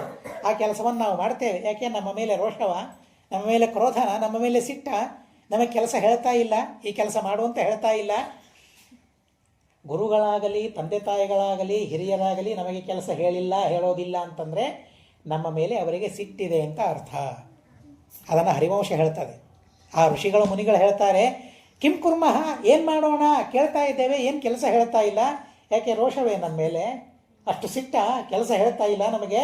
ಬೇಡ ಸ್ವಾಮಿ, ಅಂಥ ಸಿಟ್ಟು ನಮ್ಮ ಮೇಲೆ ಮಾಡಬೇಡ, ಉದ್ಧಾರ ಮಾಡು ನಮ್ಮನ್ನು, ಕೆಲಸ ಹೇಳು ಅಂತ ಹೇಳಿ ಪ್ರಾಂಜಲಿಗಳಾಗಿ ಅವರೆಲ್ಲ ಪರಮಾತ್ಮನಿಗೆ ಪ್ರಾರ್ಥನೆ ಮಾಡ್ತಾರೆ. ದೇವಾನಾಮತ ಸರ್ವೇಷಾಂ ವಿಷ್ಣೋ ಕೃಷ್ಣಸ್ಯ ಯತ್ನತಃ ಆತಿಥ್ಯಂ ಉಪಯುಂಜಾನಃ ತತಃ ಪ್ರೀತೋ ಭವದ್ಧರಿ. ಅವರು ಮಾಡಿದ ಆತಿಥ್ಯಕ್ಕೆ ಪರಮಾತ್ಮ ಸಂಪ್ರೀತನಾಗ್ತಾನೆ ಅಂತ, ಸಂತುಷ್ಟನಾಗ್ತಾನೆ ಪರಮಾತ್ಮ. ತತ್ರ ಪೂರ್ವಂ ತಪಸ್ತತ್ಪಮಾತ್ಮನ ಯಾದವೇಶ್ವರ ನಿಶಸಾದ ತತಸ್ತಸ್ಮಿನ್ ಆಶ್ರಮೇ ಪುಣ್ಯವರ್ಧನ. ಪರಮಾತ್ಮ ಹೇಗೆ ಅಲ್ಲಿದ್ದ ಅವರ ಪುಣ್ಯವನ್ನು ಅಭಿವೃದ್ಧಿಗೊಳಿಸ್ತಾ ಪರಮಾತ್ಮ ಅಲ್ಲಿ ವಾಸ ಮಾಡ್ತಾನೆ. ತಾನು ಸಮಾಧಿಗೆ ಗ್ರಸ್ತನಾದ, ಸಮಾಧಿಯನ್ನು ದೇವರು ಮಾಡಲಿಕ್ಕೆ ಶುರು ಮಾಡಿದ. ಸಮಾಧಿಗ್ರಸ್ತನಾದ ಪರಮಾತ್ಮ ಧ್ಯಾನ ಮಾಡ್ತಾ ಇದ್ದಾನಂತ. ದೇವರು ಯಾರು ಧ್ಯಾನ ಮಾಡಬೇಕು? ಚಿತ್ರವಾದ ಧ್ಯಾನ, ವಿಚಿತ್ರವಾದ ಧ್ಯಾನ. ಆ ಧ್ಯಾನದಲ್ಲಿ ತಾನೇ ಕಾಣ್ತಾನೆ. ಚಿತ್ರಮರ್ಚ ದೇವರು ಪೂಜೆಯನ್ನು ಮಾಡ್ತಾನೆ. ಯಾರ ಪೂಜೆಯನ್ನು? ತನ್ನ ಪೂಜೆಯನ್ನು ತಾನು ಮಾಡಿಕೊಳ್ತಾನೆ. ಇನ್ಯಾರು ಪೂಜೆ ಮಾಡಬೇಕು? ದೇವರು. ತನ್ನ ಪೂಜೆಯನ್ನು ಬಿಟ್ಟರೆ ಬೇರೆ ಯಾರ ಪೂಜೆಯನ್ನು ಮಾಡೋ? ಯಾರ ಪೂಜೆಯನ್ನು? ಅದೇನ್ರಿ ದೇವರು ತನ್ನ ಪೂಜೆ ನಾವು ಮಾಡ್ಕೊಳ್ಳೋದಿಲ್ಲ? ನಮ್ಮ ಪೂಜೆ ನಾವು ಯಾರೂ ನಮಗೆ ಆಸನ ಕೊಡಲಿಲ್ಲ ಅಂತಂದರೆ ಇನ್ನೇನು ಮಾಡ್ತೇವೆ? ನಾವೇ ಚೇರ್ ಹೇಳ್ಕೊಳ್ತೇವೆ, ಕೂತು ಬಿಡ್ತೇವೆ. ನಮ್ಮ ಪೂಜೆ ನಮಗೆ ಆಯ್ತಲ್ಲ, ನಮ್ಮ ಆಸನ ನಾವೇ ಹಾಕ್ಕೊಂಡ್ವಿ. ಹೀಗಾಗಿ ನಮ್ಮ ಪೂಜೆಯನ್ನು ನಾವು ಮಾಡಿಕೊಳ್ತೇವೆ. ಆದರೆ ನಮಗೇನು ಭಾವನೆ ಇರಬೇಕು? ಅಂತರ್ಯಾಮಿಯಾದ ಪರಮಾತ್ಮನ ಪೂಜೆ ಅಂತ. ದೇವರು ತನ್ನ ಪೂಜೆಯನ್ನು ವಿಚಿತ್ರವಾದ ರೀತಿಯಲ್ಲಿ ತಾನು ಮಾಡಿಕೊಳ್ತಾನೆ. ಸ್ಥಿತೇ ದೇವಗುರವು ತತ್ರ ಸಮಾಧವು ದೀಪಬದ್ಧರವು. ಹೇಗೆ ಆದರೆ ನಿರ್ವಾತ ಪ್ರದೇಶದಲ್ಲಿ ದೀಪ ಹೇಗೆ ಆಚೆ ಈಚೆ ಅಲಗಾಡದೇ ಇರ್ತದಲ್ಲ, ಗಾಳಿಗೆ ಆಚೆ ಈಚೆ ಅಲ್ಲಾಡ್ತದೆ. ದೇವರ ಮುಂದೆ ದೀಪ ಇಟ್ಟಿರ್ತೀವಲ್ಲ, ದೇವರ ಮುಂದೆ ಇಟ್ಟ ದೀಪ ಆಚೆ ಈಚೆ ಅಲ್ಲಾಡೋದಿಲ್ಲ, ಹಾಗೇನೇ ಇರ್ತದೆ. ಹಾಗೆ ಧ್ಯಾನದಲ್ಲಿರಬೇಕು ಅಂತ ಹೇಳ್ತಾರೆ. ಹಾಗೆ ಧ್ಯಾನದಲ್ಲಿ ಏಕಾಗ್ರ ಮನಸ್ಸು, ಅಷ್ಟು ಏಕಾಗ್ರವಾಗಿ ಮನಸ್ಸಿರಬೇಕು, ಚಂಚಲವಾಗಬಾರದು ಮನಸ್ಸು. ಆ ಸಂದರ್ಭದಲ್ಲಿ ಘೋರವಾದ ಶಬ್ದ ಕೇಳಿಸಿ ಬರ್ತಾ ಇದೆ. ತತ್ರ ಶಬ್ದೋ ಖಾದತ ಮೋದೇತ ಯಾತ ಮೃಗಾನಿಮಾನ್ ಪ್ರೇಷರೇಹ ಪುನಃ ಸರ್ವಾನ್ ಪ್ರಸಾದಾತ್ ಛಂಗಧನ್ವನಃ. ಅದನ್ನು ಹೊಡಿರಿ, ಅದನ್ನು ತಿನ್ನಿರಿ, ಇದನ್ನು ಹೊಡಿರಿ, ಇಲ್ಲಿದೆ ನೋಡಿ, ಇಲ್ಲೊಂದು ಮೃಗ ಇದೆ ನೋಡಿ, ಅಲ್ಲೊಂದು ಇದೆ ನೋಡಿ ಅಂತ ಹೇಳಿ ಆ ಮೃಗಗಳನ್ನು ತೋರಿಸ್ತಾ ಅದನ್ನು ತಿನ್ನಿರಿ, ಅದನ್ನು ಹೊಡಿರಿ, ಬಡಿರಿ ಅಂತ ಒಂದು ಕಡೆಗೆ ಶಬ್ದ. ಆಮೇಲೆ ಸ್ವಲ್ಪ ಹೊತ್ತಾದ ಕೂಡಲೇ ಏಷ ವಿಷ್ಣುರಜಂ ಕೃಷ್ಣ ಹರಿರೀಶ ಇತೋಚ್ಯುತಃ ನಮೋಸ್ತು ವಿಷ್ಣು ದೇವೇಶ ಸ್ವಾಮಿನ್ ಮಾಧವ ಕೇಶವ ಇತ್ಯಾದಿ ಶಬ್ದ ಸುಮಹಾನ್ ಆವಿರಾಸೀತ್ ತದಾ ನಿಶಿ. ರಾತ್ರಿ ಒಂದು ಸಲ ಹೊಡಿರಿ, ಬಡಿರಿ, ಕಡಿರಿ ಅಂತ ಶಬ್ದ ಕೇಳಿಸ್ತಾ ಇದೆ. ಆಮೇಲೆ ಸ್ವಲ್ಪ ಹೊತ್ತು ಬಿಡ್ತಾರೆ, ಇವನು ಕೃಷ್ಣ, ಇವನು ಅಚ್ಯುತ, ಇವನು ನಾರಾಯಣ, ಕೇಶವ ಇಲ್ಲಿದ್ದಾನೆ ಅಂತ ಹೇಳಿ ಶಬ್ದಗಳು ಬರ್ತಾ ಇದೆ. ಈ ಶಬ್ದಗಳನ್ನು ನೋಡ್ತಾನೆ ಪರಮಾತ್ಮ, ಕೇಳ್ತಾನೆ. ಸಮಾಧಿ ಕ್ಷೋಭ ಆಯಿತಂತೆ ಭಗವಂತನಿಗೆ. ಅವನಿಗೇನು ಸಮಾಧಿ, ಅವನಿಗೇನು ಕ್ಷೋಭ, ಸರ್ವತಾ ಸಂಬಂಧ ಇಲ್ಲ. ಆದರೂ ಯಾವುದು ಈ ಶಬ್ದ ಬರ್ತಾ ಇದೆ? ಮೃಗಜಾ ಶಬ್ದ ಶುನಾಂ ಸಂಚರತಾಂಬನೆ. ಬೇಟೆ ನಾಯಿಗಳು ಅಂತ ಇರ್ತದೆ. ಆ ನಾಯಿಗಳ ಕೆಲಸ ಏನು ಗೊತ್ತಾ, ಎಲ್ಲಿ ಪ್ರಾಣಿಗಳಿವೆ ಅಲ್ಲ ಆ ದಿಕ್ಕಿಗೆ ಮುಖ ಮಾಡಿ ಅವು ಒದರ್ತಾವಂತೆ. ಏನು ಶಕ್ತಿ ದೇವರು ಕೊಟ್ಟಿರ್ತಾನಲ್ಲ. ಇವತ್ತು ನಾವು ನೋಡ್ತೇವೆ, ಆ ನಾಯಿಗಳನ್ನು ನೋಡ್ತೇವೆ, ಕಳ್ಳರನ್ನು ಸರಿಯಾಗಿ ಹಿಡಿದುಕೊಳ್ತದೆ. ಏನು ಅದ್ಭುತವಾದ ಶಕ್ತಿ ದೇವರು ಕೊಟ್ಟಿರ್ತಾನಲ್ಲ. ಎಂಥ ಪ್ರಾಣಿಗಳು, ಎಂಥ ಶಕ್ತಿ, ವಿಚಿತ್ರ. ಆದರೆ ಮನುಷ್ಯ ನಾವಂತೇವೆ, ನಮಗಾಗೋದಿಲ್ಲ. ಇಷ್ಟು ಜ್ಞಾನ ಇದ್ದು ನಮಗೆ ಆ ಕೆಲಸ ಮಾಡಲಿಕ್ಕಾಗೋದಿಲ್ಲ. ಆದರೆ ಯಾವ ನಾಯಿಯನ್ನು ನಿಂದೆ ಮಾಡ್ತೇವೆ, ನೀನು ನಾಯಿ ಇದ್ದಾಗಿದ್ದಿ ಅಂತಂತೇವೆ, ಅದೇ ನಾಯಿಯಿಂದಲೇ ನಮ್ಮೆಲ್ಲ ಕೆಲಸ ಆಗ್ತದೆ. ಅದರಿಂದ ಯಾವ ಪ್ರಾಣಿಯನ್ನು ಕಡೆಗಾಣಿಸಬಾರದು ಅಂಥೇಳಿ ಎಲ್ಲ ಪ್ರಾಣಿಗಳನ್ನು ತೊಡೆ ಮೇಲೆ ಇಟ್ಟುಕೊಳ್ಬೇಕು ಅಂತಲೂ ಅಲ್ಲ. ಅಂತೂ ಒಂದು ತಾರತಮ್ಯ ಇದೆ. ಇರಲಿ, ಅಂತೂ ಬೇಟೆ ನಾಯಿಗಳು ಅವಿವೆ. ಆ ಬೇಟೆ ನಾಯಿಗಳನ್ನು ಕುರಿತು ಆ ಬೇಟೆ ನಾಯಿಗಳು ಹೇಳ್ತಾ ಇವೆ ಅಂತೆ, ಇಲ್ಲಿ ಪ್ರಾಣಿಗಳಿವೆ, ಇಲ್ಲಿ ಪ್ರಾಣಿಗಳಿವೆ, ಎಲ್ಲ ತೋರಿಸ್ತಾ ಇವೆ ಅಂತೆ. ಅಂಥ ನಾಯಿಗಳ ಧ್ವನಿಯನ್ನು ಕೇಳ್ತಾರೆ. ಅಥವಾ ಈ ಅದರಲ್ಲಿ ವಿಶೇಷವಾಗಿ ರಾಜರು ಅವುಗಳನ್ನು ಪಾಲನೆ ಮಾಡ್ತಾ ಇದ್ರು. ಅಥವಾ ಈ ದೀಪಿಕಾ ರಾಜನ್ ಶತಶೋತ ಸಹಸ್ರಶಃ. ಅದಾದ ಮೇಲೆ ಆ ಪಿಶಾಚಗಳು ಕೊಳ್ಳಿಗಳನ್ನು ಹಿಡ್ಕೊಂಡು ಬಂದು, ದೀಪಗಳನ್ನು ಹಿಡ್ಕೊಂಡು ಬಂದು, ಕತ್ತಲಾಗಿತ್ತು, ಎಲ್ಲ ಪ್ರದೇಶ ಬೆಳಕಾಗಿಬಿಟ್ಟು ಆ ದೀಪಗಳಿಂದ ಬೆಳಕಾಯಿತು. ಭಕ್ಷ್ಯಜಂತೋತ ಪಿಶಿತಂ ಪಿಬಂತೋ ರುಧಿರಂಬಹು. ಮಾಂಸ ತಿಂತಾ ಇದ್ದಾರೆ, ರಕ್ತ ಕುಡಿತಾ ಇದ್ದಾರೆ. ಆ ಪಿಶಾಚಗಳೆಲ್ಲ ವಿಕೃತವಾದ ಆಕಾರ. ಪುತ್ರವತ್ಯ, ಅವಗೋ ಮಕ್ಕಳು, ಮೊಮ್ಮಕ್ಕಳು, ಎಲ್ಲ ಪರಿವಾರ ಅದಕ್ಕೂ ಪಿಶಾಚಗಳಿಗೂ. ಆ ಎಲ್ಲ ಪರಿವಾರ ಸಮೇತವಾಗಿ ಬರ್ತಾ ಇವೆ. ಅದರಲ್ಲಿ ಕಸ್ಯ ಮುಕ್ತಿ ಸಮಾಯಾತ ಪ್ರೀತೆ ಮರಿ ಸುದುರ್ಲಭ ಇತಿ ಸಂಚಿತ್ಯ ಭಗವಾನಾಸ್ತೆ ಪ್ರಾಕೃತಬದ್ಧರಿ. ಪರಮಾತ್ಮ ಕೋನು ಮಾಂ ಸ್ತೌತಿ ಭಕ್ತ್ಯಾ ವೈ ಭವಿಷ್ಯೇ ಪ್ರೀತಿಮಾನ್ ಅಹಂ. ಯಾರು ಕೃಷ್ಣ, ಅಚ್ಯುತ, ವಿಷ್ಣು ಸ್ಮರಣೆ ಮಾಡ್ತಾ ಬರ್ತಾ ಇದ್ದಾರೆ, ಯಾರಿಗೆ ಮುಕ್ತಿ ಹತ್ತಿರ ಬಂದಿದೆ, ಯಾಕೆಂದರೆ ದೇವರ ಸ್ಮರಣೆ ಮಾಡ್ತಾರೆ ಅಂದರೆ ಅವರಿಗೆ ಮುಕ್ತಿ ಹತ್ತಿರ ಬಂದಿದೆ ಅಂತ ಅರ್ಥ. ಕಸ್ಯ ಮುಕ್ತಿ ಸಮಾಯಾತ ಪ್ರೀತೆ ಮರಿ ಸುದುರ್ಲಭ. ನಾನು ಪ್ರೀತನಾದರೆ ಮುಕ್ತಿ, ಇಲ್ಲದೆ ಹೋದರೆ ಇಲ್ಲ. ಎಂಥ ಮಾತು ನೋಡಿ ಇದು. ಶ್ರೀಮದಾಚಾರ್ಯ ಹೇಳ್ತಾರೆ, ಮೋಕ್ಷ ಹೇಗೆ? ಭಗವಂತನ ಪ್ರಸಾದದಿಂದ ಮೋಕ್ಷ ಅಂತ ಹೇಳ್ತಾರೆ. ಅದಕ್ಕೆ ಅನೇಕ ಪ್ರಮಾಣಗಳನ್ನು ಕೊಡ್ತಾರೆ. ಶ್ರೀಮದಾಚಾರ್ಯ ಕೊಟ್ಟ ಪ್ರಮಾಣಗಳು ಸಿಗೋದಿಲ್ಲ ಅಂತಾದರೆ ಇಲ್ಲಿ ನೋಡ್ರಿ, ಕಸ್ಯ ಮುಕ್ತಿ ಸಮಾಯಾತ ಪ್ರೀತೆ ಮಯಿ ಸುದುರ್ಲಭ. ಸುದುರ್ಲಭವಾದ ಮೋಕ್ಷ ನಾನು ಪ್ರೀತನಾದರೆ ಸಿಗುತ್ತದೆ. ಅಂಥ ಮೋಕ್ಷಕ್ಕೆ ಯಾರು ಆಸನ್ನರಾಗಿದ್ದಾರೆ ಅಂತ ಪರಮಾತ್ಮನ ಆಲೋಚನೆ ಮಾಡ್ತಾ ಪ್ರಾಕೃತರಂತೆ ಕುಳಿತುಕೊಂಡು ಬಿಟ್ಟಿದ್ದಾನಂತೆ. ಆ ಎಲ್ಲ ಪಿಶಾಚದ ಗುಂಪಿಗೆ ನಾಯಕರಾಗಿ ಇಬ್ಬರು ಬರ್ತಾ ಇದ್ದಾರಂತೆ. ವಿಕೃತವಾದ ಮುಖ, ಎತ್ತರ ಇದ್ದಾರೆ, ಕೆಂಪು ಕಣ್ಣುಗಳು, ದೀರ್ಘವಾದ ನಾಲಿಗೆ, ಈ ತರಹದ ಲಂಬ ಕೇಶ, ಕೂದಲುಗಳು ಹಿಂದೆ ಮುಂದೆ ಬಿದ್ದುಬಿಟ್ಟಿದೆ, ಕಣ್ಣುಗಳನ್ನು ನೋಡ್ಲಿಕ್ಕಾಗೋದಿಲ್ಲ. ಹೀ ಹೀ ಹಾ ಹೇತಿವಾದಿನವು. ಏನು ಶಬ್ದ ಅವಳಿಗೆ? ಏನು ನಮ್ಮ ಹಾಗೆ ಮಾತುಗಳು ಬರೋದಿಲ್ಲ. ಏನು ಅನ್ಬೇಕು ಮಾತಾಡಿದ್ರೆ ಹೀ ಹೀ ಹಾ ಹಾ ಅಂತ ಅನ್ಬೇಕು. ಹೀಗಾಗಿ ಆ ತರಹದ ಶಬ್ದಗಳನ್ನು ಬಹಳ ಪ್ರಯೋಗ ಮಾಡಬಾರದು. ವಾದಿನೋ ಹಾಗೆ ಹೇಳ್ತಾರೆ. ಖಾದಂತವು ಮಾಂಸಪಿಟಕಂ ಹಾಗೆಲ್ಲ ಬರ್ತಾರೆ. ವಚಾಂಸಿ ಪ್ರಾಕೃತ ನಿಜ ವದಂತವು ಕೃಷ್ಣ ಕೃಷ್ಣೇತಿ ಮಾಧವೇತಿ ಸದಂತತಂ ಕದಾನು ದ್ರಕ್ಷತೆ ವಿಷ್ಣು ಸೈದಾನೀಂ ಕ್ವತಿಷ್ಠತಿ. ಕೃಷ್ಣ ಕೃಷ್ಣ ಮಾಧವ ವಿಷ್ಣು ಅಂತ ಬರ್ತಾ ಇದ್ದಾರೆ. ಎಲ್ಲಿದ್ದಾನೆ ನಮ್ಮ ಕೃಷ್ಣ? ಎಲ್ಲಿ ನಮ್ಮ ಕಣ್ಣಿಗೆ ಕಾಣಿಸ್ತಾನೆ ಆ ಪರಮಾತ್ಮ ಅಂತ ಹೇಳಿ ಅವರೆಲ್ಲ ಅನ್ಕೊಳ್ತಾ ಬರ್ತಾರೆ. ಯಾರಪ್ಪ ಆ ಕೃಷ್ಣ ಅಂತ ಯಾರೋ ಕೇಳಿದ್ರೆ ಕಾಣಿಸ್ತದೆ ಅವರಿಗೆ. ಅವ್ರಿಗೆ ಅಂತಾರೆ, ಯಮಾಹು ಪುಂಡರೀಕಾಕ್ಷಂ ಬ್ರಹ್ಮ ಬ್ರಹ್ಮ ವಿದೋ ಜನಾಃ ತಮಜಂ ಪುರುಷಂ ವಿಷ್ಣುಂ ದ್ರಷ್ಟುಮಭ್ಯುದ್ಯತಾವರಂ ಅಂತಕಾಲೇ ಜಗನ್ನಾಥಂ ಪ್ರವಿವೇಶ ಜಗತ್ರಯಂ. ಯಾವ ವಿಷ್ಣುವನ್ನ ಎಲ್ಲ ಜನ ಪುಂಡರೀಕಾಕ್ಷ ಅಂತ ಕರೀತಾರೆ, ಬ್ರಹ್ಮ ಅಂತ ಕರೀತಾರೆ. ನೋಡ್ರಿ, ಬ್ರಹ್ಮ ಅಂದರೆ ಯಾರು? ವಿಷ್ಣು. ಶ್ರೀಮದಾಚಾರ್ಯ ಹೇಳ್ತಾರೆ, ಅನುವ್ಯಾಖ್ಯಾನದಲ್ಲಿ ಬ್ರಹ್ಮಸೂತ್ರಗಳಲ್ಲಿ ಹೇಳ್ತಾರೆ, ಭಾಷ್ಯದಲ್ಲಿ ಹೇಳ್ತಾರೆ, ಬ್ರಹ್ಮ ಅಂದರೆ ವಿಷ್ಣು ಅಂತ ಅರ್ಥ ಅಂತ ಹೇಳ್ತಾರೆ. ಆದರೆ ಸ್ವಯಂ ಪುರಾಣ ಈಗ ನಮಗೆ ತಿಳಿಸ್ತದೆ, ಯಮ ಪಿಶಾಚ. ಒಂದು ಪಿಶಾಚಕ್ಕೆ ಗೊತ್ತು ಬ್ರಹ್ಮ ಅಂತ ಯಾರನ್ನು ಕರೀತಾರೆ? ವಿಷ್ಣುವಿಗೆ ಬ್ರಹ್ಮ ಅಂತ ಕರೀತಾರೆ.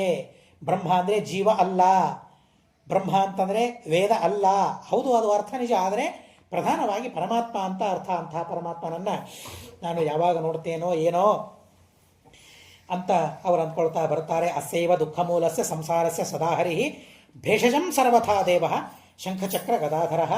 ಈ ದುಃಖ ಮೂಲವಾದ ಸಂಸಾರಕ್ಕೆ ಭೇಷಜ, ಔಷಧ ಯಾರು? ಪರಮಾತ್ಮ ವಿಷ್ಣು ಅಂತವನು ಹೇಳ್ತಾನೆ. ಸರ್ವಥಾ ದೇವ ಶಂಖಚಕ್ರ ಗದಾಧಾರಿಯಾದ ಆದಿದೇವನಾದ ಪುರಾಣ ಪುರುಷನಾದ ಪರಮಾತ್ಮ ಅವನು ತೇವಯಂ ಸರ್ವಯತ್ನೇನ ದ್ರಕ್ಷಾಮ ಸರ್ವಥಾ ಹರಿಂ. ನಾವು ಬೇಕಾದಷ್ಟು ಪ್ರಯತ್ನ ಮಾಡಿ ಆ ಪರಮಾತ್ಮನ ದರ್ಶನವನ್ನು ಮಾಡಿಕೊಳ್ಳೋಣ ಅಂತ ಹೇಳಿ ಆ ಮುಂದೆ ಎರಡು ಪಿಶಾಚಗಳು ಆ ಪರಮಾತ್ಮನ ಬಗ್ಗೆ ಮಾತಾಡ್ತಾ ಬರ್ತಾ ಇವೆ. ತತಸ್ಥಾವು ಚತುರು ವಿಷ್ಣು ಅಂತರೀಕೃತ್ಯ ಕೇಶವಂ. ಬರ್ತಾರೆ, ಕೃಷ್ಣ ಕಾಣಿಸ್ತಾನೆ ಎದುರುಗಡೆ. ದೇವರು ಅಂತ ಗೊತ್ತಿಲ್ಲ, ಅಂತರೀಕೃತ್ಯ ಅಂತ ಹೇಳ್ತಾರೆ. ಕೃಷ್ಣನನ್ನ ಕೃಷ್ಣ ಅಂತ ತಿಳಿಯಲಿಲ್ಲ, ಅಂತರೀಕರಣ. ಆದರೆ ಬೇರೆ ತಿಳಿಯೋದು. ಕೃಷ್ಣನನ್ನ ಕೃಷ್ಣ ಅಂತ ತಿಳಿಯದೆ, ದೇವರು ಅಂತ ತಿಳಿಯದೆ, ದೇವರಿಂದ ಬೇರೆ, ಅವನು ಒಬ್ಬ ಜೀವ ಅಂತ ತಿಳಿದರು ಅಂತ ಹೇಳ್ತಾರೆ. ಅಂತರೀಕರಣ, ಅಂತರೀಕೃತ್ಯ ಅಂದರೆ ದೇವರನ್ನ ದೇವರಲ್ಲ ಅಂತ ತಿಳಿದರೆ ಅದು ಅಂತರೀಕರಣ. ಹಾಗೆ ತಿಳಿಬಾರದು. ಹಾಗೆ ತಿಳಿದ್ರು ಅವರು ದೇವರಲ್ಲ ಅಂತ ತಿಳಿದ್ರು, ಗೊತ್ತಾಗಲಿಲ್ಲ. ಅಂತರೀಕೃತ್ಯ ಕೇಶವಂ ಹೇಳ್ತಾರೆ. ಕೋ ಭವಾನ್ ಕಸ್ಯ ವಾಮರ್ತ್ಯ ಕುತಶ್ಚಾಗಮ್ಯತೆ ತ್ರಯ. ಯಾರು ನೀನು, ಇಲ್ಯಾಕೆ ಬಂದಿದ್ದಿ, ಇಲ್ಲೇನು ಕೆಲಸ ನಿನಗೆ? ಆದರೆ ನೋಡೋದಕ್ಕಾಗಿ ಸಾಕ್ಷಾತ್ ವಿಷ್ಣುರಿವಾಪರಃ, ನೋಡ್ತಾ ಇದ್ರೆ ಮಾತ್ರ ವಿಷ್ಣುವಿನಂತೆ ನೀನು ಕಾಣಿಸ್ತಾ ಇದೆಯಲ್ಲಪ್ಪ, ಯಾರು ನೀನು? ಯಥಾತತ್ವಂ ಜ್ಞಾತುಮಿಚ್ಛಾಮಿ, ಸರಿಯಾಗಿ ತಿಳ್ಕೊಳ್ಬೇಕು ಅಂತ ಅಪೇಕ್ಷೆ ಇದೆ ನಮಗೆ ಅಂತಂದಾಗ ಪರಮಾತ್ಮ ಮೊದಲಿಗೆ ನಾನು ವಿಷ್ಣು ಅಂತ ಹೇಳಿಲ್ಲ. ಕ್ಷತ್ರಿಯೋಸ್ಮೀತಿ ಮಾಮಾಹು, ನನ್ನನ್ನು ಕ್ಷತ್ರಿಯ ಅಂತ ಕರೀತಾರೆ ಅಂತ ಹೇಳ್ತಾರೆ. ಯದುವಂಶದಲ್ಲಿ ನಾನು ಹುಟ್ಟಿದ್ದೇನೆ, ಜನರೆಲ್ಲರೂ ಕೂಡ ನನ್ನನ್ನು ಕೃಷ್ಣ ಅಂತ ಕರೀತಾರೆ. ಕೈಲಾಸಕ್ಕೆ ನಾನು ಹೋಗ್ತಾ ಇದ್ದೇನೆ, ರುದ್ರದೇವರನ್ನು ನೋಡೋದಕ್ಕಾಗಿ ಹೋಗ್ತಾ ಇದ್ದೇನೆ, ಇಷ್ಟೆಲ್ಲ ಹೇಳಿದರು. ಕೃಷ್ಣ ಅಂತ ಹೇಳಿಲ್ಲ ಅಲ್ಲಿ ತನಕ. ಯದುವಂಶದಲ್ಲಿ ಹುಟ್ಟಿದ್ದೇನೆ, ನಾನು ಕೈಲಾಸಕ್ಕೆ ರುದ್ರದೇವರನ್ನು ನೋಡಲಿಕ್ಕೆ ಹೊರಟಿದ್ದೇನೆ. ಹೌದು, ನೀವ್ಯಾರು ಅಂತ ಕೇಳಿಬಿಟ್ಟ. ತನ್ನ ಬಗ್ಗೆ ಪೂರ್ಣ ಪರಿಚಯ ಮಾಡಿಸ್ಲಿಲ್ಲ. ಮಾಡಿಸದೆ ನಾ ಸಾಮಾನ್ಯ ಪರಿಚಯ ಮಾಡಿಸಿ, ಹೌದು ನೀವ್ಯಾರು ಅಂತ ಕೇಳಿದ. ನೀವ್ಯಾರು ಅಂತ ಕೇಳಿದ ಕೂಡಲೇ ಅವ್ರು ಹೇಳ್ತಾರೆ, ಮತ್ತು ನೀವ್ಯಾರು, ಇಲ್ಯಾಕೆ ಬಂದಿದ್ದೀರಿ, ನೀವ್ಯಾಕಿಲ್ಲಿ, ನನಗೆ ಕೇಳಿದ್ರಿ ನೀವ್ಯಾಕಿಲ್ಲಿ ಅಂತ. ನೀವ್ಯಾಕಿಲ್ಲಿ ಬಂದಿದ್ದೀರಿ ಹೇಳ್ರಿ ಮೊದಲಿಗೆ. ಇದು ಆಶ್ರಮ, ಇದು ಋಷಿಗಳಾಶ್ರಮ, ಇದು ಬದರಿಯಂ ಸಮಾಖ್ಯಾತ ನ ಕ್ಷುದ್ರೈರಾಶ್ರಿತ ಕ್ವಚಿತ. ನೋಡ್ರಿ, ಬದರಿಗೆ ಹೋಗಬೇಕಾದ್ರೆ ನಮಗೇನು ಭಾವನೆ ಇರಬೇಕು? ಕ್ಷುದ್ರ ಭಾವನೆಗಳಿರಬಾರದು. ಸಂದೇಶ ಅಲ್ವಾ ಇದು? ನ ಕ್ಷುದ್ರೈರಾಶ್ರಿತ ಕ್ವಚಿತ, ಕ್ಷುದ್ರರಿಗೆ ಬದರಿಯಲ್ಲಿ ಆಶ್ರಯವಿಲ್ಲ. ಹಾಗಾದರೆ ಆ ಎಲ್ಲ ಕ್ಷುದ್ರ ಭಾವನೆಗಳನ್ನು ಬಿಟ್ಟು ನಾವು ಬದರಿಗೆ ಹೋಗಬೇಕು. ಇಲ್ಲಿ ಮೃಗಗಳ ಸಂಹಾರವನ್ನು ಮಾಡಬಾರದು, ಎಚ್ಚರಿಕೆ. ಇದು ಸಾಮಾನ್ಯರ ಆಶ್ರಮ ಅಲ್ಲ. ಮೃಗಜಾನ ಹತ್ರ ಬರ್ತತೆ, ಇಲ್ಲಿ ಬೇಟೆ ಇರೋದಿಲ್ಲ, ಬೇಟೆ ಆಡಬಾರ್ದಿಲ್ಲಿ. ಅಹಮಸ್ಯತು ದೇವಸ್ಯ ರಕ್ಷಿತ, ಈ ದೇಶದ ಸಂರಕ್ಷಣೆ ಮಾಡೋದಕ್ಕಾಗಿ ನಾನಿಲ್ಲಿದ್ದೇನೆ. ಅಲ್ಲಿ ತನಕ ಬಂದಿದ್ದೀರಿ ಸರಿ, ಒಂದೇ ಹೆಜ್ಜೆ ಮುಂದೆ ಇಡಬಾರದು. ಖಬರ್ದಾರ್ ಅಂತ ಹೇಳಿಬಿಡ್ತಾನೆ ಪರಮಾತ್ಮ, ಎಚ್ಚರಿಕೆ ಅಂತ ಹೇಳಿಬಿಡ್ತಾನೆ. ಈ ರೀತಿಯಾಗಿ ಹೇಳಿದ ಮೇಲೆ ಉವಾಚ ವಚನಂ ತತ್ರ ಯಥಾ ಹೃದಯ ಸಮರ್ಪಿತಂ. ಯಾರು ಅಂತ ಕೇಳಿದ್ರಲ್ಲ ಪಿಶಾಚಗಳಿಗೆ, ಹಾಗಾದರೆ ಹೃದಯದಲ್ಲಿ ಪರಮಾತ್ಮನನ್ನು ಸ್ಮರಣೆ ಮಾಡಿಕೊಂಡು ಆ ಪಿಶಾಚ ಹೇಳಲಿಕ್ಕೆ ಶುರು ಮಾಡ್ತದೆ. ನಾನು ಯಾರು ಅಂತ ಹೇಳಲಿಕ್ಕೆ ಪ್ರಾರಂಭ ಮಾಡಿತು. ಹೇಗೆ ಪ್ರಾರಂಭ ಮಾಡಬೇಕು? ಯಾರಾದರೂ ನೀವು ಯಾರು ಅಂತ ಕೇಳಿದರೆ ನನ್ನ ಹೆಸರನ್ನು ನಾನು ಹೇಳಿಬಿಡ್ತೇನೆ. ಆದರೆ ನನ್ನ ಪರಿಚಯವನ್ನು ನಾನು ಮಾಡಿಸಬೇಕಾದ್ರೆ ಒಂದು ಪದ್ಧತಿ ಇದೆ. ಆ ಪದ್ಧತಿಯನ್ನು ಹರಿವಂಶ ನಮಗೆ ತಿಳಿಸ್ತದೆ. ಶ್ರೂಯತಾಮಭಿಧಾಸ್ಯಾಮಿ ಸಮಾಹಿತಮನಾಭವ. ನನ್ನ ಬಗ್ಗೆ ಹೇಳ್ತೀನಿ, ಸಮಾಹಿತನಾಗು ಅಂತ ಕೃಷ್ಣನಿಗೆ ಹೇಳ್ತಾರೆ. ಹೇಳಿ, ನಮಸ್ಕೃತ್ಯ ಜಗನ್ನಾಥಂ ಹರಿಂ ಕೃಷ್ಣಂ ಜಗತ್ಪತಿಂ ಆದಿದೇವಮಜಂ ವಿಷ್ಣುಂ ವರೆಣ್ಯಮನಘಂ ಶುಚಿಂ ವಕ್ಷಾಮಿ ಸಕಲಂ ಯದ್ವತ್ ತಯಾ ಶೃಣು ತಥಾ ಶೃಣು ಯದಿಚ್ಛಸಿ. ನನ್ನ ಬಗ್ಗೆ ನಾನು ಹೇಳಬೇಕಾದರೂ ಕೂಡ ಜಗನ್ನಾಥ, ಹರಿ, ಕೃಷ್ಣ, ಅವನು ಜಗತ್ಪತಿ, ಆದಿದೇವ, ಅಜ, ಜನ್ಮ ಇಲ್ಲ, ವಿಷ್ಣು ಸರ್ವತ್ರ ವ್ಯಾಪ್ತನಾಗಿದ್ದಾನೆ, ವರೆಣ್ಯ ಎಲ್ಲರಿಂದಲೂ ವರಣೀಯನಾಗಿದ್ದಾನೆ, ಅನಘ ಯಾವುದೇ ರೀತಿಯಾದ ದೋಷಗಳಿಲ್ಲ, ಶುದ್ಧನಾಗಿದ್ದಾನೆ. ಅಂಥ ಪರಮಾತ್ಮನಿಗೆ ನಮಸ್ಕಾರ ಮಾಡಿ ನನ್ನ ಬಗ್ಗೆ ಹೇಳ್ತೇನೆ ಅಂತಂತಾರೆ. ಏನಿದೆ ನನ್ನ ಬಗ್ಗೆ ಹೇಳೋದಕ್ಕಾಗಿ? ನನ್ನ ಬಗ್ಗೆ ಹೇಳೋದಕ್ಕಾಗಿ ಏನೂ ಇಲ್ಲ. ಆ ಸ್ವಾಮಿಗೆ ನಮಸ್ಕಾರ ಮಾಡಿ ಹೇಳ್ತೇನೆ. ನನ್ನ ಬಗ್ಗೆ ಹೇಳ್ಕೊಳ್ಳೋದೇ ಒಂದು ದೊಡ್ಡ ಅಪರಾಧ. ಅದು ಅಪರಾಧ ಮಾಡಬೇಕಾದ್ರೆ ಈ ಅಪರಾಧವನ್ನು ಕ್ಷಮೆ ಮಾಡು, ನಾನು ನನ್ನ ಬಗ್ಗೆ ಹೇಳಿಕೊಳ್ಳಬೇಕಾಗಿದೆ ಸ್ವಾಮಿ, ಅದೊಂದು ಅಪರಾಧ, ಆ ಅಪರಾಧವನ್ನು ಕ್ಷಮೆ ಮಾಡು ಅಂತನ್ನೋ ಹಾಗೆ ಮೊದಲಿಗೆ ದೇವರಿಗೆ ನಮಸ್ಕಾರವನ್ನು ಮಾಡ್ತಾರೆ. ನಾನು ಕುಬೇರನ ಸೇವಕ, ರುದ್ರದೇವರು ನಮಗೆ ಗೆಳೆಯರು, ನನ್ನ ತಮ್ಮ ಇವನು ಯಮನಂತೆ ಇದ್ದಾನೆ ನೋಡಲಿಕ್ಕೆ. ನೋಡ್ರಿ, ಒಂದು ಸಲ ಕಣ್ ತೆಗೆದು ನೋಡ್ರಿ, ಯಮನಂತೆ ಇದ್ದಾನೆ. ಆಗತೋಹಂ ಮಹಾಶೈಲ, ನಾವು ಕೈಲಾಸದಿಂದ ಬರ್ತಾ ಇದ್ದೇವೆ. ಯಾವ ಕೈಲಾಸಕ್ಕೆ ಹೋಗಬೇಕು ಅಂತ ನೀನು ಹೊರಟಿದ್ದಿ, ಅದೇ ಕೈಲಾಸದಿಂದ ನಾವು ಬಂದಿದ್ದೇವೆ. ನೋಡ್ರಿ, ಕೈಲಾಸದಿಂದ ಅವರು ದ್ವಾರಕೆಗೆ ಹೊರಟಿದ್ದಾರೆ, ದ್ವಾರಕೆಯಿಂದ ಕೃಷ್ಣ ಪರಮಾತ್ಮ ಕೈಲಾಸಕ್ಕೆ ಹೊರಟಿದ್ದಾನೆ. ಏನು ವಿಚಿತ್ರವಾದ ಘಟನೆಗಳಿರ್ತದಲ್ಲ. ಆದರೆ ಮಧ್ಯದಲ್ಲಿ ಏನೇ ಆ ಪಿಶಾಚಗಳಿಗೆ ಪರಮಾತ್ಮನ ಭೇಟಿಯಾಗ್ತದೆ. ಈ ಪಿಶಾಚಗಳು ದ್ವಾರಕೆಗೆ ಬಂದರೆ ಸಮಸ್ಯೆ ಬಹಳ. ಆದ್ದರಿಂದಾಗಿ ಮಧ್ಯದಲ್ಲೇನೆ ಅವರಿಗೆ ಅವರ ಉದ್ಧಾರವನ್ನು ಮಾಡೋಣ ಅಂತ ಭಗವಂತ ಅಂದ್ಕೊಂಡೇನೋ ಗೊತ್ತಿಲ್ಲ. ಆದರೆ ಅವನು ಹೇಳ್ತಾನೆ, ನಾನು ಬಹಳ ತಪ್ಪು ಮಾಡಿಬಿಟ್ಟೆ. ನಾನು ಏನು ತಪ್ಪು ಮಾಡಿದೆ? ನಾನು ಘಂಟಾಕರಣ ಅಂತ ನನ್ನ ಹೆಸರು. ಅಹಂ ಪಿಶಾಚ ವೇಷೇಣ ಸಂವಿಷ್ಟ ಪಾಪಕರ್ಮಕೃತ, ನಿರಂತರ ಪಾಪಕರ್ಮಗಳನ್ನು ಮಾಡಿದೆ. ಏನು ನಾನು ಮಾಡಿದ ಪಾಪ ಕೆಲಸ? ನಿತ್ಯ ವಿಷ್ಣುವಿನ ದ್ವೇಷ. ನೋಡ್ರಿ, ಯಾವುದು ಪಾಪ ಅಂತ ಹರಿವಂಶ ತಿಳಿಸ್ತದೆ. ಸತತಂ ದೂಷಯನ್ ವಿಷ್ಣುಂ, ನಿತ್ಯ ದೇವರ ದ್ವೇಷ, ನಿತ್ಯ ವಿಷ್ಣುವಿನ ದ್ವೇಷ ಮಾಡ್ತಾ ನಾನಿದ್ದೆ. ದೇವರ ನಾಮ ಕೇಳಿಸಬಾರದು ಅಂತ ಹೇಳಿ ಘಂಟಾಮಾಬದ್ಧ ಕರ್ಣಯೋಹೋ, ಎರಡೂ ಕಿವಿಗಳಿಗೆ ದೊಡ್ಡ ಗಂಟೆಯನ್ನು ಹಾಕೊಂಡ್ಬಿಟ್ಟಿದೆ ನಾನು. ದೇವರ ಶಬ್ದ ಕೇಳಿಸ್ತದಂದರೆ ಆ ಗಂಟೆ ಬಾರಿಸ್ಬೇಕು, ದೇವರ ಶಬ್ದ ಕಿವಿಯೊಳಗೆ ಹೋಗಬಾರ್ದು. ಹೀಗೆ ಇಷ್ಟು ದ್ವೇಷ ನಾನು ಮಾಡ್ತಾ ಇದ್ದೆ. ಈಗಲೂ ಇದ್ದಾರೆ ಆ ತರಹದ ದ್ವೇಷ ಮಾಡುವವರು, ಈಗಲೂ ಇದ್ದಾರೆ. ಬಹಳ ವಿಚಿತ್ರ ಅಂತ ಅನ್ನಿಸ್ತದೆ. ದೇವರ ದ್ವೇಷ, ಗುರುಗಳ ದ್ವೇಷ ಮಾಡುವವರು ಕಣ್ಣಾರೆ ಕಾಣ್ತೇವೆ, ಹತ್ತಿರ ಬರೋದಿಲ್ಲ. ಆ ತರಹದ ದ್ವೇಷಗಳಿದ್ದಾರೆ. ಅಂಥ ದ್ವೇಷವನ್ನು ನಾನು ಮಾಡಿದೆ. ಮಮನ ಪ್ರವಿಶೇನ್ ನಾಮ ವಿಷ್ಣೋರಿತಿ ವಿಚಿಂತಯನ್. ಆದರೆ ನಮ್ಮ ಕವಿಗಳಾಗೇನು ಘಂಟೆ ಇಲ್ಲ, ನಾವು ಸ್ವಲ್ಪ ಅಪ್ಡೇಟ್ ಘಂಟಾಕರ್ಣರು. ನಾವು ದೇವರ ಹೆಸರು ಕಿವಿ ಕೇಳಿಸ್ಬಾರ್ದು ಅಂತ ಗಂಟೆ ಏನು ಕಟ್ಕೊಳ್ಳೋ ಕಾರಣ ಇಲ್ಲ. ಗಂಟೆ ಕಟ್ಕೊಳ್ಳದೇ ಇದ್ದರೂ ದೇವರ ಹೆಸರು ನಮಗೆ ಕೇಳಿಸೋದಿಲ್ಲ. ಕಟ್ಕೊಂಡಿದ್ದೀವ ಗಂಟೆ? ಇಲ್ಲ. ದೇವರ ಹೆಸರು ಕೇಳಿಸ್ತದ? ಇಲ್ಲ. ಆದರೆ ಪಾಪ ಅಷ್ಟು ಯಾಕೆ ಕಷ್ಟಪಟ್ಟ ಅಂತ ಅನ್ನಿಸ್ತದೆ ನಾವು ನೋಡಿದರೆ ಘಂಟಾಕರ್ಣನನ್ನು. ನಿನಗೆ ಗೊತ್ತಿಲ್ಲ, ನಮ್ಮ ಹತ್ರ ಬಂದರೆ ನಾವು ಹೇಳ್ಕೊಡ್ತಾ ಇದ್ವಿ ದೇವರ ಕಿವಿಯಲ್ಲಿ ಪ್ರವೇಶ ಮಾಡಬಾರ್ದು. ಯಾಕೆ ಗಂಟೆ ಯಾಕೆ ಕಟ್ಕೊಳ್ಬೇಕು? ಅದಕ್ಕೆ ಕಟ್ಕೊಳ್ಳೋ ಕಾರಣನೇ ಇಲ್ಲ. ಮಾಡಬಾರ್ದು ಹಾಗೆ. ದೇವರ ಹೆಸರು ಕೇಳಿಸ್ತದೆ ಅಂತಂದರೆ ಕಿವಿ ಚುರುಕಾಗಬೇಕು. ಕಿವಿ ದುರ್ಯೋಧನ ಒಂದು ಮಾತು ಹೇಳ್ತಾನೆ, ಅರ್ಜುನನ ಬಗ್ಗೆ ಒಂದು ಮಾತು ಹೇಳ್ತಾನೆ, ಬಹಳ ಅದ್ಭುತವಾದ ಮಾತಿದೆ. ಅಕಾರಾದೀನಿ ನಾಮಾನಿ ಶೃಣ್ವತಃ. ಅ ಅಂತನ್ನೋ ಅಕ್ಷರದಿಂದ ಮೊದಲಾಗುವ ಹೆಸರು ಕೇಳಿಸ್ತು ಅಂದರೆ ಭಯವಾಗ್ತಿತ್ತಂತೆ ಅವನಿಗೆ. ಅಂದರೆ ಅವನು ಎಲ್ಲಿ ಅರ್ಜುನ ಅಂತ ಹೇಳ್ತಾನೋ ಏನೋ, ಅಷ್ಟು ಭಯ ದುರ್ಯೋಧನನಿಗೆ. ಭ ಅಂದರೆ ಕೇಳಿಸಿದ್ರೆ ಭಯ, ಭ ಅಂದ್ರೇ ಭಯ. ಇನ್ನೇನು ಭೀ ಅಂದ್ರೇ ಭಯ, ಭೀ ಅಂದ್ರೇನು ಭಯ ಅಂತ ಅರ್ಥ. ಅಷ್ಟು ಭಯ ಆಗ್ತಿತ್ತಂತೆ. ಹಾಗೆ ನಮಗೆ ಅಜ ದೇವರ ಹೆಸರು ಹೇಳ್ತಾನ ಅವನು, ಕಿವಿ ಆಚೆ ಹೋಗ್ಬೇಕು, ಚುರುಕಾಗ್ಬೇಕು ಕಿವಿ. ನಮ್ಮ ಪರಿಸ್ಥಿತಿ, ನಾವು ಯಾವಾಗ ಕಿವುಡರಾಗ್ತೇವೆ ಇಲ್ಲ ಅಂತಲ್ಲ, ನಾವು ನೋಡಿರ್ತೇವೆ ಆಚೆ ಈಚೆ ಇರ್ತಾರೆ, ಕಿವಿ ಕೇಳಿಸ್ತಾ ಇರೋದಿಲ್ಲ. ಆದರೆ ಬೈಲಿಕ್ಕೆ ಶುರು ಮಾಡಿದರೆ ಮಾತ್ರ ಎಷ್ಟೇ ಮೆತ್ತಗೆ ಮಾತಾಡಿದ್ರು ಕೇಳಿಸ್ತಾ ಇರ್ತವೆ. ಏನೋ ಬೈತಾ ಇದ್ದೀಯಲ್ಲ ನೀನು ಅಂತ ಅಂತಾರೆ. ಆದರೆ ಹೊಗಳಿದ್ರೆ ಮಾತ್ರ ಕೇಳಿಸೋದಿಲ್ಲ, ಏನೂ ಕೇಳಿಸೋದಿಲ್ಲ. ಹಾಗಾಗಿರ್ತದಲ್ಲ. ಹಾಗೆ ದೇವರ ನಾಮ ಹೇಳ್ತಾ ಇದ್ದಾರೆ ಅಂತಂದರೆ ಕಿವಿ ಚುರುಕಾಗಬೇಕು. ಓ, ದೇವರ ಹೆಸರು ಹೇಳ್ತಾ ಇದ್ದಾನೆ, ಸಂತೋಷದಿಂದ ಕಿವಿಯಲ್ಲಿ ಹಾಕ್ಕೊಳ್ಬೇಕು ಅದನ್ನು, ಆ ನಾಮವನ್ನು. ಅದೊಂದು ಆಹುತಿಯಾಗಿ ಹಾಕ್ಕೊಳ್ಬೇಕು ಕಿವಿಯಲ್ಲಿ. ಹೇಗೆ ಒಂದು ತುಪ್ಪ ತೆಗೆದು ನಾವು ಅಗ್ನಿಯಲ್ಲಿ ಸ್ವಾಹ ಅಂತ ಆಹುತಿ ಹಾಕ್ತೀವಲ್ಲ, ಹಾಗೆ ನಾರಾಯಣ ಅಂತ ಯಾರಾದರೂ ಅಂತ ಇದ್ದರೆ ಕಿವಿ ಚುರುಕಾಗಬೇಕು. ಆ ಶಬ್ದ ನಮ್ಮ ಕಿವಿಯೊಳಗೆ ಹೋಗುವಂತೆ ಮಾಡಿಕೊಳ್ಬೇಕು. ಇದು ಸಾಧನೆ, ಇದು ದಿವ್ಯವಾದ ಸಾಧನೆ. ಇದು ನಮಗೆ ಆ ಪಿಶಾಚ ತಿಳಿಸುವ ಅತ್ಯದ್ಭುತವಾದ ಸಾಧನೆ. ಹಾಗೆ ನಾನು ಮತ್ತೆ ದೇವರ ದ್ವೇಷ ಮಾಡಿದೆ. ರುದ್ರದೇವರ ಹತ್ತಿರ ನಾನು ಹೋದೆ. ರುದ್ರದೇವರ ಗೆಳೆಯ ನಾನು. ದೇವರ ದ್ವೇಷ ಮಾಡಿ ರುದ್ರದೇವರು ನೋಡಿ ಎಂಥ ವೈಷ್ಣವೋತ್ತಮರು. ರುದ್ರದೇವರ ವೈಷ್ಣವೋತ್ತಮರು ಹೇಗೂ ಅಂತ ಅನ್ನೋದನ್ನು ಈ ಕಥೆ ನಮಗೆ ತಿಳಿಸ್ತದೆ. ವೈಷ್ಣವೋತ್ತಮರು ರುದ್ರದೇವರು. ಆದರೆ ನಾನು ದೇವರ ದ್ವೇಷ ಮಾಡ್ತಾ ಇದ್ದೆ, ವಿಷ್ಣು ದ್ವೇಷ ಮಾಡ್ತಾ ಇದ್ದೆ. ನಾನು ರುದ್ರದೇವರ ಹತ್ರ ಹೋದೆ. ಪ್ರಸನ್ನರಾಗಿದ್ದು ರುದ್ರದೇವರು. ಏನು ಬೇಕು ಕೇಳಪ್ಪ ನೀನು? ಆರಾಧ್ಯತಂ ಮಹಾದೇವಂ ಅಸ್ತುವಂ ಸತತಂ ಶಿವಂ. ನಿರಂತರ ರುದ್ರದೇವರ ಸ್ತೋತ್ರ, ವಿಷ್ಣು ದ್ವೇಷ, ಇದರಲ್ಲಿ ತತ್ಪರನಾಗಿದ್ದೆ. ನನ್ನ ಯೋಗ್ಯತೆಯನ್ನು ಕಂಡರು ರುದ್ರದೇವರು. ನಾನು ತಪಸ್ಸು ಮಾಡಿದ್ದೆ, ಪ್ರಸನ್ನರಾದರು. ಏನು ವರ ಬೇಕಪ್ಪ ಕೇಳ್ಕೊ ಅಂತ ಹೇಳಿದರು. ಕೇಳು ಅಂತಂದಾಗ ತಥೋ ಮುಕ್ತಿರ್ಮಯ ತತ್ರ ಪ್ರಾರ್ಥಿತ ದೇವಸನ್ನಿಧವು. ರುದ್ರದೇವರಿಗೆ ನನಗೆ ಮುಕ್ತಿ ಕೊಡು ಸ್ವಾಮಿ ಅಂತ ರುದ್ರದೇವರಿಗೆ ಕೇಳಿದರೆ, ಆ ಸ್ವಾಮಿ ನನ್ನ ಒಡೆಯ, ನನ್ನ ಗೆಳೆಯ ರುದ್ರದೇವರು ನನಗೇನು ಹೇಳಿದ್ರು ಗೊತ್ತಾ? ಮುಕ್ತಿಂ ಪ್ರಾರ್ಥರ್ಯಮಾನಂ ಮಾಂ ಪುನರಾಹ ತ್ರಿಲೋಚನ ಮುಕ್ತಿಪ್ರದಾತ ಸರ್ವೇಷಾಂ ವಿಷ್ಣುರೇವನ ಸಂಶಯ. ಅಪ್ಪ, ನನ್ನ ಹತ್ರ ಒಂದು ಮುಕ್ತಿ ಕೇಳ್ತಾ ಇದೆಯಲ್ಲೋ, ನನಗೆಲ್ಲಿ ಕೊಡ್ಲಿಕ್ಕಾಗ್ತದೆ? ಯಾರ ನಾಮವೇ ಕೇಳಿಸ್ಬಾರ್ದು ಅಂತ ನೀನು ಗಂಟೆ ಏನು ಕಟ್ಕೊಂಡಿದ್ದೀಯಲ್ಲ, ಆ ಸ್ವಾಮಿ ವಿಷ್ಣು ಮುಕ್ತಿಯನ್ನು ಕೊಡ್ತಾನೋ ಅಂತ ಅಂದ್ರೆ ಅವಾಗ ಗಂಟೆ ತೆಗೆದಿದ್ದ. ಇಲ್ಲದೆ ಹೋದರೆ ವಿಷ್ಣು ಅಂತನೋ ಶಬ್ದವೂ ಕೇಳಿಸ್ತಿರ್ಲಿಲ್ಲವಲ್ಲ ಆವಾಗಲೂ. ಯಾಕೆಂದರೆ ರುದ್ರದೇವರ ವರವನ್ನು ಕೇಳೋಣ ಅಂತ ಗಂಟೆ ಸ್ವಲ್ಪ ಹೊತ್ತು ಆಚೆ ಇಟ್ಟು ಬಂದಿದ್ದ. ನೋಡ್ರಿ, ಅದೇ ಟರ್ನಿಂಗ್ ಪಾಯಿಂಟ್ ಅವನದ್ದು. ಯಾವಾಗ ಮನುಷ್ಯನಿಗೆ ಯಾವ ಕ್ಷಣ ಬರ್ತದೆ ಗೊತ್ತಾಗೋದಿಲ್ಲ. ಯಾವ ಕ್ಷಣ ಆ ಪಾಪ ದೂರ ಆಗ್ತದೆ, ಆ ಅನರ್ಥ ದೂರವಾಗ್ತದೆ ಗೊತ್ತಾಗೋದಿಲ್ಲ. ಮಹಾನುಭಾವರ ಸೇವೆ ಮಾಡ್ತಾ ಇರಬೇಕು, ರುದ್ರದೇವರ ಸೇವೆ ಮಾಡ್ತಾ ಇರಬೇಕು. ಮಹಾನುಭಾವರ ಸೇವೆಯನ್ನು ಮಾಡಿದರೆ, ದೇವತೆಗಳ ಸೇವೆಯನ್ನು ಮಾಡಿದರೆ ಅದೆಂದಿಗೂ ವ್ಯರ್ಥವಾಗೋದಿಲ್ಲ. ಶ್ರೀಮದಾಚಾರ್ಯ ಹೇಳ್ತಾರೆ, ನ ದೇವತೋಷಣ ನ ವ್ರಥ. ಮುಚುಕುಂದ ಮಹಾರಾಜ ನಿದ್ರೆ ಬೇಕು ಅಂತ ಕೇಳಿದ. ದೇವತೆಗಳನ್ನು ಸಂತೋಷಪಡಿಸಿದ್ರು, ಬರೀ ನಿದ್ರೆ ಕೊಡಲಿಲ್ಲ. ನಿನಗೆ ಸ್ವಾಮಿಯ ದರ್ಶನವೂ ಆಗ್ತದೆ ಅಂತ ವರವನ್ನು ಕೊಡ್ತಾರೆ. ಹಾಗೆ ರುದ್ರದೇವರ ಸೇವೆ ಮಾಡಿದರೆ ರುದ್ರದೇವರು ಸುಮ್ಮನೆ ಬಿಡೋದಿಲ್ಲ ನಮ್ಮನ್ನು.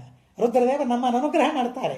ಗಂಟೆ ಆಚೆ ಇಟ್ಟಿದೆ. ಹೀಗಾಗಿ ಆ ವಿಷ್ಣುವು ಬೇಕಪ್ಪ. ವಿಷ್ಣುರೇವ ಮುಕ್ತಿ ಪ್ರದಾತ ಸರ್ವೇಷಾಂ. ಆ ಮಾತುಗಳು ಹೇಗಿವೆ ನೋಡಿ. ಎಲ್ಲರಿಗೂ ವಿಷ್ಣು ರೇವ, ವಿಷ್ಣುವೇ. ನ ಸಂಶಯ, ಸಂಶಯವೇ ಸರ್ವಥಾ ಇಲ್ಲ. ನನ್ನ ಹತ್ರ ಯಾಕೆ ಬಂದಿ ಮುಕ್ತಿ ಕೇಳಲಿಕ್ಕೆ? ಆದ್ದರಿಂದ ಇಲ್ಲಿ ಬೇಡ, ಬದರಿಗೆ ಹೋಗು. ಅಲ್ಲಿ ನಾರಾಯಣ ಇದ್ದಾನೆ, ಜನಾರ್ದನ ಇದ್ದಾನೆ, ಅವನ ಆರಾಧನೆಯನ್ನು ಮಾಡು, ಮುಕ್ತಿಯನ್ನು ಪಡಿಬೇಕು. ಗೋವಿಂದಾನ್ ನಾರಾಯಣ ನರಾಶ್ರಮೇ ಇತ್ಯುಕ್ತೋ ದೇವದೇವಿಯನ್ನು ಶೂಲಿನ ಜ್ಞಾತವಾಹನಂ. ರುದ್ರದೇವರಿಂದ ನನಗೆ ಆ ತತ್ವ ಗೊತ್ತಾಯಿತು. ಅಂಥ ಪರಮ ಪವಿತ್ರನಾದ ಸರ್ವೋತ್ತಮನಾದ ಗೋವಿಂದನಾದ ಗರುಡಧ್ವಜನಾದ ಪರಮಾತ್ಮನ ಪ್ರಾರ್ಥನೆಯನ್ನು ಮಾಡ್ತಾ ಮುಕ್ತಿಯನ್ನು ಪಡೋದಕ್ಕಾಗಿ ದೇಶಕ್ಕೆ ಬಂದಿದ್ದೇನೆ ಸ್ವಾಮಿ. ಉಪಜೀವನ, ಹೊಟ್ಟೆ ಕಳಿಬೇಕಲ್ಲ, ಹಸಿವೆ ಅನ್ನೋದಕ್ಕಾಗಿ ಪ್ರಾಣಿಗಳನ್ನು ಬೇಟೆಯಾಡ್ತಾ ತಿಂತಾ ಇದ್ದೇನೆ, ನಮ್ಮ ವೃತ್ತಿ ಅಂತ ಅನ್ನೋದಕ್ಕಾಗಿ. ಅನ್ಯಚ್ಚ ಶೃಣುಮೇ ಕಾರ್ಯಂ ವಿಧಿ ಕೌತೂಹಲಂತವ. ನಿನಗೇನು ಅರ್ಜೆಂಟ್ ಇಲ್ಲಲ್ಲ? ಮತ್ತೆ ನಿಮಗೂ ಇಲ್ಲ ಅಂತ ಅನ್ನಿಸ್ತದೆ, ಇರಬಹುದು, ಗೊತ್ತಿಲ್ಲ. ಆದರೆ ಅವನಂತಾನೆ ಪಿಶಾಚ ಕೃಷ್ಣನಿಗೆ ಹೇಳ್ತಾನೆ, ನಿನಗೇನು ಅರ್ಜೆಂಟ್ ಇಲ್ಲ ಅಲ್ಲ, ಕೈಲಾಸಕ್ಕೆ ಹೋಗಬೇಕು ಅಂತ ಕೂತಿದ್ದಿ, ಅರ್ಜೆಂಟ್ ಇದ್ದರೆ ಮತ್ತೆ ಬೇಡ, ಆದರೆ ಅರ್ಜೆಂಟ್ ಇಲ್ಲದೇ ಇದ್ದರೆ ಮಾತ್ರ ನಾನು ಹೇಳ್ತೇನೆ. ಇನ್ನೊಂದು ಕಥೆ ಇದೆ, ನನಗೆ ದ್ವಾರಕೆಗೆ ಹೋಗಬೇಕಾಗಿದೆ ಅಂತಂತಾನೆ ಅವನು. ಪುರಿ ದ್ವಾರಾವತಿ ನಾಮ ಪಶ್ಚಿಮಸ್ಯೋದಯ ಉದಯಸ್ತಟೆ ಯದುವೃಷ್ಟಿ ಸಮಾಕೀರ್ಣ ಸಾಗರೋರ್ಮಿ ಸಮಾಕುಲಾಧ್ಯಾಸ್ತೆ ಸಹರಿರ್ವಿಷ್ಣು ತಾಂ ಪುರಿಂ ಪುರುಷೋತ್ತಮ. ಪರಮಾತ್ಮ ವಿಷ್ಣು ಆ ದ್ವಾರಕಾ ನಗರದಲ್ಲಿ ವಾಸವಾಗಿದ್ದಾನಂತೆ, ಅವನನ್ನೀ ಕಣ್ಣಿಂದ ನೋಡಬೇಕು ಅಂತ ಹೊರಟಿದ್ದೇವಪ್ಪ ಅಂತ ಹೇಳ್ತಾನೆ. ಅಧ್ಯಾಸ್ತೆ ಸಹರಿರ್ವಿಷ್ಣು ತಾಂ ಪುರಿಂ ಪುರುಷೋತ್ತಮ. ಯಾಕೆ ದೇವರನ್ನು ಯಾಕೆ ನೋಡಬೇಕು? ಬಿಡ್ಲಿಕ್ಕಾಗೋದಿಲ್ಲ ಸರ್ವಥ. ಆದರೆ ಹೆಜ್ಜೆ ಹೆಜ್ಜೆಗೆ ಆ ತರಹದ ಮಾತುಗಳಿವೆ, ಹೆಜ್ಜೆ ಹೆಜ್ಜೆಗೆ ಆ ತರಹದ ಮಾತುಗಳಿವೆ. ಯಾಕ್ರಿ ದೇವರನ್ನು ನೋಡೋದು? ಹೋಗ್ತೇವೆ, ಇಲ್ಲೇನು ಕೃಷ್ಣ ಸ್ವಾಮಿಗಳು ಕೃಷ್ಣನ ಪ್ರತಿಷ್ಠಾಪನೆಯನ್ನು ಮಾಡಿದ್ದಾರೆ, ಪ್ರಾಣದೇವರಿದ್ದಾರೆ, ಯತಿಗಳಿದ್ದಾರೆ. ಯಾಕೆ ನೋಡ್ಬೇಕು? ಯಾಕೆ ನಾವು ನಮ್ಮ ಮನೆಯಲ್ಲಿ ನಾವಿದ್ರೆ ಆಯ್ತಲ್ಲ. ದೇವತೆಗಳನ್ನು, ದೇವತಾ ಪ್ರತಿಮೆಗಳನ್ನು ನೋಡೋದು ಯಾಕೆ? ಹರಿವಂಶ ಹೇಳುವ ಮಾತು ಗಮನ ಕೊಟ್ಟು ಕೇಳಬೇಕು. ದೇವರ ದರ್ಶನ ಯಾಕೆ ಮಾಡಬೇಕು ಅಂತನ್ನೋ ಉದ್ದೇಶ ನಮಗಿರಬೇಕು. ದ್ರಷ್ಟುಂ ಲೋಕಹಿತಾರ್ಥಾಯ. ನನಗೆ ಮಾತ್ರ ಅಲ್ಲ, ಯಾವ ಲೋಕದಲ್ಲಿ ನಾನಿದ್ದೇನೆ, ಯಾವ ಪರಿಸರದಲ್ಲಿ ನಾನಿದ್ದೇನೆ, ಅದರ ಉಪಕಾರ ನನ್ನ ಮೇಲೆ ಇದೆ.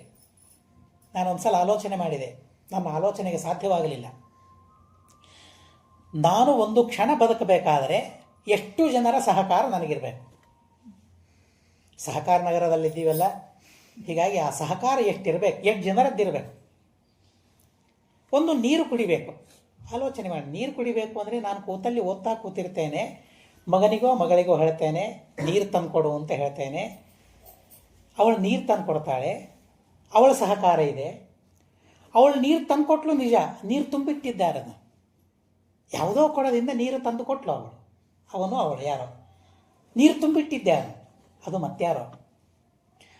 ನಲ್ಲಿಯಲ್ಲಿ ನೀರು ಬಂತಲ್ಲ, ಬಿಟ್ಟದ್ಯಾರೋ, ಮತ್ಯಾರೋ. ಅದು ಎಲ್ಲೋ ನದಿಯಲ್ಲಿದ್ದದ್ದು ಇಲ್ಲಿ ಬರುವಂತೆ ಮಾಡಿದ್ಯಾರೋ, ಮತ್ಯಾರೋ. ಒಂದು ತುತ್ತು ಊಟ ಮಾಡಿದ್ದೇನೆ. ಇವತ್ತು 1 kg ಅಕ್ಕಿ ತಂದರೆ ಒಂದೇ ಕಡಿದು ಅಂತ ನಾವು ಎಷ್ಟೆಲ್ಲ ರೈತರು ಬೆಳೆಸಿದ ಅಕ್ಕಿ ಇರ್ತದೆ. ಒಂದು ಅಕ್ಕಿ ಬೇಕು, ಒಂದು ಪಲ್ಯ ಬೇಕು, ಬೇಳೆ ಬೇಕು, ಉಪ್ಪು ಬೇಕು, ಎಷ್ಟು ಬೇಕು, ಉಪ್ಪಿನಿಂದ ತುಪ್ಪದ ತನಕ ಯಾರ್ಯಾರ ಕೈವಾಡ ಇದೆ ಅದರ ಹಿಂದೆ, ಯಾರ್ಯಾರಿದ್ದಾರೆ ಆಲೋಚನೆ ಮಾಡಿದರೆ. ನನಗೇನೋ ಇದನ್ನು ಹೇಳಲಿಕ್ಕೆ ಶುರು ಮಾಡಿದೆ. ಅಲ್ಲಿಂದ ಇಲ್ಲಿಗೆ ಬರಬೇಕಾದ್ರೆ ಯಾವನ್ ತಂದುಬಿಟ್ಟ? ಅವನೇನು ಹಣ ತೆಗೆದುಕೊಂಡಿರಬಹುದು, ಏನು ವ್ಯಾಪಾರ ಅಂತ ನಾವು ತಿಳಿತೇವೆ. ಬರೀ ಅಷ್ಟೇ ಅಲ್ಲ, ಅವನು ಶ್ರದ್ಧಾಳುವಾಗಿದ್ದರೆ, ವಿಷ್ಣು ಭಕ್ತನಾಗಿದ್ದರೆ ನಾವು ಹೇಳೋದರಲ್ಲಿ ಕೇಳೋದರಲ್ಲಿ ಪುಣ್ಯ ಏನಿದೆಲ್ಲ ಹೋಗ್ತದೆ ಅವನಿಗೆ. ಯದ್ಯಪಿ ಅವನು ಹಣ ತೆಗೆದುಕೊಂಡಿರಬಹುದು, ಇಲ್ಲ ಅಂತ ಅನ್ನೋದಿಲ್ಲ, ಆದರೂ ಅವನು ಶ್ರದ್ಧೆಯಿಂದ ತಂದು ಬಿಡ್ತಾನಲ್ಲ. ನಮ್ಮ ಒಂದು ದಿನ ಕಳಿಬೇಕಾದ್ರೆ ನಮ್ಮ ಆ ಒಂದು ದಿನದ ಹಿಂದೆ ಎಷ್ಟು ಜನ, ದಿನದ ಹಿಂದೆ ಇರುವ ಜನ ಅಂತ ಒಂದು ಟೈಟಲ್ ಮಾಡ್ಕೊಂಡು ನಾವು ಬರೀಲಿಕ್ಕೆ ಶುರು ಮಾಡಿದರೆ ಅದರ ಹಿಂದೆ ಎಲ್ಲಿಗೆ ಹೋಗ್ತದೆ? ಒಂದನ್ನಾದರೂ ಹುಡುಕ್ಲಿಕ್ಕೆ ಸಾಧ್ಯವಾಗ್ತದ ನಮಗೆ? ನೀರು ಕೊಟ್ಟವರನ್ನು ಹುಡುಕಿದ್ವಿ, ಅಡಿಗೆ ಮಾಡಿದವರನ್ನು ಹುಡುಕಿದ್ವಿ, ಅಲ್ಲಿ ತನಕ ಗೊತ್ತಾಯಿತು. ಆದರೆ ಬೆಳೆಸಿದ ರೈತ ಯಾರು ಗೊತ್ತಿದೆಯಾ ನಮಗೆ? ನೀರು ಹಾಕಿದ್ಯಾರು ಹೊಲಕ್ಕೆ? ಆ ಹೊಲದಲ್ಲಿ ಆ ಕಳೆ ಹಾಕಿದ್ಯಾರು? ಬೀಜಗಳನ್ನು ಹಾಕಿದ್ಯಾರು? ಒಂದು ಒಂದು ಒಂದು ವಿಚಾರ ಮಾಡ್ತಾ ಹೋದರೆ ಬರೀ ಇಷ್ಟ ಆಯಿತು ಜನರದ್ದು. ದೇವತೆಗಳು ಇವರದ್ದಂತೂ ಆಯಿತು, ಇಲ್ಲಿದೆ ನೋಡ್ಲಿಕ್ಕಾಗೋದಿಲ್ಲ ನಮಗೆ. ಯಾವ ರೈತ ಅಂತ ಮುಂದೆ ಬರೋದಿಲ್ಲ ನಮಗೆ. ಆದರೆ ದೇವರು, ದೇವತೆಗಳು, ಋಷಿಗಳು, ಮುನಿಗಳು, ಲೋಕಹಿತಾರ್ಥ. ಪರಮಾತ್ಮನಿಂದ ದರ್ಶನ ಮಾಡ್ತೇನೆ, ಪ್ರದಕ್ಷಿಣೆ ಹಾಕುವಾಗ, ನಮಸ್ಕಾರ ಹಾಕುವಾಗ ಲೋಕಹಿತ ಮಾಡು ಪರಮಾತ್ಮ, ಒಂದು ಬಾರಿಯಾದರೂ ಸ್ಮರಣೆಗೆ ಬರಬೇಕು. ನಿಜವಾಗಿ ಸಂಧ್ಯಾವಂದನೆ ಮಾಡ್ತಾ ಇರಬೇಕಾದ್ರೆ ಕೆಲವು ಸಲ ಬಹಳ ಆನಂದವಾಗಿ ಬಿಡ್ತದೆ. ಯಾಕೆ ಅಂತ ಅಂದರೆ, ಒಂದು 8 ವರ್ಷದ 5 ವರ್ಷದ ಮಗು ಸಂಧ್ಯಾವಂದನೆ ಮಾಡ್ತಾನೆ, ಗಾಯತ್ರಿ ಜಪವನ್ನು ಮಾಡ್ತಾನೆ. ಗಾಯತ್ರಿ ಜಪವನ್ನು ಮಾಡಿ ಆಮೇಲೆ ಅವನ ಬಾಯಿಂದ ಎಂಥ ಅದ್ಭುತವಾದ ಮಾತು ಬರ್ತದೆ ಗೊತ್ತಾ? ಗೋಬ್ರಾಹ್ಮಣೇಭ್ಯ ಶುಭಂ ಭವತು ಚತುಸ್ಸಾಗರ ಪರ್ಯಂತಂ. ಏನು ಉದಾತ್ತವಾದ ಚಿಂತನೆ ಋಷಿಗಳು ನಮಗೆ ಹಾಕಿಕೊಟ್ಟಿದ್ದು. ಯಾಕೆ ಸಂಧ್ಯಾವಂದನೆ ಮಾಡಬೇಕು ಗೊತ್ತಾ? ಏನು ಬರ್ತದೆ ಸಂಧ್ಯಾವಂದನೆ ಮಾಡಿದರೆ? ಇವತ್ತೆಲ್ಲ ನಮಗೆ ಸೈಂಟಿಫಿಕ್ ರೀಸನ್ ಕೊಡಬೇಕು ಅದಕ್ಕೆ. ಅದೇನೋ ಆಜ್ಞಾಚಕ್ರ, ಚಕ್ರಗಳು, ಈ ಚಕ್ರಗಳು ಅಂತ ಹೇಳಬೇಕು. ಅದು ಹೇಳಿದರೆ ಮಾತ್ರ ಸಂಧ್ಯಾವಂದನೆ ಮಾಡಲಿಕ್ಕೆ ಒಂದು. ಇಲ್ಲದೆ ಹೋದರೆ ಏನೇನೇನೇನು ಸಂಧ್ಯಾ ಬೇಡ, ವಂದನ ಬೇಡ. ಆದರೆ ಸಂಧ್ಯಾವಂದನದಲ್ಲಿ ಎಷ್ಟು ಹಿತ ಇದೆ ಗೊತ್ತಾ? ಚತುಸ್ಸಾಗರ ಪರ್ಯಂತಂ ಗೋಬ್ರಾಹ್ಮಣೇಭ್ಯ ಶುಭಂ ಭವತು. ಒಂದು 10 ಗಾಯತ್ರಿ ಜಪ ಮಾಡಿದ ಬಾಯಿಯಿಂದ ಇಡೀ 4 ಸಾಗರದಲ್ಲಿರುವ ಎಲ್ಲ ಜೀವರಾಶಿಗಳ ಸುಖವಾಗಲಿ ಅಂತ ಆ ಪುಟ್ಟ 8 ವರ್ಷದ 5 ವರ್ಷದ ಮಗು ಬಯಸ್ತಾನೆ ಅಂದರೆ ಆ ಸಂಸ್ಕಾರವನ್ನು ಋಷಿಗಳು ಹಾಕ್ಕೊಟ್ಟಿದ್ದಾರೆ ಅಂತಂದರೆ ನಮ್ಮ ಭಾರತೀಯರು ಎಷ್ಟು ದೊಡ್ಡವರು ಅಂತ ಅನ್ನೋದು ನಮಗೆ ಅರ್ಥವಾಗ್ತದೆ. ಅದನ್ನು ಮಾಡಿಸ್ಬೇಕು, ಅದನ್ನು ಮಾಡಬೇಕು. 10 ಬೇಡ 108 ಮಾಡೋಣ, ಬೇಡ 1008 ಮಾಡೋಣ. ಈ ಪ್ರಪಂಚದಲ್ಲಿ ನಾನಿದ್ದೇನೆ ಲೋಕಕ್ಕೆ ಹಿತವಾಗಿ. ಅಲ್ಲ, ದೇವರ ದರ್ಶನವಾಗೋದು ಲೋಕಹಿತಕ್ಕಾಗಿ ಅಂತ ಹರಿವಂಶದಲ್ಲಿ ಹೇಳ್ತಾರೆ. ಇಂಥ ಗೀತೆಯನ್ನು ಸುಟ್ಟಾಕ್ರಿ, ಹರಿವಂಶದಲ್ಲಿ ಸುಟ್ಟಾಕ್ರಿ ಅಂತ ಅಂತಾರೆ. ಏನಿದೆ ಹೇಳಿ ಅದರಲ್ಲಿ? ಸುಟ್ಟಾಕ್ಲಿಕ್ಕೆ ಏನಿದೆ? ನಾನು ಒಂದೇ ಕೇಳಿದೆ, ಹರಿವಂಶ ಸುಟ್ಟಾಕೋದು ಅಂದರೆ ಹಾಗೆ ಸುಟ್ಟಾಕೋಣ, ಲೋಕಹಿತವನ್ನೇ ಸುಟ್ಟಾಕೋದು. ಗೀತೆಯನ್ನು ಸುಟ್ಟಾಕೋದು ಅಂತಂದರೆ ಗೀತೆ ಅಲ್ಲ, ಅದು ನಮ್ಮನ್ನು ನಾವು ಸುಟ್ಟುಕೊಳ್ಳೋದು, ಉಪಕಾರವನ್ನು ಸುಟ್ಟಾಕೋದು, ಸಜ್ಜನಿಕೆಯನ್ನು ಸುಟ್ಟಾಕೋದು. ಆ ಪಿಶಾಚ ಹೇಳ್ತದೆ, ದೇವರ ದರ್ಶನ ಮಾಡಲಿಕ್ಕೆ ಹೊರಟಿದ್ದೇನೆ ಲೋಕಹಿತಕ್ಕಾಗಿ ಅಂತ ಹೇಳ್ತದೆ. ನಾನು ನಿಮಗೆ ಮೋಸ ಮಾಡಿದ್ದೇನೆ, ಇಂಥ ಮಾತುಗಳು ಬಹಳ ಇವೆ, ಹೇಳಿಲ್ಲ ನಾನು, ಆಗಿಲ್ಲ, ಹೇಳಿಕೆ ಸರ್ವಥಾ ಆಗಿಲ್ಲ, ಆಗೋದೂ ಇಲ್ಲ. ವಿಷ್ಣು ಸರ್ವೇಶ್ವರ ಸಾಕ್ಷಾತ್ ದ್ರಷ್ಟವ್ಯ ಅಸ್ಮಾಭಿರದ್ಯವಹಿ. ನಾವಲ್ಲದೆ ಇನ್ಯಾರ್ರಿ ನೋಡ್ಬೇಕು ದೇವರನ್ನು? ದೇವರು ಕಣ್ಣು ಕೊಟ್ಟಿದ್ದಾನಲ್ಲ ತನ್ನನ್ನು ನೋಡೋದಕ್ಕಾಗಿ. ಅವರೋಗವು ಎನಗೆ ದೇವಧನ್ವಂತ್ರಿ, ಸಾವಧಾನದಿಯನ್ನು ಕೈ ಪಿಡಿದು ನೋಡಯ್ಯ. ಭಗವಂತ ಅರ್ಜೆಂಟ್ ಮಾಡಬೇಡಪ್ಪ. ಇನ್ನೊಬ್ಬರಿದ್ದಾರೆ ಪೇಷಂಟ್ ಅಂತ ತಿಳ್ಕೊಂಡು ನನ್ನನ್ನು ಬೇಗ ನೋಡಿ ಆಚೆ ತಳಬೇಡ, ಕಳಿಸ್ಬೇಡ. ಸಾವಧಾನದಿಯನ್ನು ಕೈ ಪಿಡಿದು ನೋಡಯ್ಯ, ನೋಡು ನನ್ನ ನಾಡಿ ಬಡಿತ ನೋಡು. ಕಣ್ಣು ಕಾಣಿಸ್ತಾ ಇಲ್ಲ, ಇಷ್ಟು ಚೆನ್ನಾಗಿ ನಡೆದು ಬಂದಿದೆಯಲ್ಲ, ನೀವು ಕಾಣಿಸ್ತೀರಿ, ದೇವ್ರ ಪ್ರತಿಮೆ ಕಾಣಿಸ್ತಾ ಇಲ್ಲ ನನಗೆ. ಕೂತ್ರೆ ದೇವರಲ್ಲ, ದೇವರು ಕಾಣೋದೇ ಇಲ್ಲ, ಬಿಟ್ಬಿಡಿ.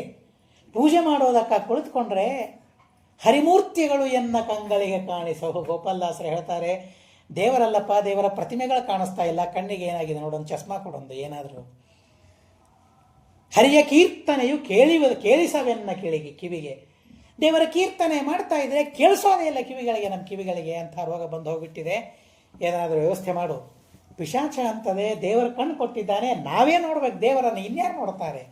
ಆ ಭಾವನೆ ಇರಬೇಕಂತೆ. ಲೋಕಾನಾಂ ಪ್ರಭವ ಪಾತ ಕರ್ತ ಹರ್ತ ಜಗತ್ಪತಿ ಕರ್ತ ಸಮಸ್ತಸ್ಯ ಹರಿಃ ಪುರಾತನಃ ಪ್ರಭೂಣಾಮಪಿ ಯಃ ಸದಾತ್ಮಕಃ ತಮಾದಿದೇವಂ ವರದಂ ವರೆಣ್ಯಂ ದ್ರಷ್ಟುಂ ಹರಂ ಸಂಪ್ರತಿ ಸಂಯತಾಸ್ಮಃ. ನಾವೆಲ್ಲರೂ ಅಂಥ ಸ್ವಾಮಿಯನ್ನು ನೋಡೋದಕ್ಕಾಗಿ ಹೊರಟಿದ್ದೇವೆ. ದೇವಂ ಜಗದ್ಯೋನಿಂ ಅಜಂ ಜನಾರ್ದನಂ ದ್ರಷ್ಟುಂ ಹರಿಂ ಸಂಪ್ರತಿ ಸಂಯತಾಸ್ಮಃ. ಅಂತಹ ದೇವರನ್ನು ನೋಡೋದಕ್ಕಾಗಿ ಹೊರಟಿದ್ದೇವೆ ಅಂತ ಹೇಳಿ ಕಣ್ಮುಚ್ಕೊಂಡು ಎಲ್ಲ ಪಿಶಾಚಗಳು ಕಣ್ಮುಚ್ಕೊಂಡು ಧ್ಯಾನ ಮಾಡ್ತಾ ಇವೆ. ಧ್ಯಾನ ಮಾಡುವಾಗ ಮನಸ್ಸಿನಲ್ಲಿ ಒಂದು ರೂಪ ಕಾಣಿಸ್ತು. ಧ್ಯಾನ ಎಲ್ಲ ಮುಗಿದ ಮೇಲೆ ಕಣ್ಣು ತೆಗಿತದೆ, ಅದೇ ರೂಪ ಕಣ್ಣೆದುರಿಗೆ ನಿಂತಿದೆ. ಅಯ್ಯೋ, ಇಷ್ಟು ಹೊತ್ತು ನಾವು ಯಾರನ್ನೋ ಅಂದ್ಕೊಂಡ್ವಲ್ಲ, ಎದುರಿಗೆ ಇದ್ದವರು ಕಣ್ಣು ಮುಚ್ಚುವ ತನಕ ಎದುರಿಗಿದ್ದವರು ಯಾರು ಅಂತ ಗೊತ್ತಾಗೋದಿಲ್ಲ. ಆದ್ದರಿಂದಾಗಿ ಹೊಸ ಕಣ್ಣು ಎನಗೆ ಹಚ್ಚಲಿಬೇಕು ಜಗದಂಬ ಅಂತ ದಾಸರು ಪ್ರಾರ್ಥನೆ ಮಾಡ್ತಾರೆ. ಆ ಕಣ್ಣು ಬೇಕು. ಆ ಕಣ್ಣಲ್ಲಿ, ಒಳಗಣ್ಣಲ್ಲಿ ದೇವರನ್ನು ನೋಡಿದಾಗ ಹೊರಗಿದ್ದವನ ದರ್ಶನ ನಮಗಾಗ್ತದೆ. ಏಕಚಿತ್ತಸ್ತದ ಭೂತ್ವ ನಮಸ್ಕೃತ್ಯ ಚ ಕೇಶವಂ ಇಮಂ ಮಂತ್ರಂ ಪಠನ್ ಘೋರ ಪಿಶಾಚ ಭಕ್ತವತ್ಸಲಂ. ಮಹಾಘೋರ ಭಕ್ತವತ್ಸಲನಾದ ಆ ಪರಮಾತ್ಮನ ಸ್ತೋತ್ರವನ್ನು ಮಾಡ್ತದೆ. ಪಿಶಾಚ ಮಾಡಿದ ಪರಮಾತ್ಮನ ಸ್ತೋತ್ರ. ನಮೋ ಭಗವತೆ ತಸ್ಮೈ ವಾಸುದೇವಾರ ಚಕ್ರಿಣೇ ನಮಸ್ತೆ ಗದಿನೇ ತುಭ್ಯಂ ವಾಸುದೇವಾರ ಧೀಮತೆ. ಓಂ ನಮೋ ನಾರಾಯಣಾರ ವಿಷ್ಣವೇ ಪ್ರಭವಿಷ್ಣವೇ ಮಮ ಭೂಯಾನ್ ಮನಃಶುದ್ಧಿ ಕೀರ್ತನಾತ್ತವ ಕೇಶವ. ಏನಾಗಬೇಕು ನನಗೆ ನಿನ್ನ ಕೀರ್ತನೆ ಮಾಡೋದ್ರಿಂದ ಮನಃಶುದ್ಧವಾಗಲಿ ಅಂತ ಪ್ರಾರ್ಥನೆ ಮಾಡಿಕೊಳ್ತದೆ ಪಿಶಾಚ. ಯಾರಿಗೆ ಏನು ಪ್ರಾರ್ಥನೆ ಮಾಡಬೇಕು ಅಂತ ಗೊತ್ತಾಗೋದಿಲ್ಲ ಅಂಥ ನಮಗೆಲ್ಲ ಪಿಶಾಚಗಳು ಈ ವಿದ್ಯೆಯನ್ನು, ಪ್ರಾರ್ಥನೆಯನ್ನು ಕಲಿಸಿಕೊಡ್ತದೆ. ಜನ್ಮೇದ ಮೀದೃಶಂ ಘೋರಂ ಮಾಭೂನ್ ಮಮ ದುರಾಸದಂ. ಇನ್ನೊಂದು ಸಲ ಈ ಹೊಡಿ ಬಡಿ ಕಡಿ ಅಂತ ಬಾಯಿಂದ ಅನ್ನುವ ಯೋನಿಯನ್ನು ಸ್ವಾಮಿ ನಮಗೆ ಕೊಡಬೇಡ. ಪಶುಹಿಂಸೆಯನ್ನು ಮಾಡುವ ಇಂಥ ಜನ್ಮವನ್ನು ನಮಗೆ ಇನ್ನೊಂದು ಬಾರಿ ಕೊಡಬೇಡ ಪರಮಾತ್ಮ. ನಿನ್ನ ಚಕ್ರವನ್ನು ಪ್ರಹಾರ ಮಾಡು, ಸಂಹಾರ ಮಾಡಿಬಿಡಿ. ಬೇಡ ಈ ದೇಹದಲ್ಲಿರೋದು, ಸಾಕಾಗಿ ಹೋಗಿಬಿಟ್ಟಿದೆ. ನಿತ್ಯ ನಿರಂತರ ಪಶುಹಿಂಸೆ. ಅದೇನೋ ಪಶುಹಿಂಸೆ ಮಾಡಿದರೂ ಸರಿ, ಆದರೆ ನಾವು ಬದುಕಿದ ಜೀವರ ಹಿಂಸೆಯನ್ನು ಮಾಡ್ತೀವಲ್ಲ, ನಾವು ಮಾತಿನಿಂದ ಹಿಂಸೆಯನ್ನು ಮಾಡ್ತೀವಲ್ಲ. ಎಷ್ಟು ಚುಚ್ಚು ಮಾತುಗಳಿರ್ತವೆ ನಮ್ಮ ಮಾತುಗಳು, ಎಷ್ಟು ನೋವಾಗ್ತವೆ ಮಾತುಗಳನ್ನು ಕೇಳುವಾಗ. ಎಂಥ ಧೈರ್ಯ ನಮಗೆ, ಪಾಪ ಭೀತಿಯೇ ಇರೋದಿಲ್ಲ. ದೊಡ್ಡವರನ್ನು, ಗುರುಗಳನ್ನು, ಧರ್ಮವನ್ನು ನಿಂದೆ ಮಾಡಬೇಕಾದ್ರೆ ಇವತ್ತೆಲ್ಲ ಮೀಡಿಯಾ ಇದೆ, ಎಲ್ಲರಿಗೂ ಪ್ರತ್ಯೇಕವಾಗಿ ಸ್ವಚ್ಛವಾಗಿ ಹೇಳೋ ಅವಶ್ಯಕತೆಯೇ ಇಲ್ಲ. ಏನು ಧೈರ್ಯ ಅಂತ ಅನ್ನಿಸ್ತದೆ, ಪಾಪ ಭೀತಿಯೇ ಇಲ್ಲಲ್ಲ, ಏನು ನಿಂದೆ ಮಾಡ್ತಾರೆ ಮಹಾನುಭಾವರನ್ನು. ಬೇಡ, ಇಂಥ ಜನ್ಮ ಬೇಡ ಅಂತಂತಾರೆ ಅವರು. ತವ ಚಕ್ರ ಪ್ರಹಾರೇಣ ಕಾಯೋ ನಶ್ಯತು ಮಾಮಕ. ಬೇಡ ಈ ದೇಹ, ನನಗೆ ಈ ದೇಹ ಹೋಗ್ಬಿಡ್ಬೇಕು ಅಂತಂತಾರೆ. ಮಮ ಭೂಯೋ ಭವೋ ಮಾಭೂದ್ ಏಷಾ ಮೇ ಪ್ರಾರ್ಥನಾ ವಿಭೋ. ನನ್ನ ಪ್ರಾರ್ಥನೆ ಇನ್ನೊಂದ್ಸಲ ಇಂಥ ದೇಹವನ್ನು ಕೊಡಬೇಡ ಭಗವಂತ ಅಂತ ಕೇಳ್ತಾರೆ. ಅಥವಾ ಕೊಡು ಇಂಥ ದೇಹವನ್ನು, ಬೇಡ ಅಂತಲ್ಲ. ಯಾಕೆಂದರೆ ನಿನ್ನನ್ನು ನೋಡೋ ತವಕ ಈ ದೇಹಕ್ಕೆ ಬರ್ತಾ ಇದೆಯಲ್ಲ, ಈ ಕಣ್ಣುಗಳಿಗೆ ಬರ್ತಾ ಇದೆಯಲ್ಲ. ಅಥವಾ ಆ ಪಶುಹಿಂಸೆ ನೆನಪಾದಾಗ ಇಂಥ ಜನ್ಮ ಕೊಡಬೇಡ ಸ್ವಾಮಿ ಅಂತ ಅಂತದೆ. ದೇವರನ್ನು ನೋಡಲಿಕ್ಕೆ ಹೋಗ್ತಾ ಇದ್ದೀನಲ್ಲ ಅದು ನೆನಪಾದಾಗ, ಅಥವಾ ಯತ್ರ ಯತ್ರ ಭವೇತ್ ಜನ್ಮ ತತ್ರ ತತ್ರ ಭವಾನ್ ಹೃದಯ ವರ್ತತಾಂ ಮಮ ದೇವೇಶ ಪ್ರಾರ್ಥನೇಶ ಮಮಾಪರ. ಯಾವುದೇ ಜನ್ಮ ಕೊಡು, ನನ್ನ ಮನಸ್ಸಿನಲ್ಲಿ ನಿನ್ನನ್ನು ಕಾಣುವ ಬಯಕೆಯನ್ನು ಕೊಡು ಪರಮಾತ್ಮ. ನಮಸ್ಕಾರ ಮಾಡ್ತೇನೆ, ಇದೇ ಪ್ರಾರ್ಥನೆ. ನನ್ನ ಪ್ರಾರ್ಥನೆ ನಿರ್ವಿಘ್ನವಾಗಬೇಕು ಅಂತಂತಾರೆ. ಇಲ್ಲೇ ತೊಂದರೆ ಬರೋದು ನಮಗೆ. ದೇವರಿಗೆ ಪ್ರಾರ್ಥನೆ ಮಾಡಬೇಕು ಅಂತ ಏನು, ಈ ಪ್ರಾರ್ಥನೆ ಮಾಡಬೇಕು ಅಂತ ಹೊರಡ್ತೇವೆ, ಆಕ್ರಮಿಸಿ ಬಿಡ್ತದೆ ಈ ಪ್ರಾರ್ಥನೆಯನ್ನು. ಏನು, ನಮ್ಮ ಕಾಮನೆಗಳು ಆಕ್ರಮಿಸಿ ಬಿಡ್ತದೆ. ನಾಳೆಗೆ ಏನು ಮಾಡಬೇಕು ಅಂತ, ಏನೇನು ಮಾಡಬೇಕು ಅಂತ ಒಂದು ಲಿಸ್ಟ್ ಬರ್ಕೊಂಡ್ರೆ ನಾಳೆಗೆ ಬೆಳಗ್ಗೆ ಬ್ರಹ್ಮ ಮುಹೂರ್ತಕ್ಕೆ ಹೇಳಬೇಕು. ನಮ್ಮ ರಾತ್ರಿ ಹೇಗಿರ್ತದೆ ಅಂದರೆ ಬಹಳ ಭರ್ಪೂರ ಸಂಕಲ್ಪಗಳಿರ್ತವೆ. ಬೆಳಿಗ್ಗೆ ಬ್ರಹ್ಮ ಮುಹೂರ್ತಕ್ಕೆ ಹೇಳಬೇಕು, ಎದ್ದು ಕೂಡಲೇ ದೇವರ ಸ್ಮರಣೆಯನ್ನು ಮಾಡಬೇಕು, ಎದ್ದು ಕೂಡಲೇ ಭಾವಿ ಸ್ನಾನಕ್ಕೆ ಹೋಗಬೇಕು, ಧನುರ್ಮಾಸದ ಪೂಜೆಯನ್ನು ಮಾಡಬೇಕು, ಎಷ್ಟರೊಳಗೆ 8ಕ್ಕೆ ಆಫೀಸ್ ಹೋಗ್ಬೇಕಲ್ಲ, 8ರೊಳಗೆ ಎಲ್ಲ ಮುಗಿಸ್ಕೊಂಡು ಹೊರಡಬೇಕು ಅಂತ ನಾನು ಬರ್ಕೊಂಡಿರ್ತೇನೆ. ಆದರೆ ನಮಗೆ ಎಚ್ಚರ ಆಗೋದು 8:15 ಎಚ್ಚರ ಆಗಿಬಿಡ್ತೀವಿ. ಹಾಗಾಗಿ ಬಹಳ ವಿಚಿತ್ರ ಆಗಿ ಹೋಗ್ಬಿಡ್ತದೆ. ಏನು ಪ್ರಾರಬ್ಧವೋ ಗೊತ್ತಿಲ್ಲ. ದೇವರಿಗೆ ಪ್ರಾರ್ಥನೆ ಮಾಡಬೇಕಂತೆ. ಈ ಪ್ರಾರ್ಥನೆ ನಿರ್ವಿಘ್ನವಾಗುವ, ಈ ಪ್ರಾರ್ಥನೆಗೆ, ನನ್ನ ಪ್ರಾರ್ಥನೆಗೆ ಯಾವ ವಿಘ್ನಗಳು ಬರಬಾರ್ದು.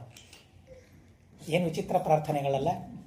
ದೇವರಿಗೆ ಏನು ಕೇಳಬೇಕು, ಹೇಗೆ ಪ್ರಾರ್ಥನೆ ಮಾಡಬೇಕು ಅಂತ ನಾವಂದರೆ ಪ್ರಾರ್ಥನೆಗಳನ್ನು ಹೇಗೆ ಮಾಡಬೇಕು ಒಂದು ಅಧ್ಯಯನ ಮಾಡಬೇಕು. ಅದರ ಬಗ್ಗೆ ಯಾರ್ಯಾರು ಹೇಗೆ ಪ್ರಾರ್ಥನೆ ಮಾಡಿದ್ದಾರೆ, ಏನು ಪ್ರಾರ್ಥನೆ ಮಾಡಬೇಕು. ಬಹಳ ಅದ್ಭುತವಾದ ಪ್ರಾರ್ಥನೆಗಳಿವೆ. ಪಿಶಾಚವನ್ನು ನೋಡಿದರೆ ಪಿಶಾಚ ಅಂತ ಅನಿಸೋದೇ ಇಲ್ಲ. ದಿನೇ ದಿನೇ ಕ್ಷಣಂ ಚಿತ್ತಂ ತ್ವರಿಸಖ್ಯಂ ಭವತ್ವಿತಿ ಏವಂ ಪ್ರೇರಯ ಮಾಂ ದೇವ ಮಾ ಭೂತೆ ಚಿತ್ತಮೀದೃಶಂ ನೃಶಂ ಸೋಯಂ ಪಿಶಾಚೋಯಂ ದಯಾಸ್ಮಿನ್ ಕಾ ಭವೇದಿತಿ. ಪಿಶಾಚ ಕ್ರೂರ, ನಿಷ್ಠುರ, ವಂಚಕ, ಮಹಾಪಾಪಿ, ಪಶುಹಿಂಸಾಪರ. ದಯೆ ಮಾಡ್ತಾನ ದೇವರು? ದೇವರ ಹತ್ರ ಹೋದರೆ ನೋಡ್ತಾನ ನನ್ನನ್ನು? ನನಗೆ ನೋಡ್ಲಿಕ್ಕೆ ಸಿಗ್ತದ? ಏವಂ ಚಿಂತನೆ ಮಾಂ ದೇವ ಭೃತ್ಯೋ ಮಹ್ಯಮಿತಿ ಪ್ರಭೋ ಪರಬೀಡ ನಮತ್ತೋಸ್ತು ನಮಸ್ತೆ ಭಗವನ್ ಪ್ರಭು. ನನ್ನಿಂದ ಇನ್ನೊಬ್ಬರಿಗೆ ಪೀಡೆಯಾಗೋದು ಬೇಡ ಸ್ವಾಮಿ, ಸರ್ವಥಾ ಇನ್ನೊಬ್ಬರಿಗೆ ಪೀಡೆಯಾಗೋದು ಬೇಡ. ಬಹಳ ಇವೆ ಪ್ರಾರ್ಥನೆಗಳು. ಏನು ಮಾಡ್ತಿ ಮಾಡು, ನನ್ನ ಮನಸ್ಸನ್ನು ರಕ್ಷಣೆ ಮಾಡು ಅಂತ ಕೇಳ್ತಾರೆ. ನನ್ನ ಕಣ್ಣುಗಳನ್ನು ರಕ್ಷಣೆ ಮಾಡು, ಕಿವಿಯನ್ನು ರಕ್ಷಣೆ ಮಾಡು. ಹೊಲಸು ಕೇಳ್ತಾ ಇವೆ, ಹೊಲಸು ನೋಡ್ತಾ ಇದೆ, ಹೊಲಸು ಮಾತಾಡ್ತಾ ಇದೆ, ಹೊಲಸು ಚಿಂತನೆ ಮಾಡ್ತಾ ಇದೆ. ನನ್ನ ಇಂದ್ರಿಯಗಳನ್ನು ಸಂರಕ್ಷಣೆ ಮಾಡು ಪರಮಾತ್ಮ. ಏನು ಬಹಳ ಹೇಳೋದರಿಂದ ಬಹುನೇದಂ ಕಿಮುಕ್ತೇನ ಶೃಣುಷ್ವೇದಂ ವಚೋಮವ ಸುಖೇ ದುಃಖೇ ಚ ರಾಗೇ ಚ ಭೋಜನೆ ಗಮನೆ ತಥಾ ಜಾಗ್ರತ್ ಸ್ವಪ್ನೇಶು ಸರ್ವತ್ರ ತ್ವಜ್ಜೇವ ರಮತಾಂ ಮನಃ.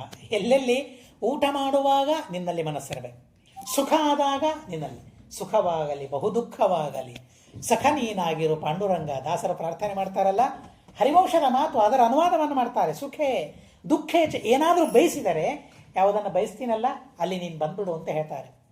ಭೋಜನ ಮಾಡುವಾಗ, ಪ್ರಯಾಣ ಮಾಡುವಾಗ, ಮಲಗಿದಾಗ, ಎಚ್ಚರವಾದಾಗ, ಎಲ್ಲ ಕಾಲದಲ್ಲಿಯೂ ನಿನ್ನಲ್ಲಿಯೇ ನನ್ನ ಮನಸ್ಸು ಆಸಕ್ತವಾಗಲಿ.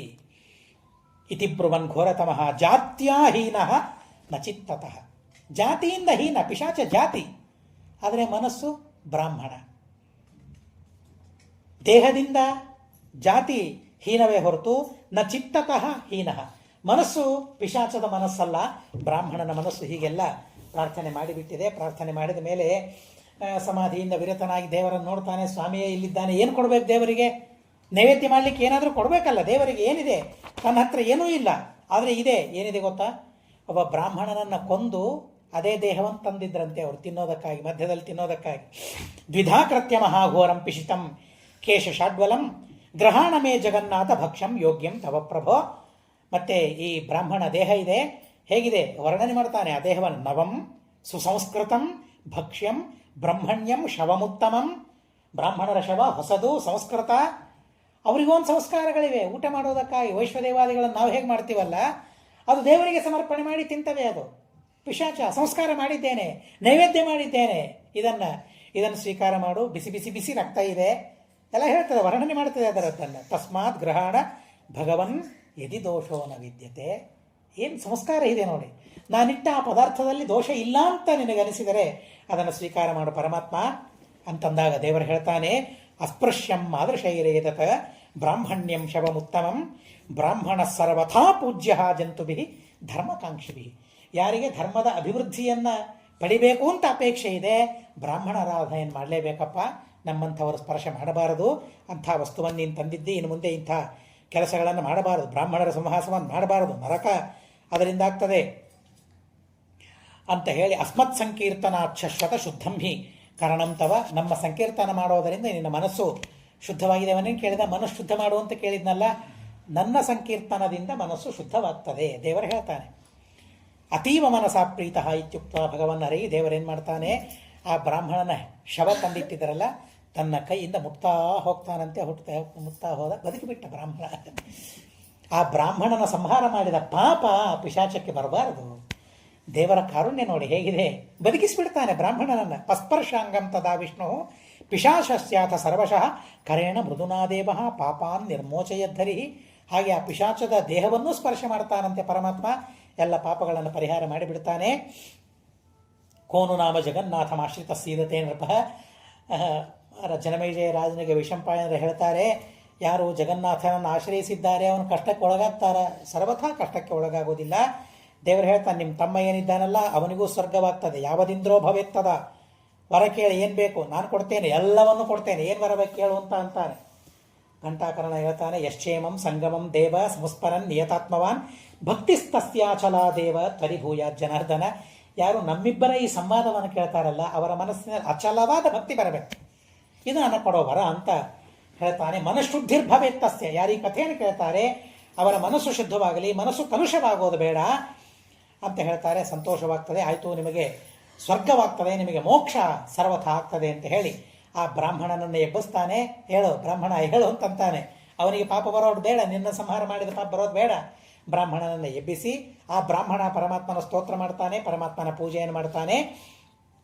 ಸಚ ಸ್ವರ್ಗೀಂ ತತಃ ಸ್ವರ್ಗಮಾಜ್ಞರ ಕೇಶವಸ್ಯ ತಸ್ಮಾತ್ ಪಠ ಸದಾ ರಾಜನ್ ಮನಃಶುದ್ಧಿಂ ಯದಿಚ್ಛಸಿ ಮನಶ್ಚ ಶುದ್ಧಂ ಭವತಿ ಪಠ ಸಸ್ಯ ಜಗತ್ಪತಿ. ಈ ಪರಮಾತ್ಮನ ಮತ್ತು ಈ ಪಿಶಾಚದ ಸಂವಾದವನ್ನು ಪಠನೆ ಮಾಡೋದರಿಂದ ಮನಃಶುದ್ಧಿಯಾಗ್ತದೆ, ಇದರ ಪಾಠವನ್ನು ಮಾಡು ಅಂತ ಹೇಳ್ತಾರೆ. ಪರಮಾತ್ಮ ತಪಸ್ಸನ್ನು ಮಾಡ್ತಾನೆ ರುದ್ರದೇವರನ್ನು ಕುರಿತು, ರುದ್ರದೇವರ ಸ್ತೋತ್ರವನ್ನು ಮಾಡ್ತಾನೆ.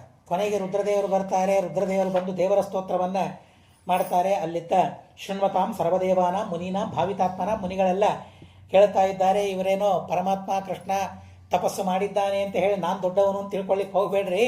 ತಪಶ್ಚರ್ಯಾಂ ಕಿಮರ್ಥಂತೆ ಪ್ರಾರ್ಥನಾ ಕಾ ವಿಭೋ ಸ್ವಯಂ ವಿಷ್ಣುರ್ಭವಾನ್ ನಿತ್ಯ ತಪಸ್ತ್ವಂ ತಪಸಂಹರೆ ಪುತ್ರಾರ್ಥಂ ಯದಿತೇ ದೇವ ತಪಶ್ಚರ್ಯಾ ಜನಾರ್ದನ ಪುತ್ರೋ ದತ್ತೋ ಮಯಾದೇವ ಪೂರ್ವಮೇವ ಜಗತ್ಪತೆ. ಈಗಾಗಲೇ ಮಗ ಆಗಿದ್ದಾನೆ, ಮತ್ತೇನು ವರವನ್ನು ಕೊಡಬೇಕು ನನಗೆ, ನೀನು ಅದಕ್ಕಾಗಿ ಬಂದಿಲ್ಲ, ನೀನು ಯಾವುದಕ್ಕಾಗಿ ಬಂದಿ ಎಲ್ಲ ನನಗೆ ಗೊತ್ತು ಅಂತ ಹೇಳ್ತಾನೆ. ಜ್ಯೇಷ್ಠಸ್ತವ ಸುತೋ ಪ್ರದ್ಯುಮ್ನೇತ್ಯಭಿವಿಶ್ರಿತ, ಪ್ರದ್ಯುಮ್ನ ಅಂತಲೇ ನಿನ್ನ ಹಿರಿಯ ಮಗ ಇದ್ದಾನೆ, ಮತ್ತು ನಾನೇನು ನಿನಗೆ ವರವನ್ನು ಕೊಡೋದು ಅಂತ ಹೇಳಿ ಹೇಳ್ತಾನೆ. ಮುನಿಗಳಿಗೆಲ್ಲ ಪ್ರಾರ್ಥನೆ ಮಾಡ್ತಾರೆ. ಸಹಸ್ರ ಶೀರ್ಷ ಪುರುಷ ಸಹಸ್ರಾಕ್ಷ ಸಹಸ್ರಪಾತ್ ಸಹಸ್ರಧಾರ ಸಾಹಸ್ರೀ ಸಹಸ್ರಾತ್ಮ ದಿವಸ್ಪತಿ. ಅಂಥ ಪರಮಾತ್ಮ ಇದು. ಬ್ರಹ್ಮಾತ್ಮಂ ಸೃಷ್ಟಿಕಾಲೇತು, ಸೃಷ್ಟಿ ಮಾಡುವಾಗ ಬ್ರಹ್ಮದೇವರಲ್ಲಿ ಇದ್ದು ಸೃಷ್ಟಿಯನ್ನು ಮಾಡ್ತಿ, ಪ್ರಳಯ ಮಾಡುವಾಗ ನನ್ನಲ್ಲಿ ಇದ್ದು ನನಗೆ ಶಕ್ತಿಯನ್ನು ಕೊಟ್ಟು ಸಂಹಾರವನ್ನು ಮಾಡುತ್ತಿ, ಸ್ವಯಂ ನೀನು ವಿಷ್ಣುವಾಗಿ ಸಮಸ್ತ ಪ್ರಪಂಚವನ್ನು ಸಂರಕ್ಷಣೆ ಮಾಡ್ತಿ. ಪರಮಾತ್ಮ ಕೇಶವ ಅಂತ ಯಾಕೆ ಕರೀತಾರೆ ನಿನಗೆ? ಕೈತಿ ಬ್ರಹ್ಮಣೋ ನಾಮ ಈಶೋಹಂ ಸರ್ವದೇಹಿನಾಂ ಆವಾಂ ತವಾಂಗ ಸಂಭೂತವು ತಸ್ಮಾತ್ ಕೇಶವ ನಾಮವಾನ್. ಸ್ವಯಂ ರುದ್ರದೇವರು ಹೇಳ್ತಾರೆ, ಕ ಅಂದರೆ ಬ್ರಹ್ಮ, ಈಶ ಅಂದರೆ ನಾನು, ನಮ್ಮಿಬ್ಬರನ್ನು ಹುಟ್ಟಿಸುವ ದೇವ ನೀನು, ಹೀಗಾಗಿ ನೀನು ಕ ಈಶ ವ ಕೇಶವ ನೀನು. ಇನ್ನೇನು ನನ್ನ ಸ್ತೋತ್ರ ಮಾಡಲಿಕ್ಕೆ ಬಂದಿದ್ದಿ ಪರಮಾತ್ಮ. ತ್ರಿರಿತ್ರೇವ ತ್ರಯೋ ವೇದ, ಪರಮಾತ್ಮನ ಅನೇಕ ನಾಮಗಳಿಗೆ ಅಲ್ಲಿ ಅರ್ಥವನ್ನು ತಿಳಿಸ್ತಾರೆ. ನಾಮಾನಿ ತವ ಗೋವಿಂದ ಯಾನಿ ಲೋಕೆ ಮಹಂತಿ ಚ ತಾನ್ಯೇವ ಮಮ್ಮ ನಾಮಾನಿ ನಾತ್ರ ಕಾರ್ಯ ವಿಚಾರಣ ತ್ವದುಪಾಸ ಜಗನ್ನಾಥ ಸೈವಾಸ್ತು ಮಮ ಗೋಪತೆ. ನಿನ್ನ ಉಪಾಸನೆಯೇ ನಿರಂತರವಾಗಿ ನಮಗೆ ಬರಲಿ ಅಂತ ಪರಮಾತ್ಮನ ಪ್ರಾರ್ಥನೆಯನ್ನು ಮಾಡ್ತಾರೆ. ನಾನ್ಯೋ ಜಗತಿ ದೇವೋಸ್ತಿ ವಿಷ್ಣೋ ನಾರಾಯಣಾತ್ ಪರಹ. ನಾರಾಯಣನಾದ ವಿಷ್ಣುವಿನಾದ ಆ ಪರಮಾತ್ಮನನ್ನು ಬಿಟ್ಟು ಬೇರೆ ದೇವರೇ ಇಲ್ಲ. ಸ್ಮರಧ್ವಂ ಸತತಂ ವಿಷ್ಣುಂ. ಏನಾದರೂ ಸ್ಮರಣೆ ಮಾಡಬೇಕಾದ್ರೆ ವಿಷ್ಣುವಿನ ಸ್ಮರಣೆ, ಪಾಠ ಮಾಡಬೇಕಾದ್ರೆ ಪರಮಾತ್ಮನ ಪಾಠ. ಮನಸ್ಸಂಯಮನಂ ವಿಪ್ರಾಹ ಕುರುಧ್ವಂ ಯತ್ನತಸ್ಸದಾ. ನೀವೆಲ್ಲರೂ ಆ ಪರಮಾತ್ಮನ ಸ್ತೋತ್ರವನ್ನೇ ಮಾಡಬೇಕು ಅಂತ ಹೇಳಿ ಬಹಳ ಅತ್ಯದ್ಭುತವಾಗಿರತಕ್ಕಂತಹ ಉಪದೇಶವನ್ನು ರುದ್ರದೇವರು ಮಾಡಿದ್ದಾರೆ. ಪರಮಾತ್ಮ ತನ್ನ ದ್ವಾರಕಾನಗರಮ್ಮನ ಸಂರಕ್ಷಣೆ ಮಾಡ್ತಾ ಸುಖವಾಗಿ ಎಲ್ಲರನ್ನ ಪಾಲನೆ ಮಾಡ್ತಾ ಸಂತೋಷದಿಂದ ಪರಮಾತ್ಮ ಇದ್ದಾನೆ ಅಂತನ್ನೋ ಅತ್ಯದ್ಭುತವಾದ ಕಥೆಯನ್ನು ತಿಳಿಸ್ತಾರೆ. ಸಯಾತಿ ವೈಷ್ಣವಂ ಧಾಮ ಲಬ್ಧ ಕಾಮ ಕುರುದ್ವ ಧನ್ಯಂ ಯಶಸ್ಯಂ ಆಯುಷ್ಯಂ ಭಕ್ತಿ ಮುಕ್ತಿ ಫಲಪ್ರದಂ. ಹರಿವಂಶದ ಫಲವನ್ನು ಹೇಳ್ತಾರೆ. ಹರಿವಂಶೇ ಪುರಾಣೇತು ಶ್ರತೇಚ ಭರತೋತ್ತಮ. ಹರಿವಂಶ ಪುರಾಣವನ್ನು ಶ್ರವಣ ಮಾಡಿದರೆ ಕಾಯಿಕವಾದ ವಾಚಿಕವಾದ ಮಾನಸಿಕವಾದ ಪಾಪಗಳೇನಿವೆ ಎಲ್ಲ ಪಾಪಗಳು ನಷ್ಟವಾಗಿ ಹೋಗ್ಬಿಡ್ತದೆ. 18 ಪುರಾಣಗಳ ಶ್ರವಣದಿಂದ ಏನು ಫಲ ಬರ್ತದೆ? ಹರಿವಂಶದ ಶ್ರವಣದಿಂದ ಆ ಫಲವನ್ನು ಪಡಿತಾನೆ. ಅರ್ಧ ಶ್ಲೋಕ, ಶ್ಲೋಕಪಾದ ಅಂದರೆ 4 ಪಾದಗಳಿರ್ತದೆ ಶ್ಲೋಕದಲ್ಲಿ. ಹರಿವಂಶೇ ಪುರಾಣೇತು ಶ್ರುತೆ ಮುನಿವರೋತ್ತಮ ಕಿಂ ಫಲಂ ಕಿಂಚ ದೇಯಂ ವೈ ತದ್ಬ್ರೂಹಿತ್ವಂ ಮಮ ಗ್ರತಃ. 4 ಪಾದಗಳು. ಹರಿವಂಶೇ ಪುರಾಣೇತು ಇಷ್ಟು ಪಾದ, 8 ಅಕ್ಷರಗಳು. ಅನುಷ್ಠುಪ್ ಛಂದಸ್ಸಾಗಿದ್ದರೆ 8 ಅಕ್ಷರಗಳು. ಆ 8 ಅಕ್ಷರಗಳ ಹರಿವಂಶವನ್ನು ಕೇಳಿದರೂ ಅತ್ಯದ್ಭುತವಾದ ಪುಣ್ಯ ಇದೆ. ಶ್ಲೋಕಾರ್ಧಂ ಶ್ಲೋಕಪಾದಂ ವಾ ಹರಿವಂಶ ಸಮುದ್ಭವಂ ಶೃಣ್ವಂತಿ ಶ್ರದ್ಧೆಯಾಯುಕ್ತ ಅವರಿಗೆ ವೈಷ್ಣವ ಪದವಿ ಸಿಗುತ್ತದೆ. ಜಂಬೂದ್ವೀಪದಲ್ಲಿ ಶ್ರೋತೃಗಳೇ ದುರ್ಲಭ ಅಂತ ಹೇಳ್ತಾರೆ. ಹರಿವಂಶ ಹೇಳುವ ಮಾತು, ಜಂಬೂದ್ವೀಪಂ ಸಮಾಶ್ರಿತ್ಯ ಶ್ರೋತಾರಃ ದುರ್ಲಭಾ ಕಲವು. ಅದೂ ಕಲಿಯುಗದಲ್ಲಿ ಮತ್ತೆ ಹರಿವಂಶವನ್ನು ಶ್ರವಣ ಮಾಡುವವರು ಬಹಳ ಕಷ್ಟ. ಸ್ತ್ರೀಭಿಶ್ಚ ಪುತ್ರ ಕಾಮಾಭಿ ಶ್ರೋತವ್ಯಂ ವೈಷ್ಣವಂ ಯಶಃ ಅಂತ ಹೇಳ್ತಾರೆ. ಪುತ್ರ ಕಾಮ ಇದ್ದರ ಸ್ತ್ರೀಯರು ಕೂಡ, ಅಂದರೆ ಮಕ್ಕಳು ಬೇಕು, ಸಂತಾನ ಬೇಕು, ಪುತ್ರರು ಬೇಕು ಅಂತ ಯಾರಿಗೆ ಅಪೇಕ್ಷೆ ಇದೆ ಅವರು ವೈಷ್ಣವ ಪರಮಾತ್ಮ ಸಂಬಂಧಿಯಾದ ಯಶಸ್ಸನ್ನು, ಕೀರ್ತಿಯನ್ನು ಅವಶ್ಯವಾಗಿ ಶ್ರವಣ ಮಾಡಬೇಕು ಅಂತ ಹೇಳ್ತಾರೆ.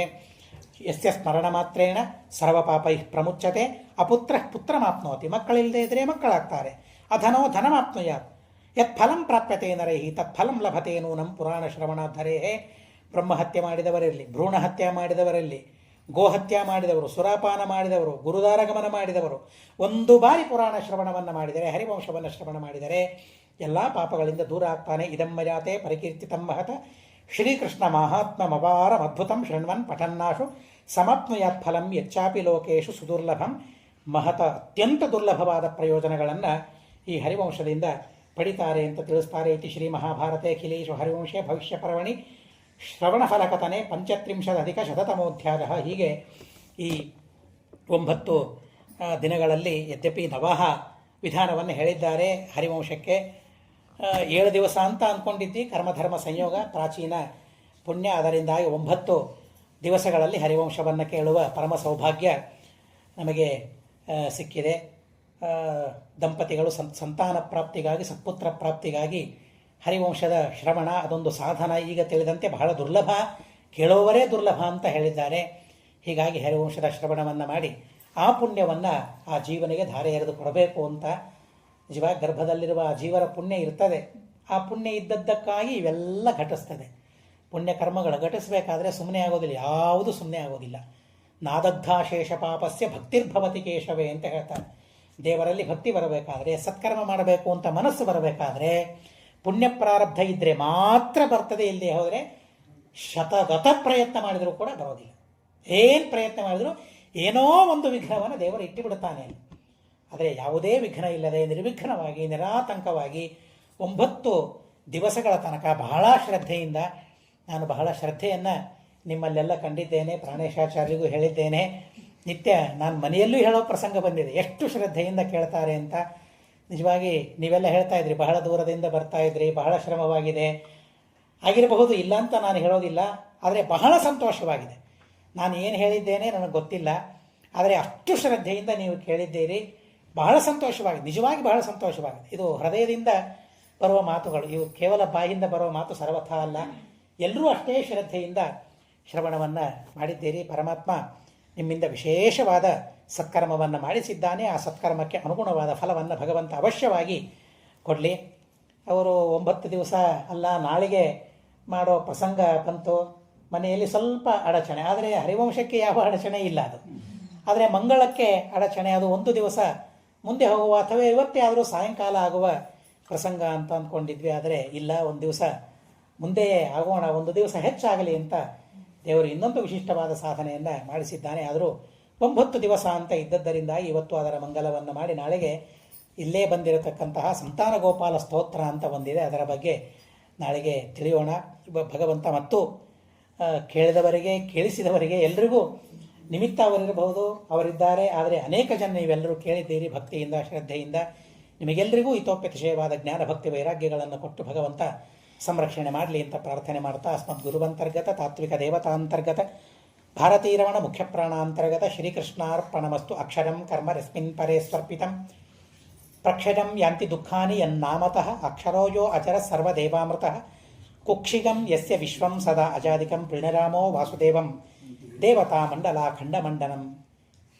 ಹರಿ ಓಂ ಹರಿ ಓಂ ಹರಿ ಓಂ. ಅನೇನ ಭಾವಿ ಯತ್ ಪುಣ್ಯಂ ತದಾಪ್ನೋತು ಗುರುರ್ಮಮ.